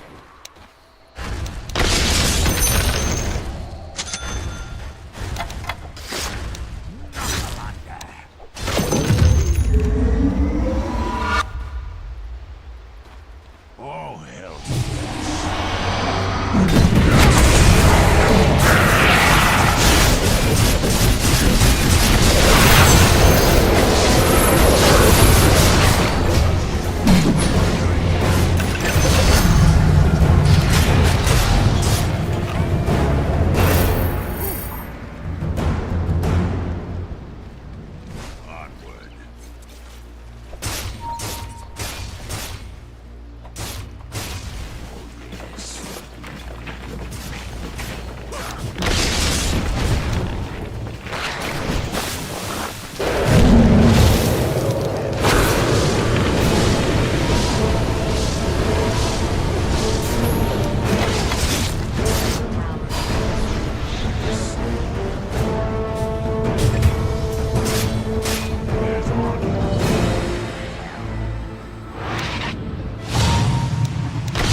Your middle tower is under siege.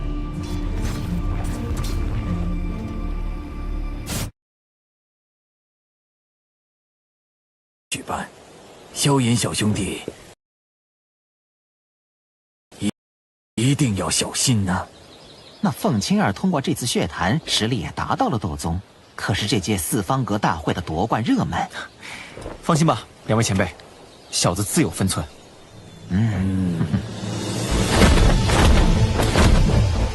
斗宗界别的速度果然不同寻常，没有动用古意，也能这么快离开天幕山脉。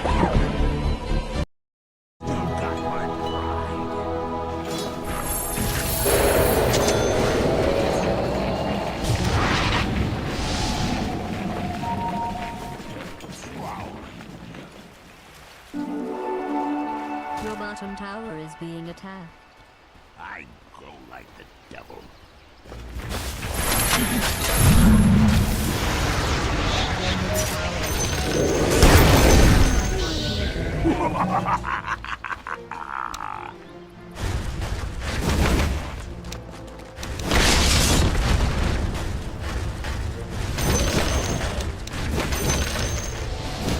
Oh, hell yes.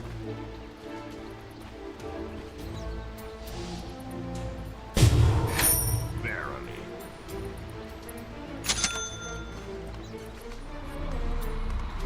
To hell and back.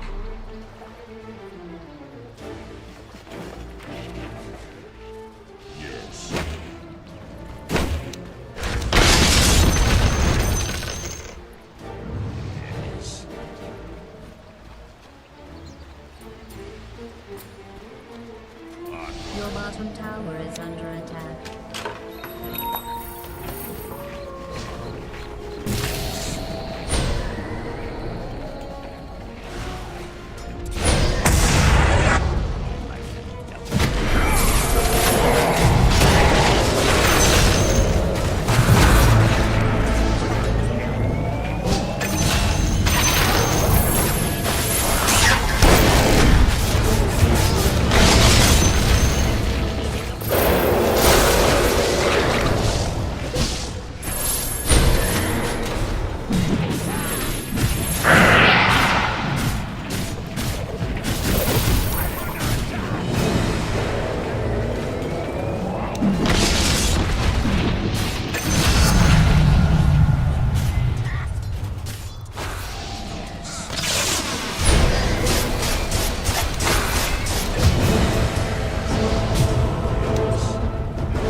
风雷东阁倒是挺远的，得加快速度，绝不能错过四方阁大会。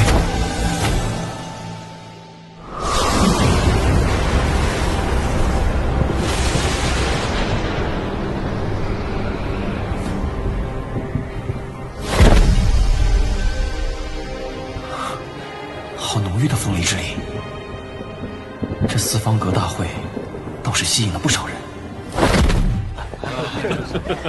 周姐，好久不见了，你也来了，老同学同气啊。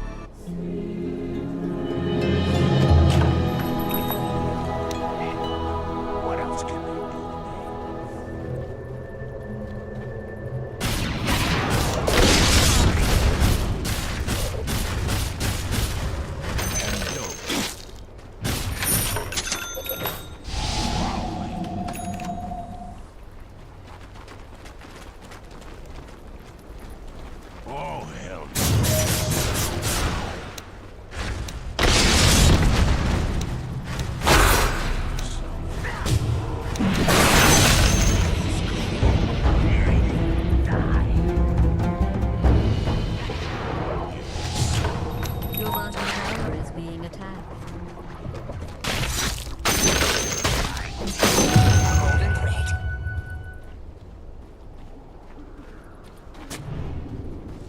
To hell and back.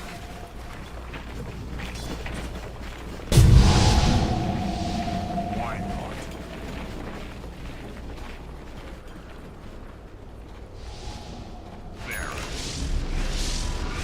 Your middle tower is being attacked. Forward.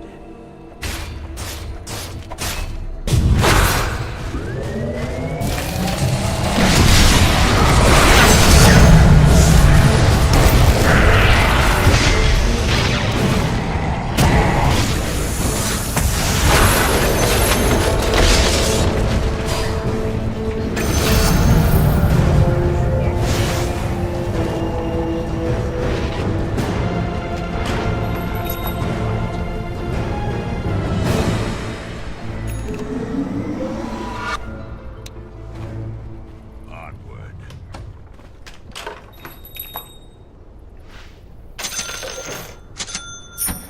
Yes. Not yet. Feel my claw.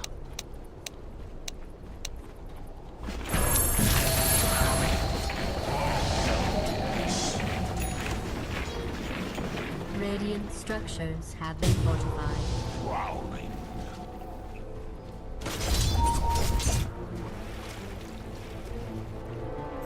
Forward.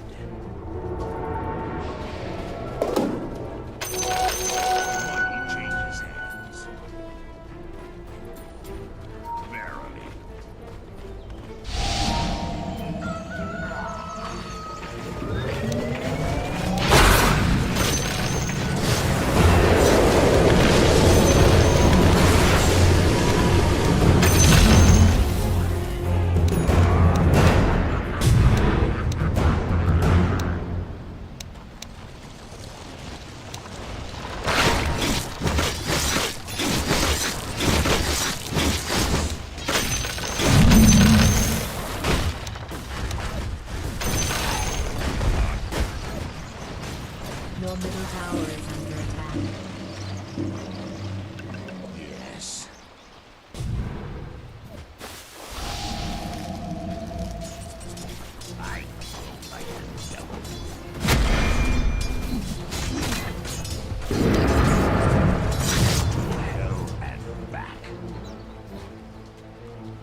Dire structures have been fortified.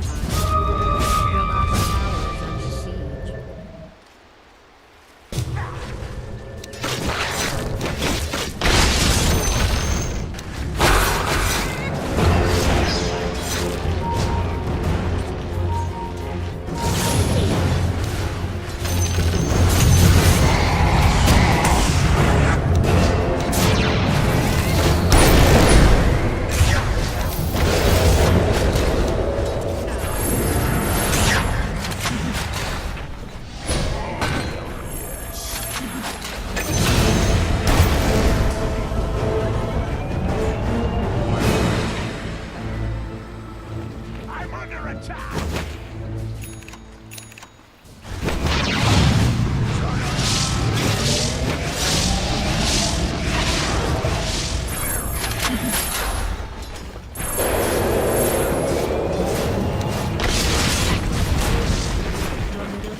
这些人实力都不容易，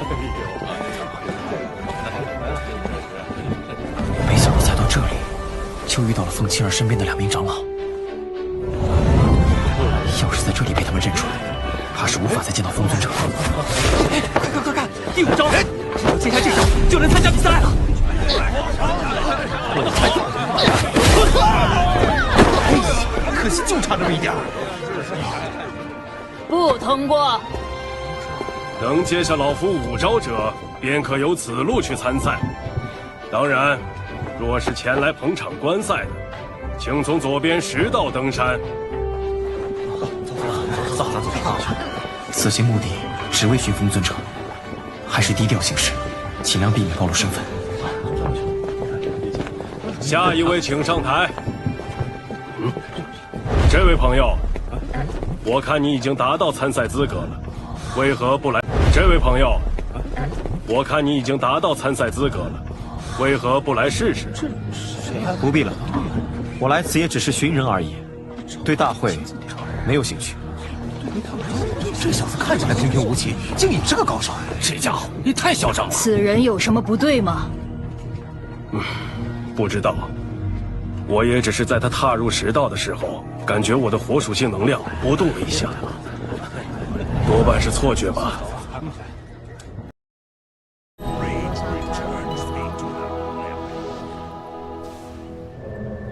They struck you down. You've come back strong. I'm sorry. I meant heavy. In the face. Anyway, waddle out there and do your best.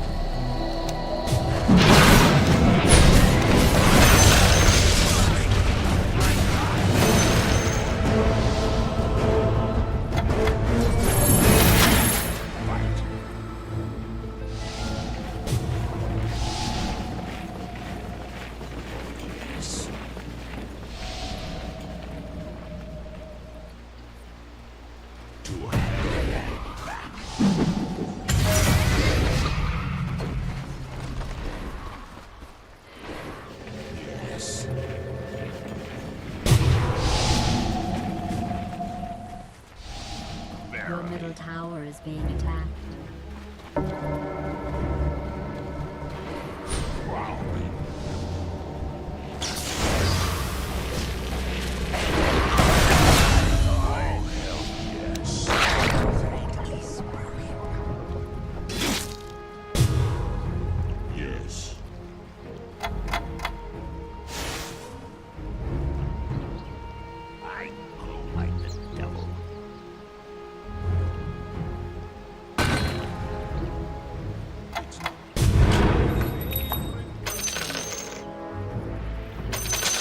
Golden thread. Forward.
tower has fallen.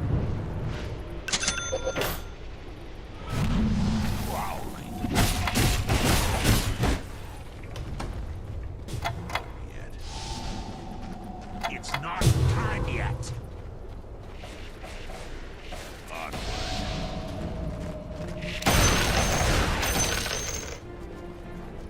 Forward. I'm not ready. Why not?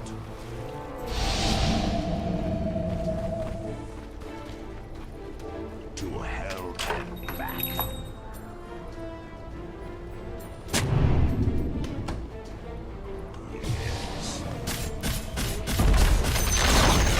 The enemy's middle tower has been destroyed. Yes.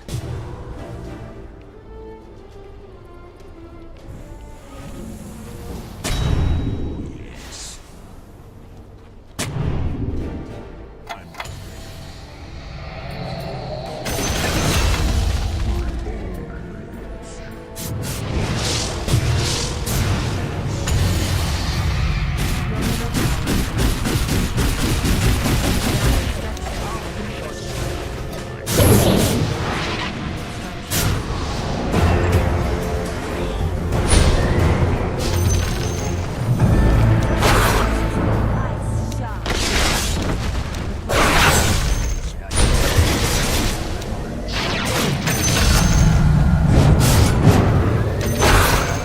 The enemy's middle barracks has been destroyed. barely.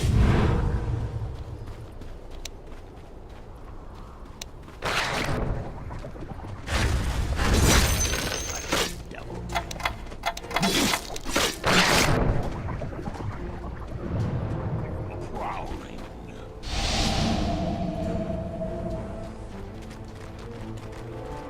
To hell and back.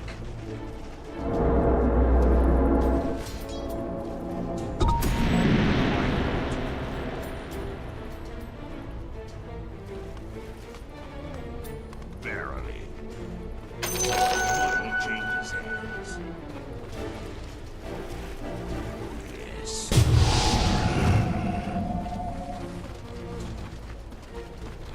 Yes.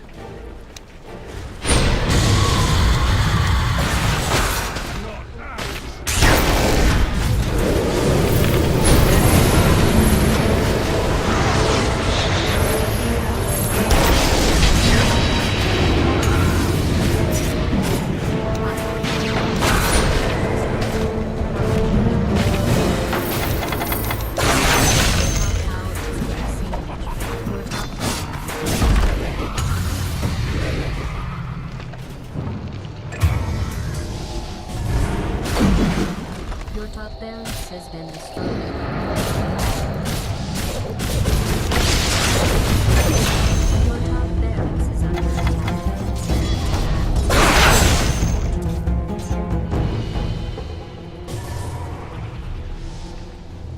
Yes.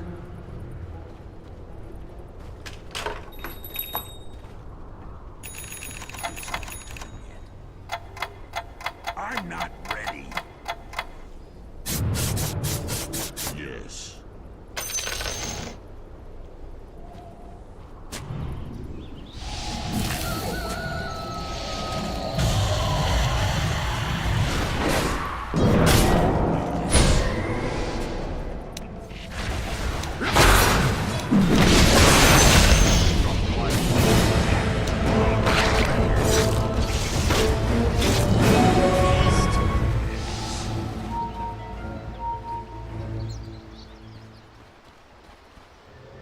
Yes.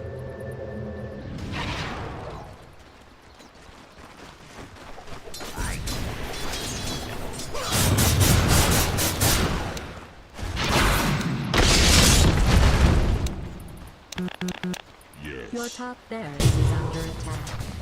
It's probably Oh, hell yes.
I glow like the devil.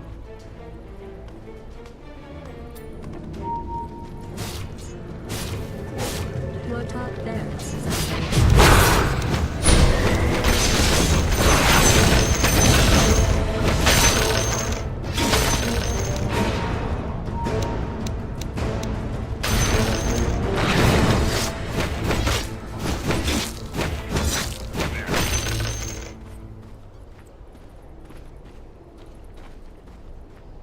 Prowling.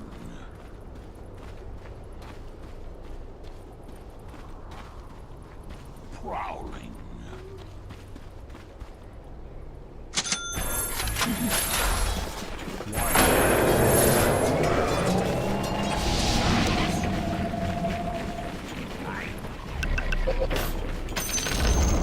The enemy's bottom tower has been destroyed. Oh, yes.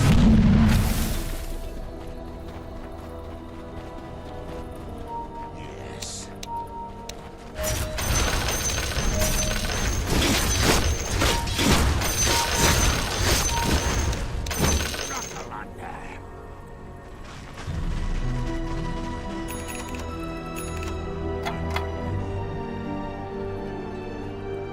Dire's courier has fallen. Oh, hell yes.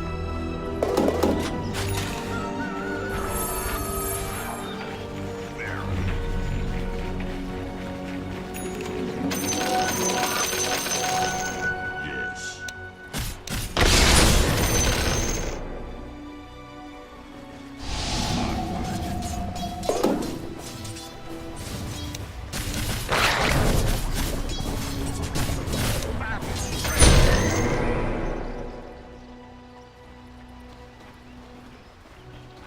Where's the...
Money changes hands.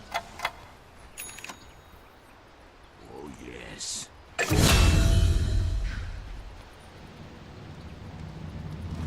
That devil to pay.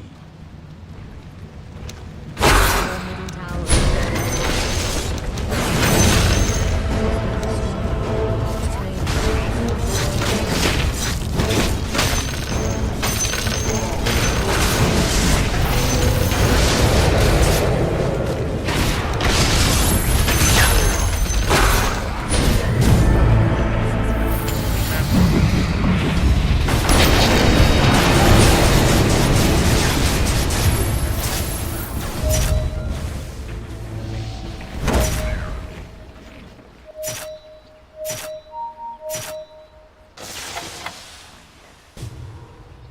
Yes.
Yes.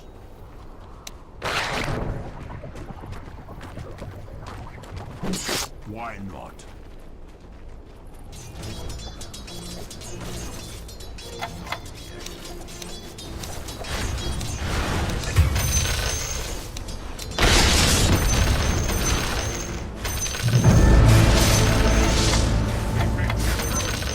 Verily.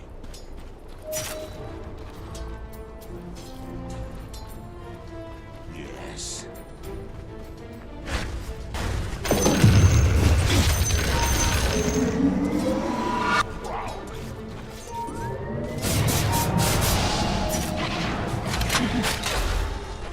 Yes.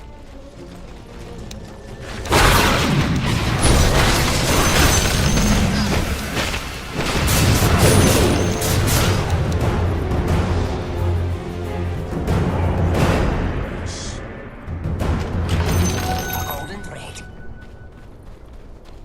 Onward.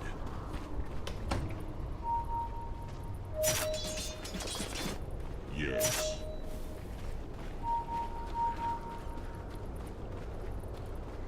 Yes.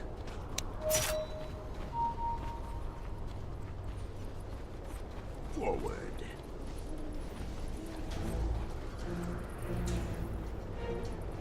Onward.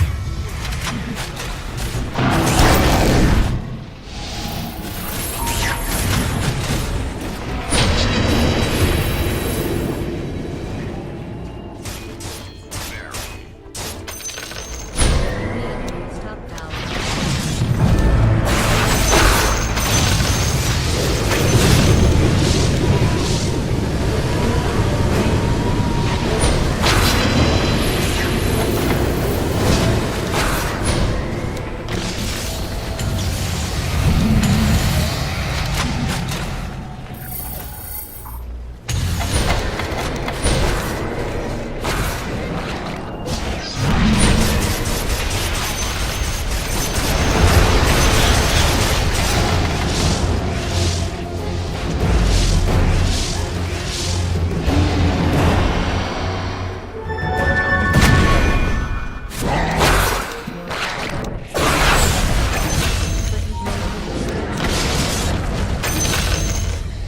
To hell.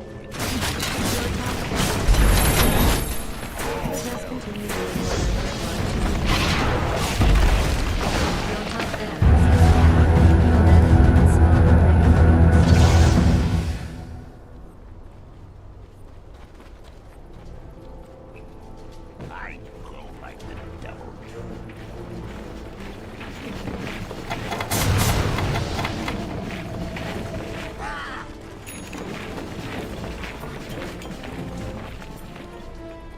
Why not?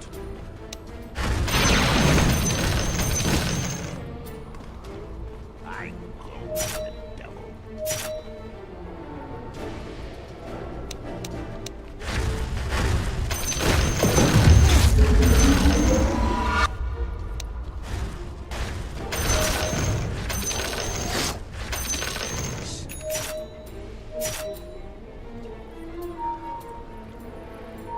Yes.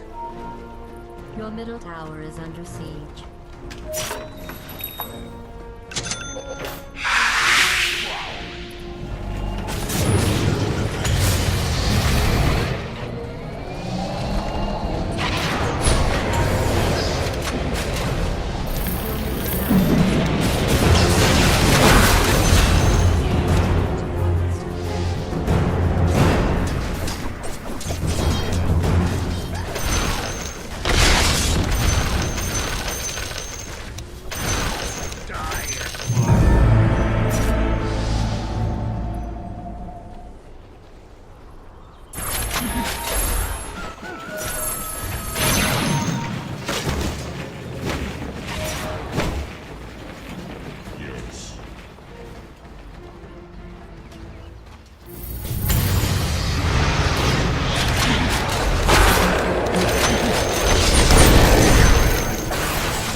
to talk about genius. There's a real lack of imagination around here.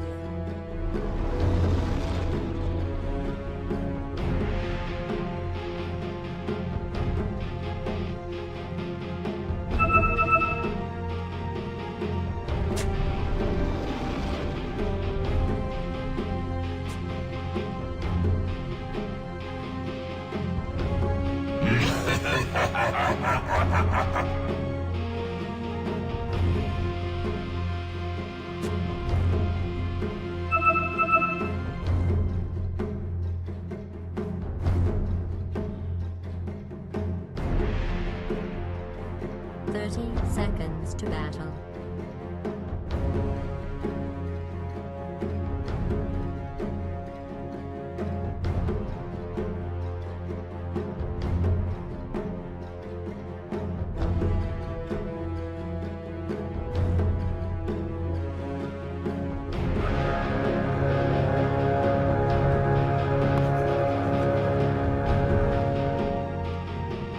Ready when you say so.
Dire structures have been fortified.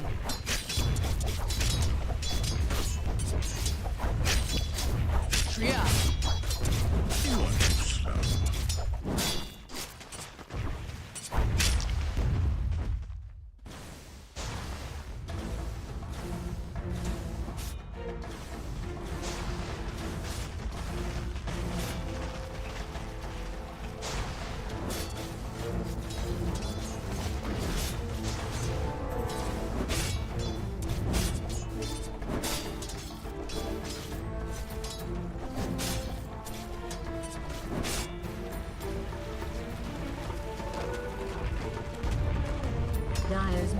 tower is under siege.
飞天，风雷烈烈，屹立中州；风雷烈烈，屹立中州；风雷烈烈，屹立中州。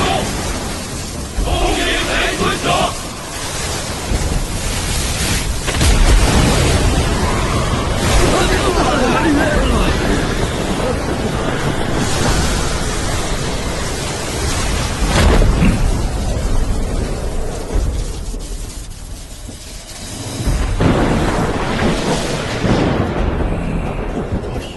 他便是风流阁的阁主雷尊者吗？果然极为恐怖。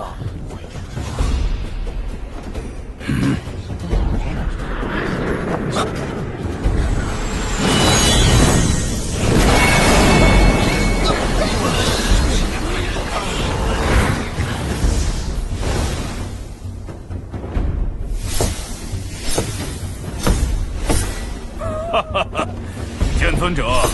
这一次你倒是来得快呀！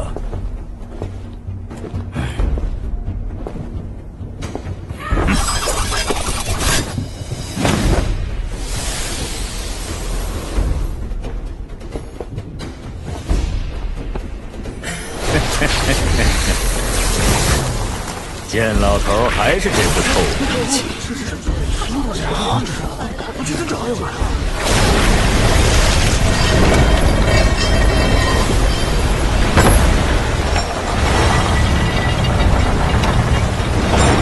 看来你对当年的那场比试还是心存不满呢。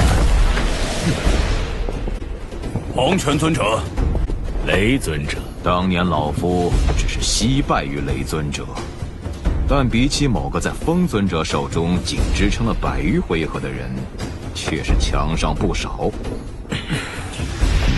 这老家伙明明速度最快，却喜欢最后一个到。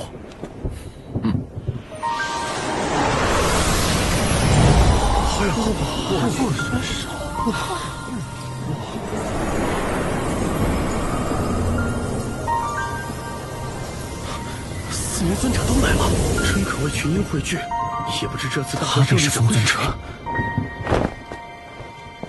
若风尊者真是重情重义之人，那将是助我解救老师的最大帮手。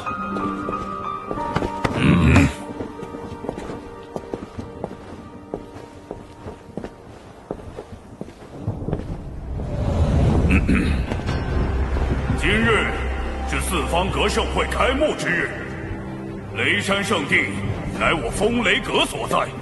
本尊在此感谢诸位远道而来，为雷山捧场添光。大会即将开始，望诸位遵守规矩，不要行出格之举。风雷烈烈，屹立中州；风雷烈烈，屹立中州。本届大会筛选而出的参赛者共有53人，老规矩，众人竞技，不可对投降认输者再动手。认输者离场，剩下的生死不论，角逐4强。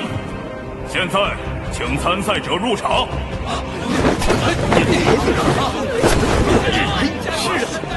整共有53人。老规矩，众人竞技，不可对投降认输者再动手。认输者离场，剩下的生死不论，角逐4强。现在，请参赛者入场。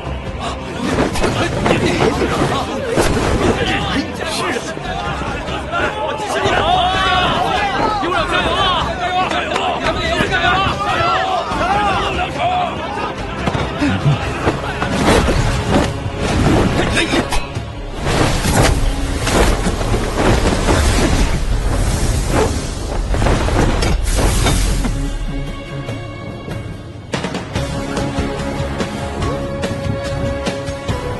风雷阁的人呢？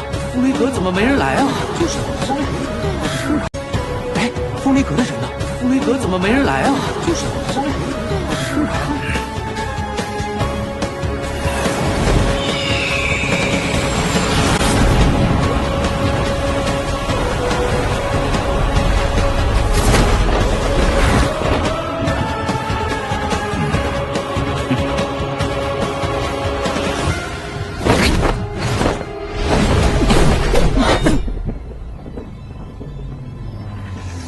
既然人已到齐，大会比赛便正式开始吧！开打！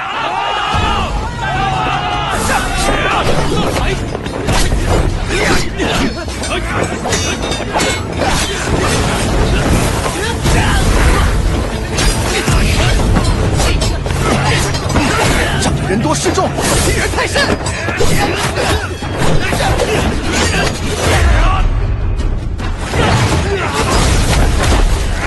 谢队长，就这么打下去，你我都没有胜算了。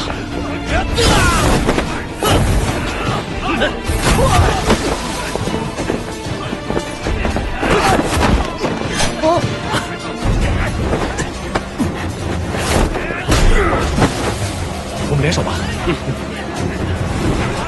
地面人数太多，容易混乱出局，到时候恐怕连逃跑都是问题。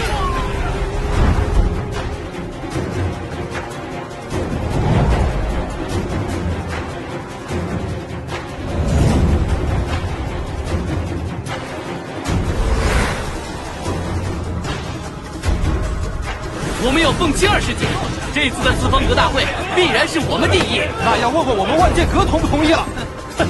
星陨阁还没开口，你们万剑阁算什么东西？打呀！打呀！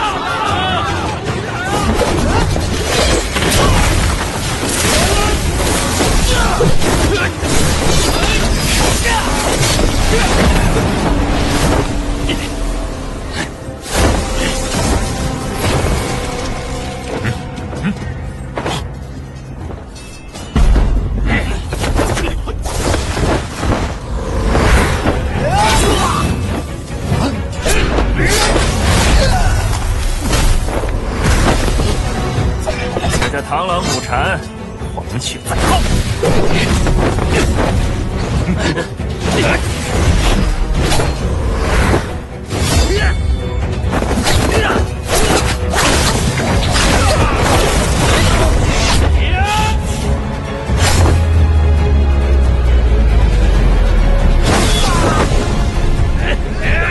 你们还没资格挡我的路。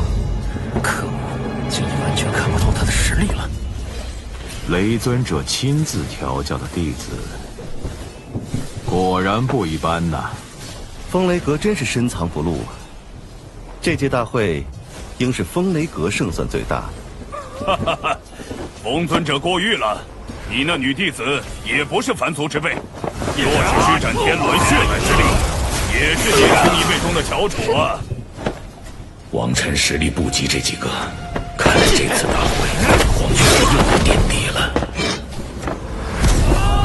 不愧是众筹，如此年轻的斗皇强者，只是4方阁大会便吸引了如此之多。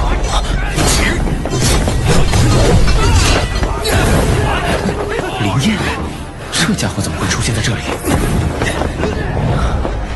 几年不见，林燕竟然也达到了斗皇层次。看来这些年，他也有所奇遇。这家伙的身法似乎很奇妙啊，就是这左摇右摆的，怎么好像只鸭子？林燕这家伙竟然还在其中。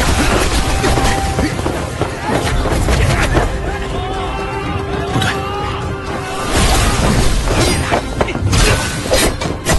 他们似乎在故意驱赶林燕。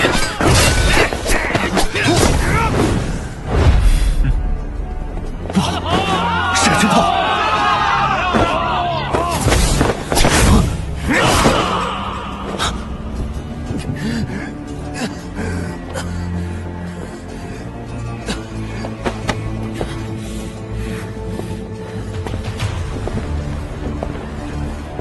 停！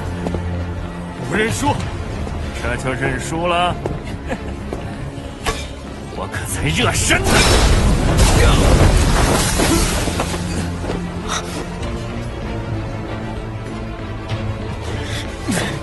不要脸的混蛋！这就是你的遗言吗？怎么这样？再快不能这样了！你想干嘛？又死在这里了吗？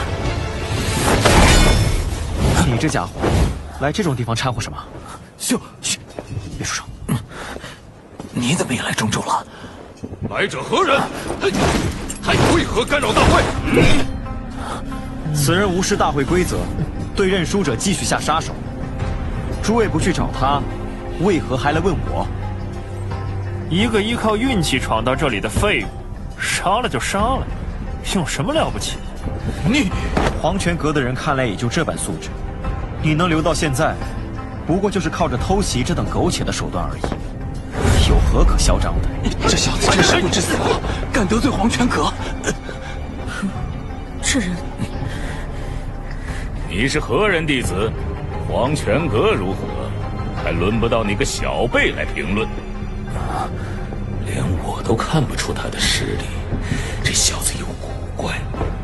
我这朋友事先说了认输，但对方仍下杀手，已是违背了不可对认输者动手的规矩。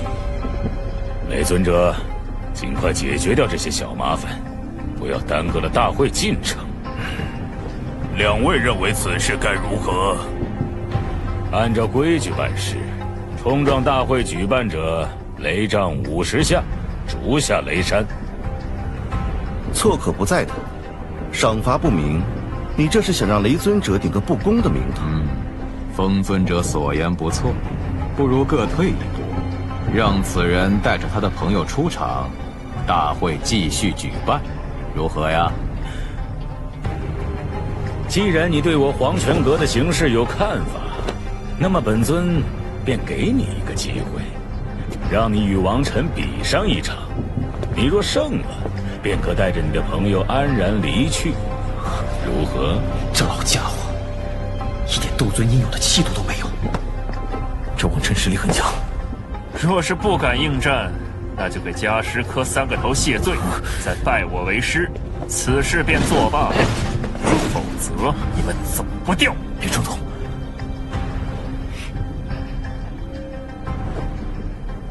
放心，内院出来的人绝不会低头。要战，便战吧。想得到我的独家福利吗？关注“斗破苍穹”公众号，还有更多精彩。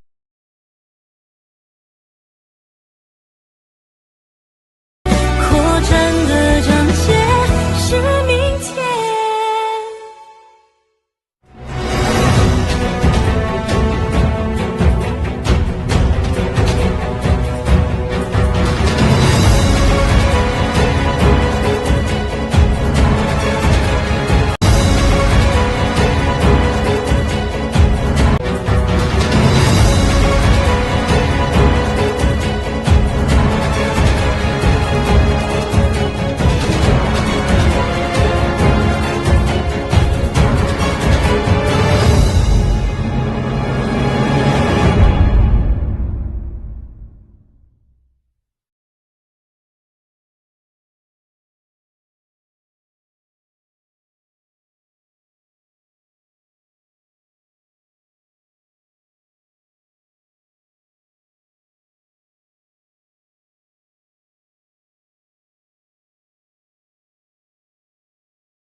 Radiant's bottom tower is being attacked.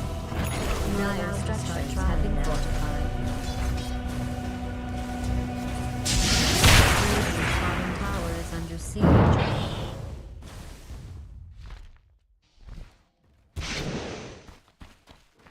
Radiant's bottom tower is falling.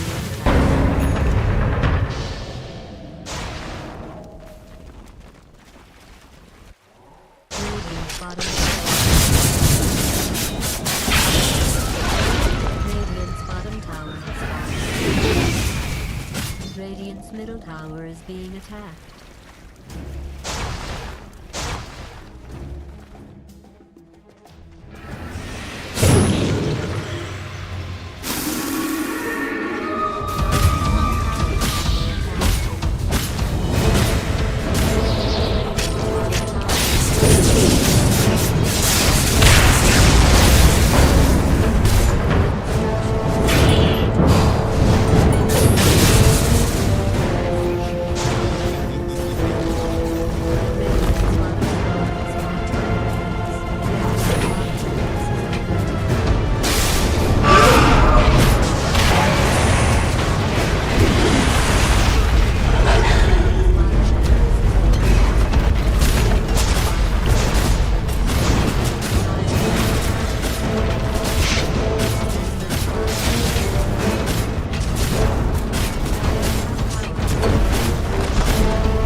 Radiant's middle tower is under siege.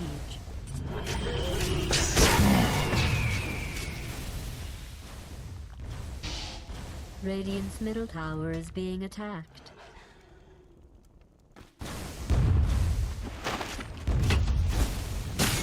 Radiant's middle tower is under siege.